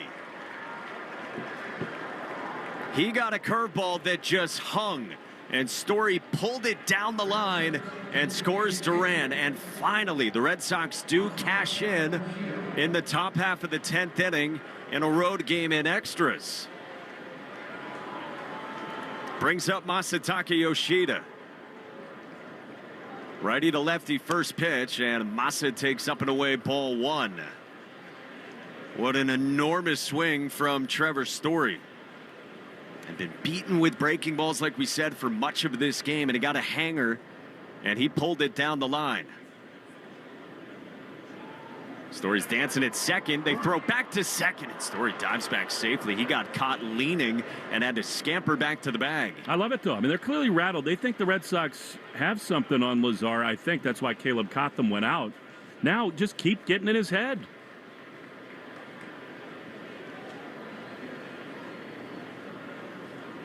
One 1-0 the count on Yoshida. Here's the pitch, and Masa takes a strike on the outside part of the plate. Yeah, you were on it in that 0-1 to Story that Cotham goes out, sensing perhaps something. I mean, it was a great breaking ball. They're not paying a visit if they don't think the Red Sox saw what was coming. Of course. And now Story at second. The 1-1. Yoshida swings, beats it on the ground at third. Sosa gobbles it up. He looks Story back. He throws out Yoshida, and there's 2 away. So Story still at second, and it brings up Cedon Rafaela. So you put Bregman into the game for Romy. You can put Bregman over at third. You can slide Toro, who was at third, for Meyer, who left the game earlier due to injury. You can put Toro over at first, and everyone else stays put in the bottom of the 10th. But the Red Sox want more. They're up 7-6 in the top of the 10th with Cedon in the box.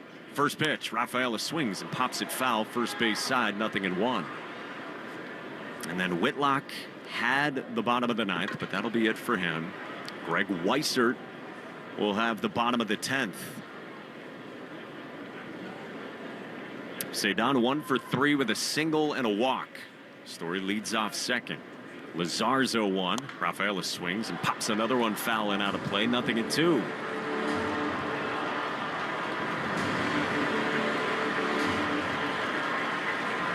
Red Sox got 6 runs in the 5th inning when they had trailed 5-0. Romy Gonzalez popped his first career grand slam to improbably give the Sox the lead at the time. Now in the 10th, 0-2. Cedon takes down. Phillies tied it in the bottom of the 8th inning on a home run from JT Realmuto off Aroldis Chapman, who the Red Sox were using differently than they have at any point this season.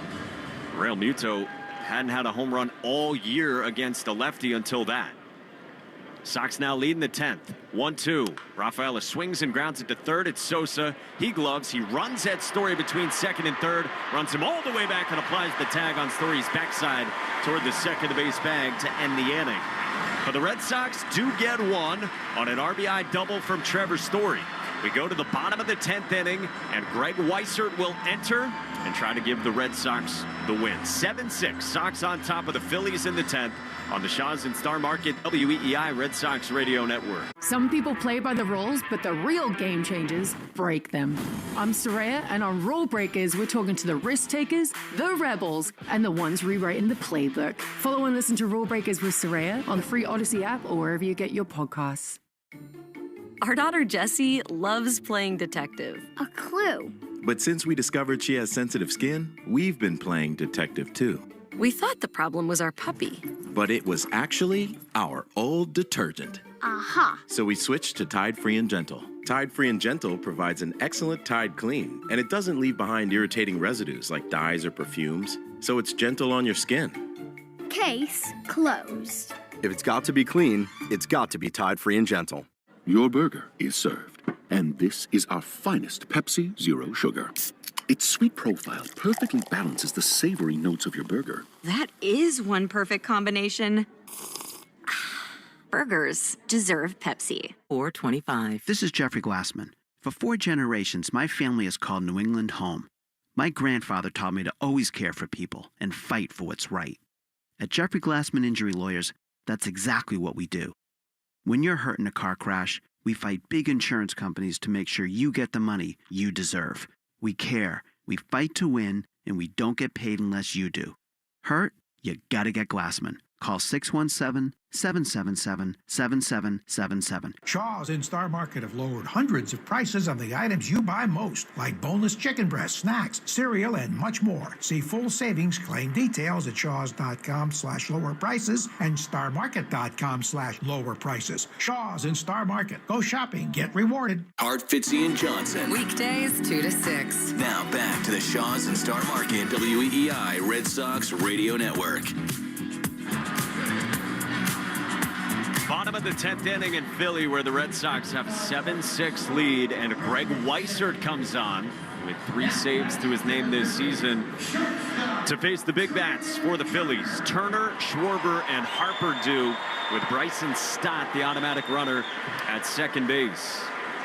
Well, here we go for Greg Weissert, who pitched yesterday, a scoreless 8th inning, 1-2-3 on 14 pitches in that Sox loss.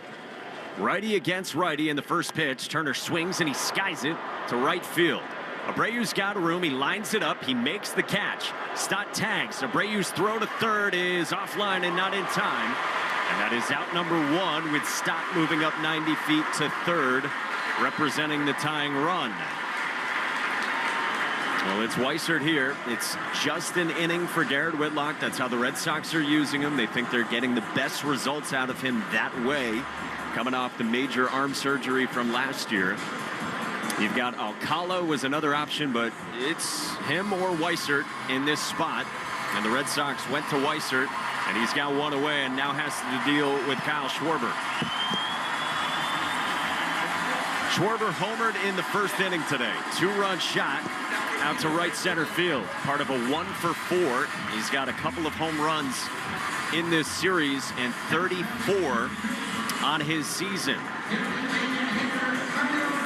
Infield will come in for Alex Cora and the Red Sox. Sox up 7-6 in the bottom of the 10th inning. Weissert out of the stretch. Red glove at the waist. First pitch. Schwarber swings, pulls it on the ground into right field. A base hit, and this game's tied. Stott jogs in and scores easily from third on a first pitch, game-tying RBI single in the 10th from Kyle Schwarber.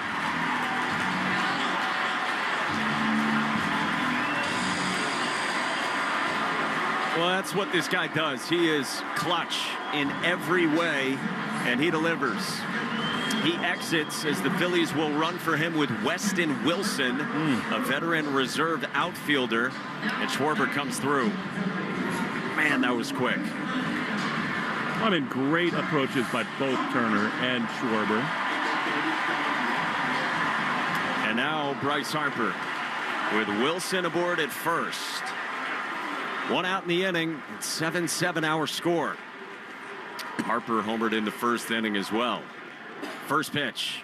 Harper takes inside, ball one. This was the understandable gamble of using Chapman in the 7th and then 8th innings to see Schwarber and Harper, hoping they would not come up again. It paid off at the time for Alex Cora against those two bats. But now Weissert faces him. The 1-0. Harper takes outside. 2-0. Backdoor breaking ball that could have been called a strike. Harper today hit the 350th home run of his career. The two-time MVP. Weissert's 2-0. Harper takes a strike at the knees with a fastball at 96 in a beautiful spot from Greg Weissert.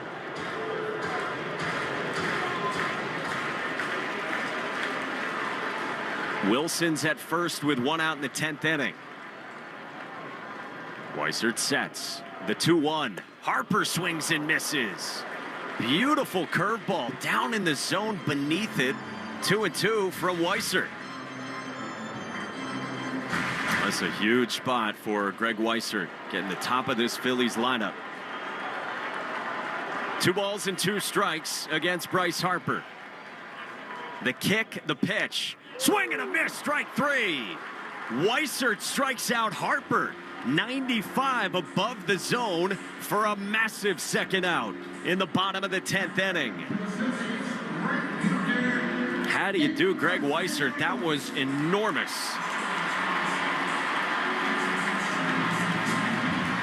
Wilson still at first, and now to the cleanup spot for Nick Castellanos. 1 for 4 with a solo shot in the 3rd inning off Lucas Giolito. A couple strikeouts and a flyout to right since for the veteran Castellanos. 7-7, bottom of the 10th inning. 2 outs for Weissert. He spins and throws to first to check on Wilson. Wilson this year does not have a stolen bag in 20 games. I'd be surprised if he were going. He got power at the plate. Agreed. In the form of the 2-time All-Star Castellanos. Weissert's first. Castellanos swings and misses. He looked late, and that swing looked heavy against a 95-mile-an-hour sinker. The Red Sox totally going for this game here in Philadelphia, trying to salvage the finale on a real difficult road trip out of the All-Star break after the 10-game winning streak. The 0-1, runner goes, the pitch a ball, Narvaez's throw is a dart. They got him at second inning over. Weston Wilson caught stealing. Narvaez with a hose on the money. And the inning's over, and we go to the 11th. The Phillies tie it with Kyle Schwarber, but we go to the 11th. 7-7 our score on the Shaws and Star Market, WEEI Red Sox Radio Network. Our daughter Jessie loves playing detective. A clue. But since we discovered she has sensitive skin, we've been playing detective too. We thought the problem was our puppy. But it was actually our old detergent. Aha. So we switched to Tide Free and Gentle. Tide Free and Gentle provides an excellent Tide clean, and it doesn't leave behind irritating residues like dyes or perfumes, so it's gentle on your skin. Case closed. If it's got to be clean, it's got to be Tide Free and Gentle. You know how you always want to know about everyone else's money? Well, then listen to What We Spend. Available now on the free Odyssey app or wherever you get your podcasts. Your burger is served, and this is our finest Pepsi Zero Sugar. Its sweet profile perfectly balances the savory notes of your burger. That is one perfect combination. Burgers deserve Pepsi.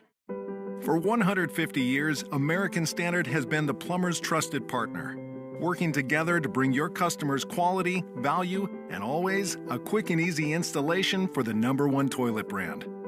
While our partnership hasn't changed, our appreciation continues to grow. And it's why we've enhanced our American Standard Plumber Rebate Program, which now gives you even more money back on projects large and small. Learn more at LixelPlumberRebates.com. Discover the beauty and durability of Versatex Carefree exterior trim from Riverhead Building Supply. Versatex PVC trim board is low maintenance and stands up to the weather. Learn more at rbscorp.com. You're listening to the Shaws and Star Market WEEI Red Sox Radio Network. Now, Wilyer Abreu, as we go into the 11th inning, leads it off against a new pitcher, the 7th of the evening for the Phillies, Seth Johnson. Cedon, the automatic runner at second base, tied at 7. Just an absurd game. Pitch to Wilyer is a ball, fastball. He was ready to go there. That body language was, I'm in pull the trigger mode, but a good take, and it's 1-0. Abreu, Narvaez, and Toro scheduled to hit. 1-0. Pitch. Abreu takes another fastball outside. It's 2-0.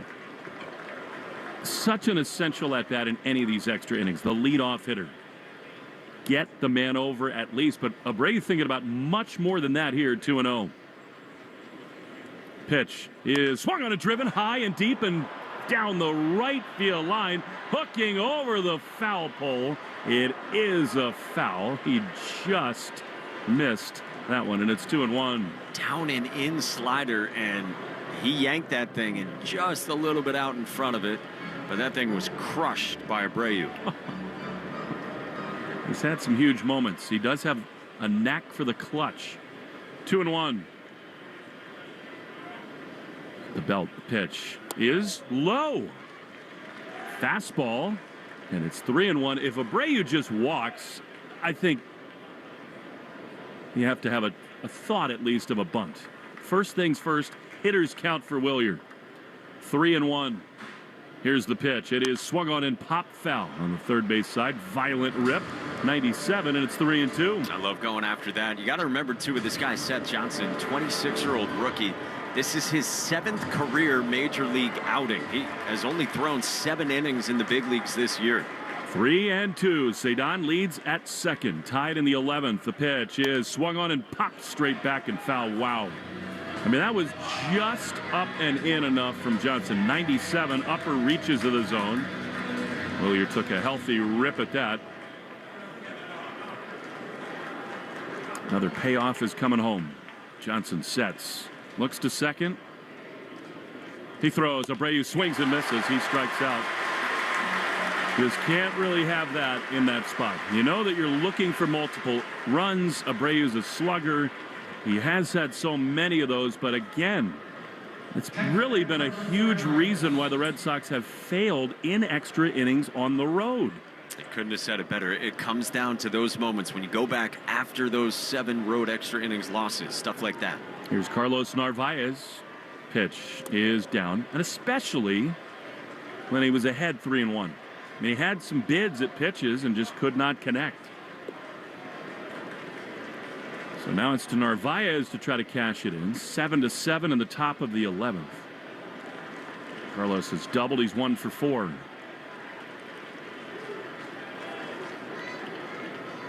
Here's the pitch. Carlos swings and misses. High fastball. The Red Sox have struck out 14 more times in this game.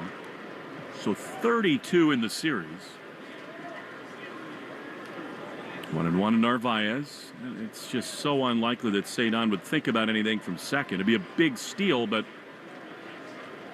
Sosa pretty close to the bag over there at third. Real Muto, the big arm. 1-1. Here's the pitch. Carlos takes high.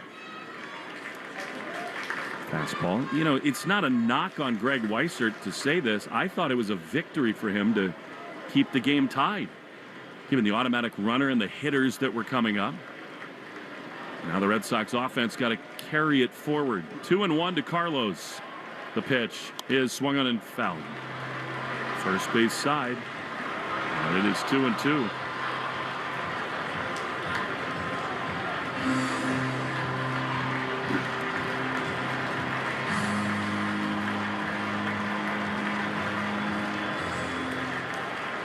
Cedon at second. The go-ahead run in extra innings. The 11th to be exact. 2-2. Swung on and ripped deep into left field. Ed is back at the track, at the wall. Goodbye! Homer for Carlos Narvaez. El Capitan puts the Red Sox ahead 9-7. Wow!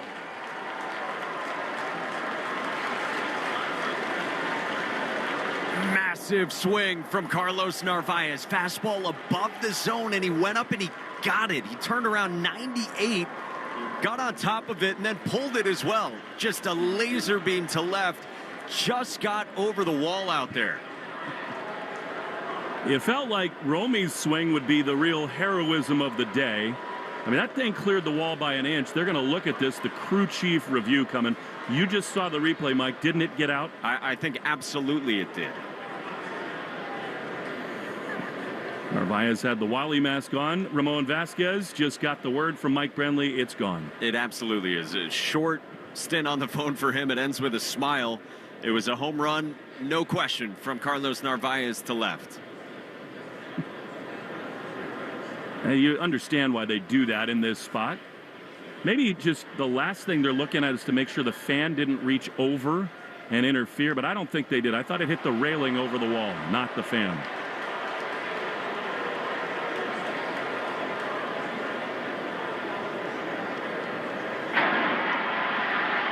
After review, the call on the field is confirmed. Home run. Yep.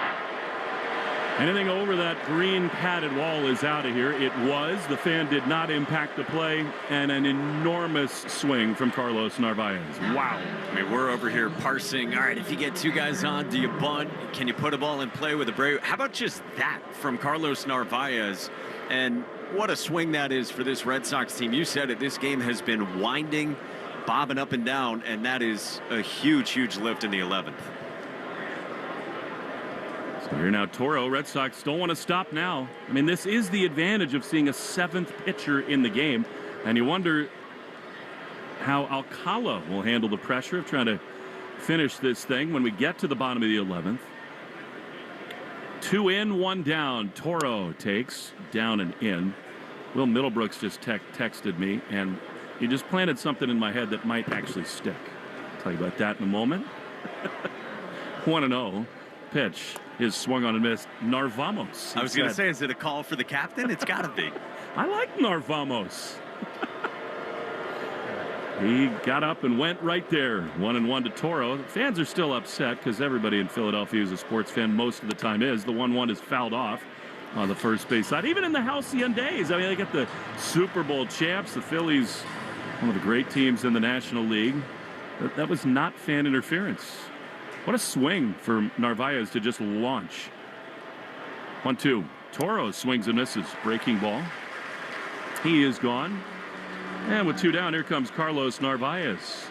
I mean, the fastball to Narvaez, it was like above the letters. Just a huge, huge swing from him. And, man, with all the talk about his workload and, all right, is his bat the same as it was in the first half? He delivers in that kind of pressure spot. Well, and it tells you he was absolutely selling out for that pitch. Here's Roman, who takes a strike top of the zone. You're not getting to 97 top of the zone with that kind of pull power if you're not thinking about that exact delivery when it comes home. 0-1 to Anthony. Pitch is high and outside. Well, Red Sox have shown fight over these last few weeks. You have to say that about them. This game felt lost early on as Roman fouls off a breaking pitch. Curveball, and it is 1-2.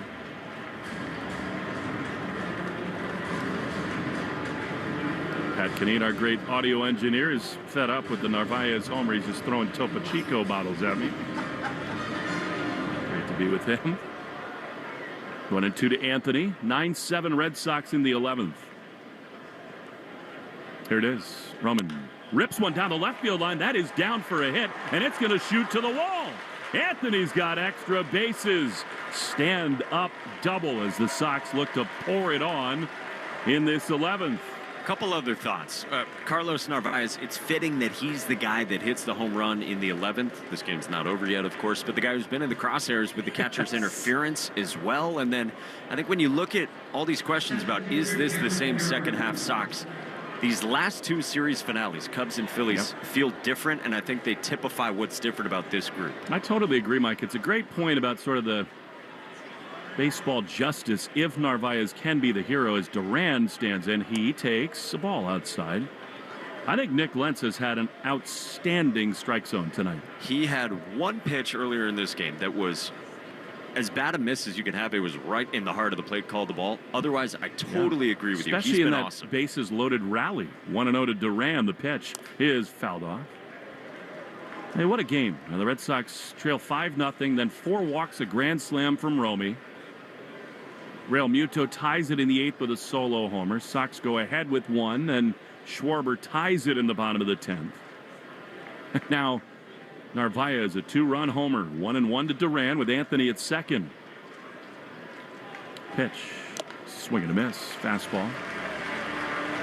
Narvaez, I thought, not that it's any surprise, said all the right things the last 2 nights. Not the craziness of those calls.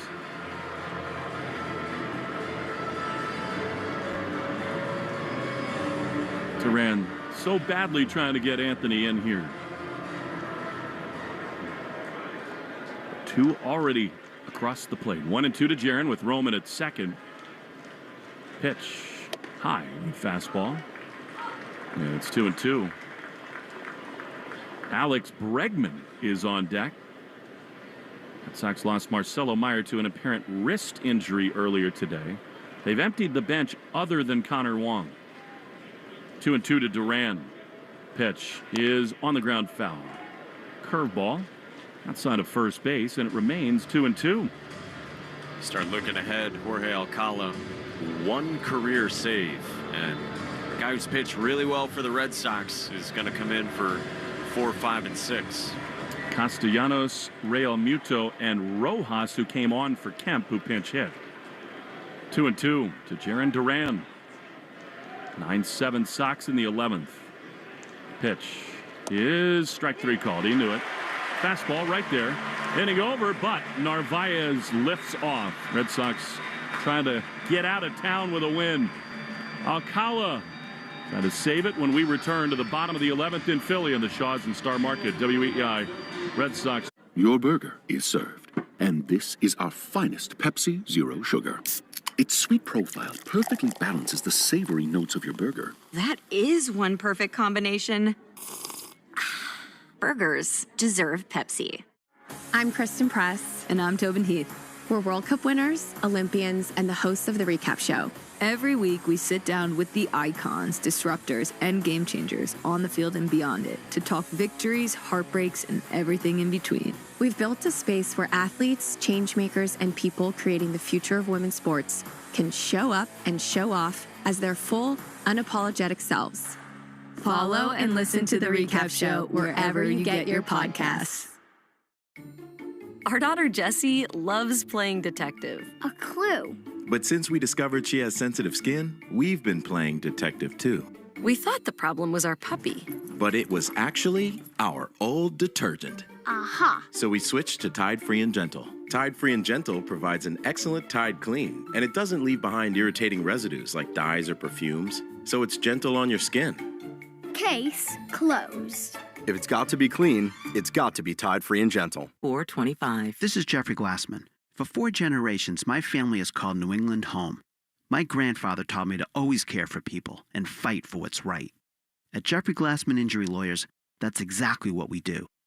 When you're hurt in a car crash, we fight big insurance companies to make sure you get the money you deserve. We care, we fight to win, and we don't get paid unless you do. Hurt? You gotta get Glassman. Call 617-777-7777. More Boston sports opinion, more often. Just download the Odyssey app. Now, back to Red Sox baseball on WEEI. Jorge Alcala is on the mound for the Red Sox, trying to put a cap on what would be a thrilling win, and what I think is, by now, definitively the game of the year for the Red Sox. This has been incredible, and you're going to ask Jorge Alcala now to do something he's only done once. One career save. The only save he has was 4 years ago, game 162. A couple of teams nowhere close to the playoff picture. He got the final 4 outs in a Twins win against the Royals. This is very different. In the thick of the playoff picture, a week before the trade deadline, in an atmosphere that for 3 nights has felt like the playoffs. It totally has. 3 sellouts, these fans into it. It'll be Castellanos, Real Muto, and then, as we said, Rojas on for the Phillies. 9-7, bottom 11. Automatic runner is Harper at second. The pitch, pop foul on the right field line. This, to me, is the scary hitter in this situation. He's had a knack for the big spot for the Phillies.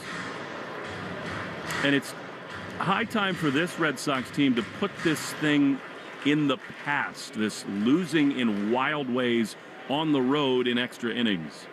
0-1.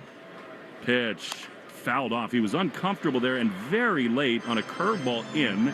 And it's 0-2. I mean, you can get some late, uncomfortable, heavy swings from Castellanos. We saw that when he was up in the bottom of the 10th inning before the caught stealing, and again here against Alcala. You know, and all games, all wins just are not equal. This is one to cap off a road trip that has been challenging against great pitchers. And the way this one has unfolded, it becomes a game you really want to have. 0-2. Alcala at the belt. He throws. Castellanos takes a high fastball. You wonder after that awkward swing on the slider whether the heater up maybe sets that pitch up again here. Yeah, bury one down and away right now, I think, if you're Jorge Alcala. He's homered. He's 1 for 4. Castellanos, open stance. 1-2. Here's the pitch, and it is a breaking ball that was in the dirt. He didn't make that look tantalizing enough. And it is 2-2.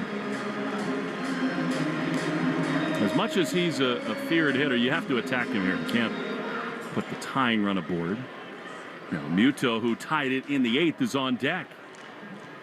2 balls, 2 strikes.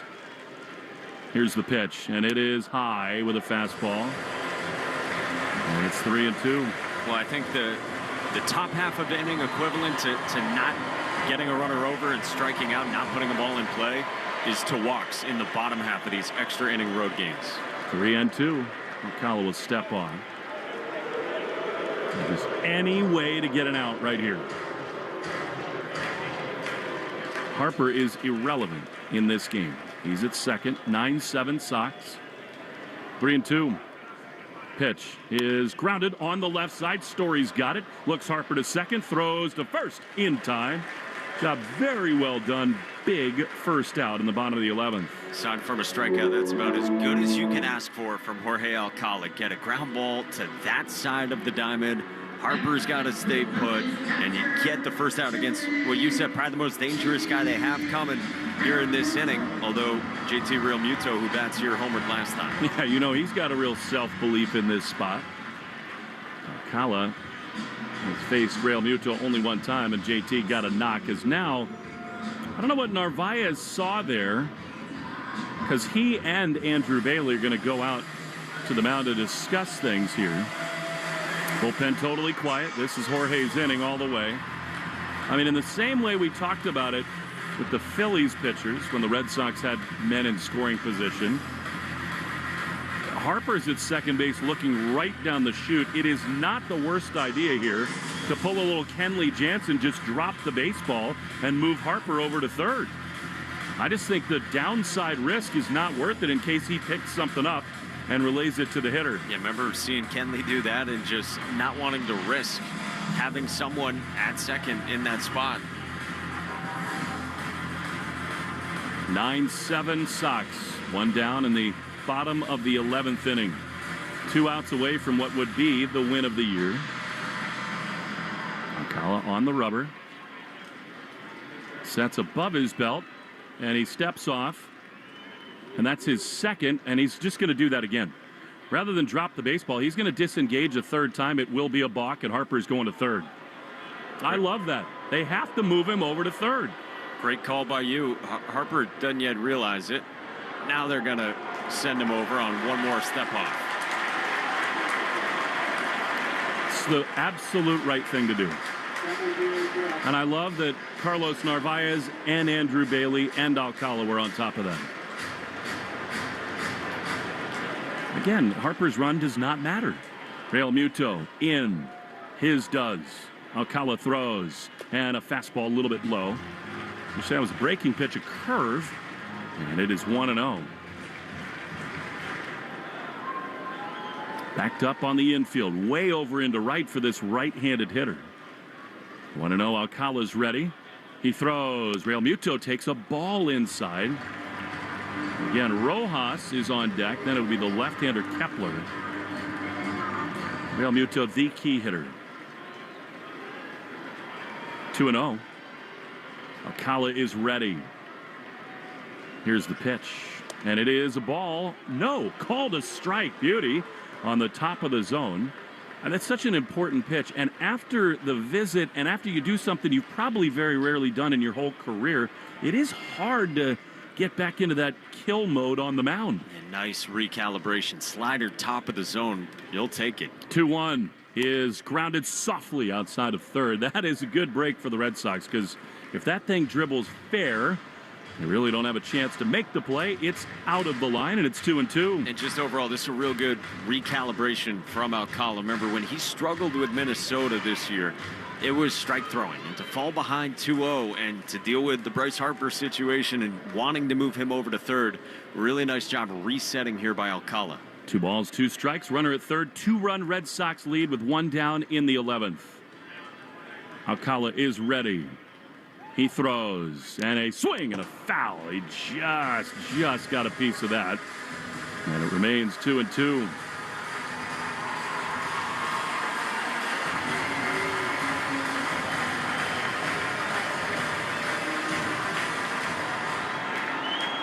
Two balls, 2 strikes to JT Real Muto. Alcala stands tall on the mound.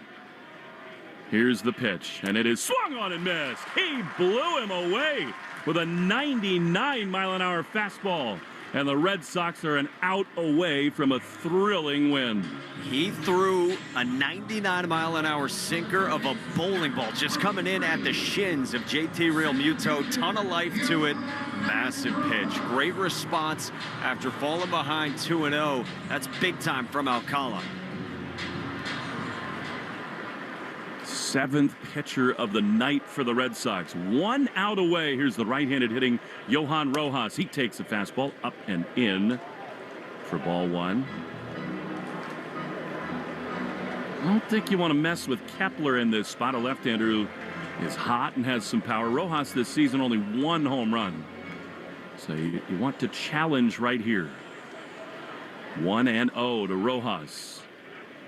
Alcala throws, swing and a miss. He couldn't hold up. A really good slider. And it is 1-1. Giolito, Wilson, Hicks, Chapman in the 7th. Whitlock, Weiser, now Alcala. 1-1. Pitch.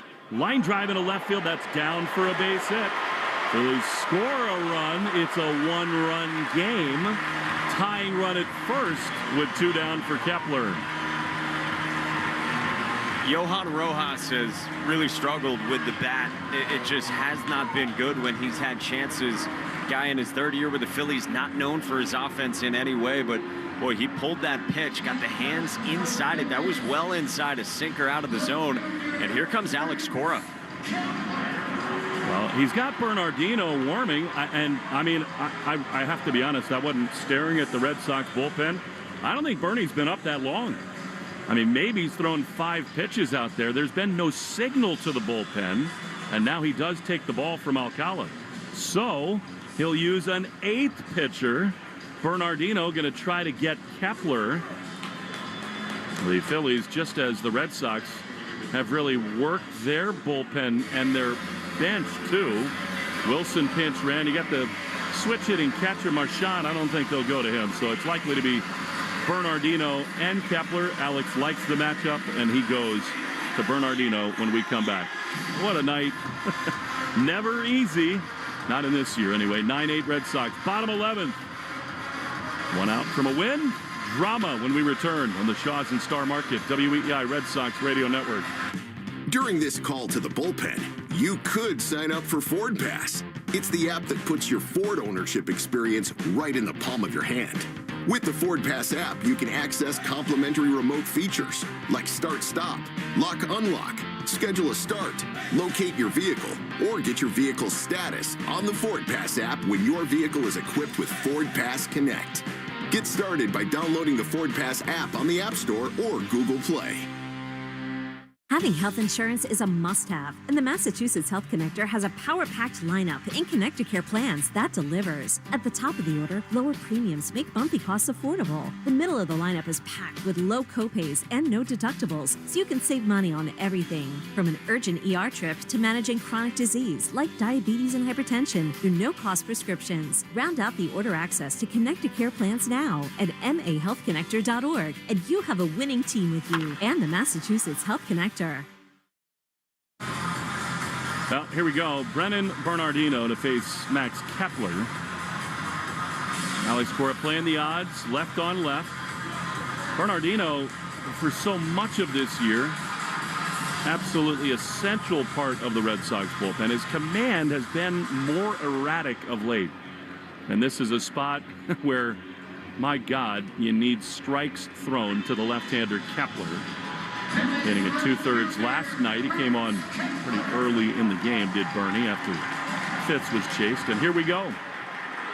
7 walks the last 12 innings for Bernie. Strike 1 is really important here. Kepler has struggled against left-handed pitching.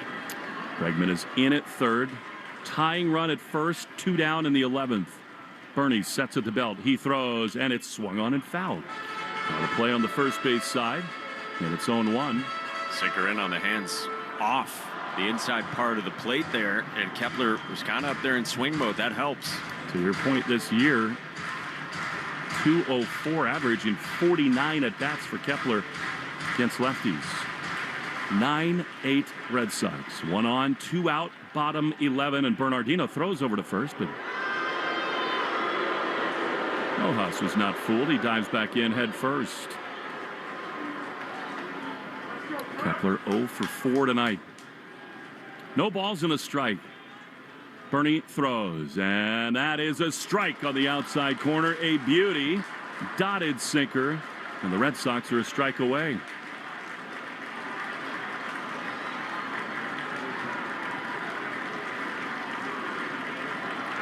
Oh, 0-2. Bernardino delivers, and a swing and a drive.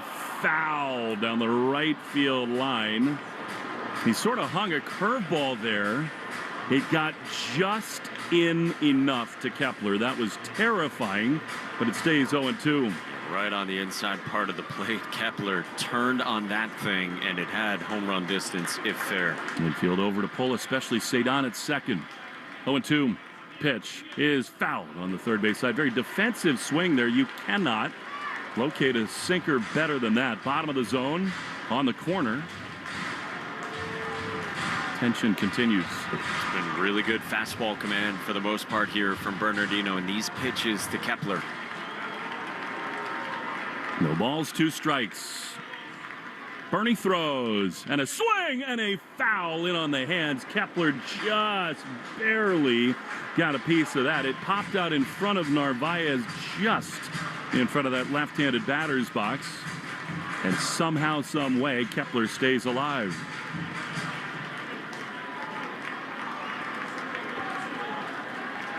(9-8) Red Sox. 1 on, 2 out, bottom 11. Bernardino throws. And a fastball called. Strike 3. Ball game over, and the win of the year for the Red Sox. They get out of Philly with the finale. 9-8 the score. A Romy grand slam made it a new game, and a Carlos Narvaez extra innings 2-run bomb will send the Red Sox home happy. It's huge. It's why this year does feel different in the second half of the season than the last couple years. Grind out a win on Sunday with late inning heroics against the Cubs. And then you said it, game of the year, man. 6 runs in the 5th inning on 2 hits. Romy hits the slam. You're down 5-0. Giolito gave up the 4 home runs, but you just keep grinding, and you use all the arms. You use your best bullpen arms in ways they haven't been used this season. That is a special win today, and the Red Sox really needed that to finish this road trip. I mean, Alex Cora pulled out all the stops in this game. He used Chapman in the 7th inning. He pinch hit with Bregman. He's moving and operating, even with the injury to Marcelo Meyer. He takes Alcala out of the game, goes to Bernardino, and Bernie rewards that decision. Wow. That had playoff feel from the jump. Really, this series, this road trip kind of has in these packed ballparks in Chicago and in Philadelphia. And as we said throughout the broadcast, all wins not created equal, and that one, there's just no question about it. It's the best win of the season. Needed that so badly. You do not want to come home after what would have been with a loss. A 1-5 road trip, 2-4 tastes a whole lot better. And the Red Sox, man, they just continue to fight in this game. And you said it, Alex Cora pulled out all the stops. I think we got Romy with us. Yeah, he's just about to hop on as the Red Sox get an enormous win, 9-8. Romy, you with us? Yep, I'm here. Hey, man, it is great to have you. Great to watch you swing the bat in that way. Take us through that sequence. I mean, it was such a crazy start to this game. Your swing changed everything. Take us through that at bat. Yeah, obviously, being there in a big spot, been getting pounded with changeups all series, and I was looking for it, and made a mistake, put a good swing on it. I saw the reaction from Alex. You'll see it eventually. Awesome with him and Joe Cronin and Pete Fatsi. I think everybody was thinking along with you, Romy, to sit on that fastball. I mean, that changeup, and they were all excited you got it and you launched it. Mm-hmm. Yeah, I saw the video. Everybody freaked out in the back. So yeah, it was pretty sick. Romy, what was the feeling like just in that 5th inning? I mean, what Marcelo Meyer did before leaving the game, coming back in that at bat to work the walk, ref getting new life on that 2-0 foul that he popped up. Just for you guys, those good takes, those good plate appearances, and watching that build. Yeah, I mean, we strung along some great at-bats there in that inning. Marcelo with the huge walk. Jaron had a huge walk also. Yeah, man, it was a great win. We grinded out this W, and, we just got to, reset, enjoy the off day, and get ready for L.A. Romy, this group has a real resilience to it. There's a belief. It feels like there's an identity forming. This is one of those wins, don't you think, that can have some real carryover? What's it like to be a part of a crazy night like this, and how do you think it might play forward? Oh, it's great. Anytime you go down 5-0, especially with a team like the Phillies, it's not easy to come back, and we didn't lay down. We fought to the very end. Obviously, we got into extra innings, and Narvi had a huge hit. Trevor, it was just an unbelievable win.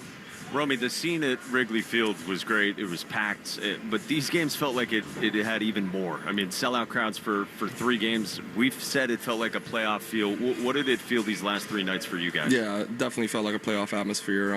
These fans they're tough, and yeah, it's a tough place to play. And they got such a really good team over there, and they were battling every pitch. Felt like it was a playoff game. It was awesome. Right after you hit the slam, you had a really nice play over at first base, trying to keep your toe on the bag. You did that.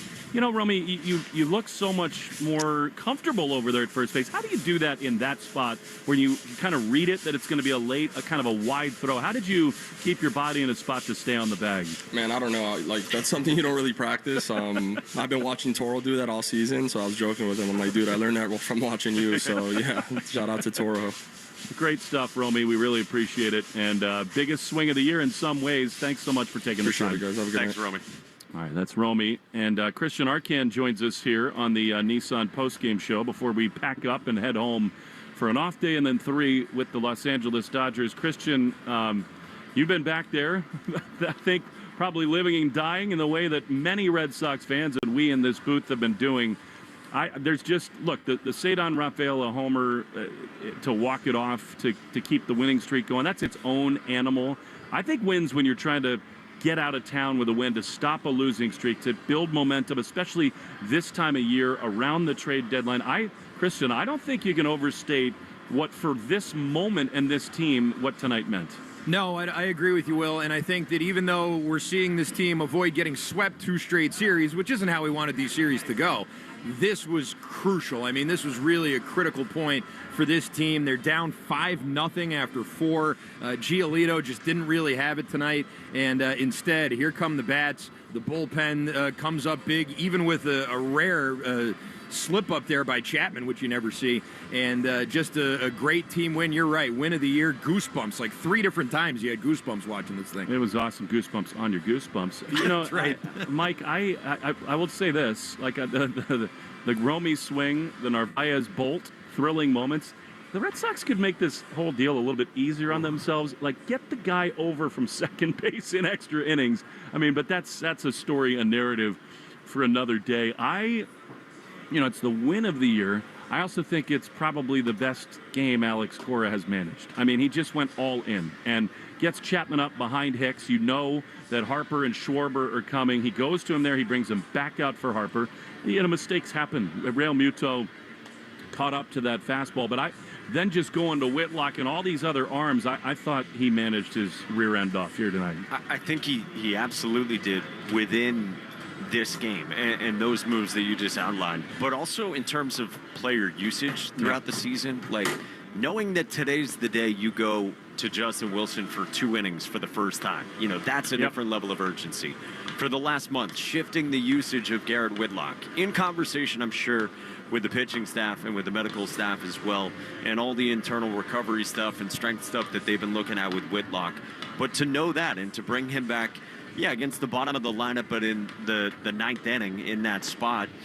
And with Chapman, too, that knowing today's the time that you use him differently and bring him in as early as he's come in this year. Try to get 4 outs with him, something they haven't done this season. And you push that button, it was huge. And then the bench usage. I mean, it didn't end up being the big moment that we thought it might be with Bregman, but doing that in the 10th inning, instead of in the 9th inning, that was patient as well. And he promised that he would be patient after going early to a pinch hitter at Wrigley Field.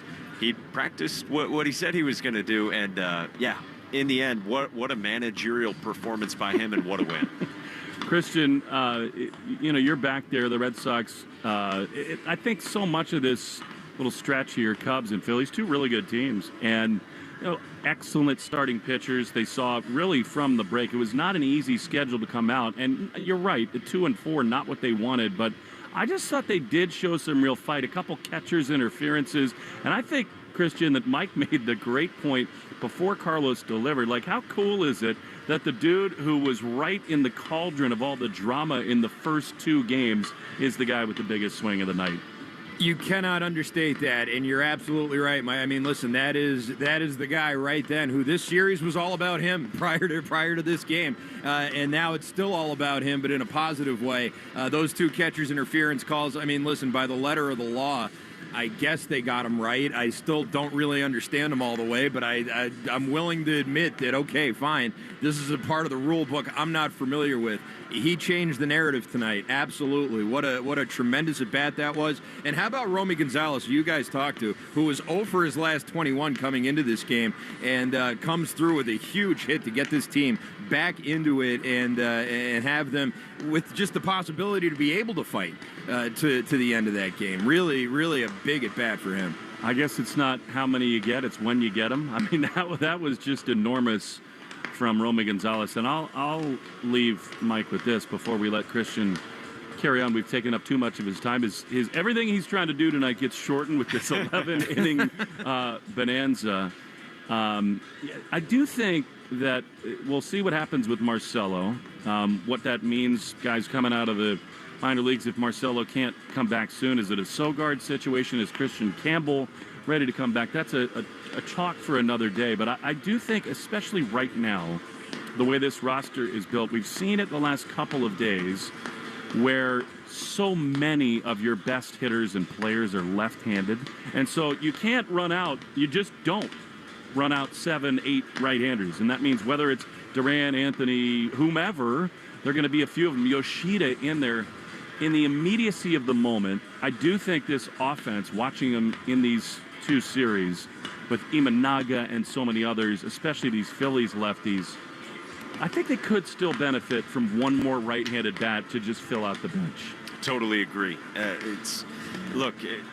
Really difficult starting pitchers that you went up against, and you can toss the righty Wheeler in there as well. But to your point on the lefties, I think it definitely feels that way. And yeah, you'd love to stock up with one more and kind of balance out the lineup a little bit. That's why getting Bregman back earlier than expected, I mean, helps in so many ways, but certainly helps with that as well. With Massa now being on this roster, with Roman Anthony being on this roster.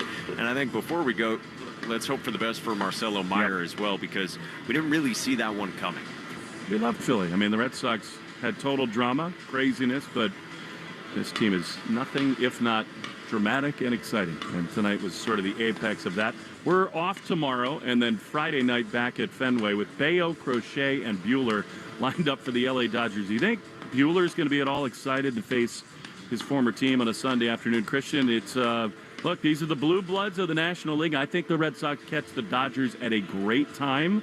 They'll have Fenway rocking and rolling. Another reason why I think, as we send it back to you for the Nissan postgame show, again, why tonight just feels so important. You get home with belief and energy, a couple more big swings that maybe roll you into that series.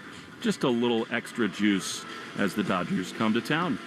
Absolutely, and you're right. That's a Dodgers team whose bullpen is in shambles right now. They blew another game tonight. They ended up coming back and winning with Freddie Freeman there down to his last strike. But you're right. That's a Dodgers team that's not playing their best baseball right now, a team that's probably going to be looking for some help at the deadline as well, and a team that I hope Red Sox fans and players remember that parade down Lansdowne Street 2 years ago, because I certainly do. And I think it's time for a little revenge.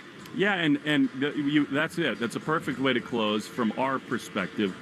Red Sox fans need to fill Fenway Park this weekend. It was just too much blue there. This is a different deal, a different season, and we saw what could happen when Fenway's loaded with Red Sox fans. So it's packed this weekend.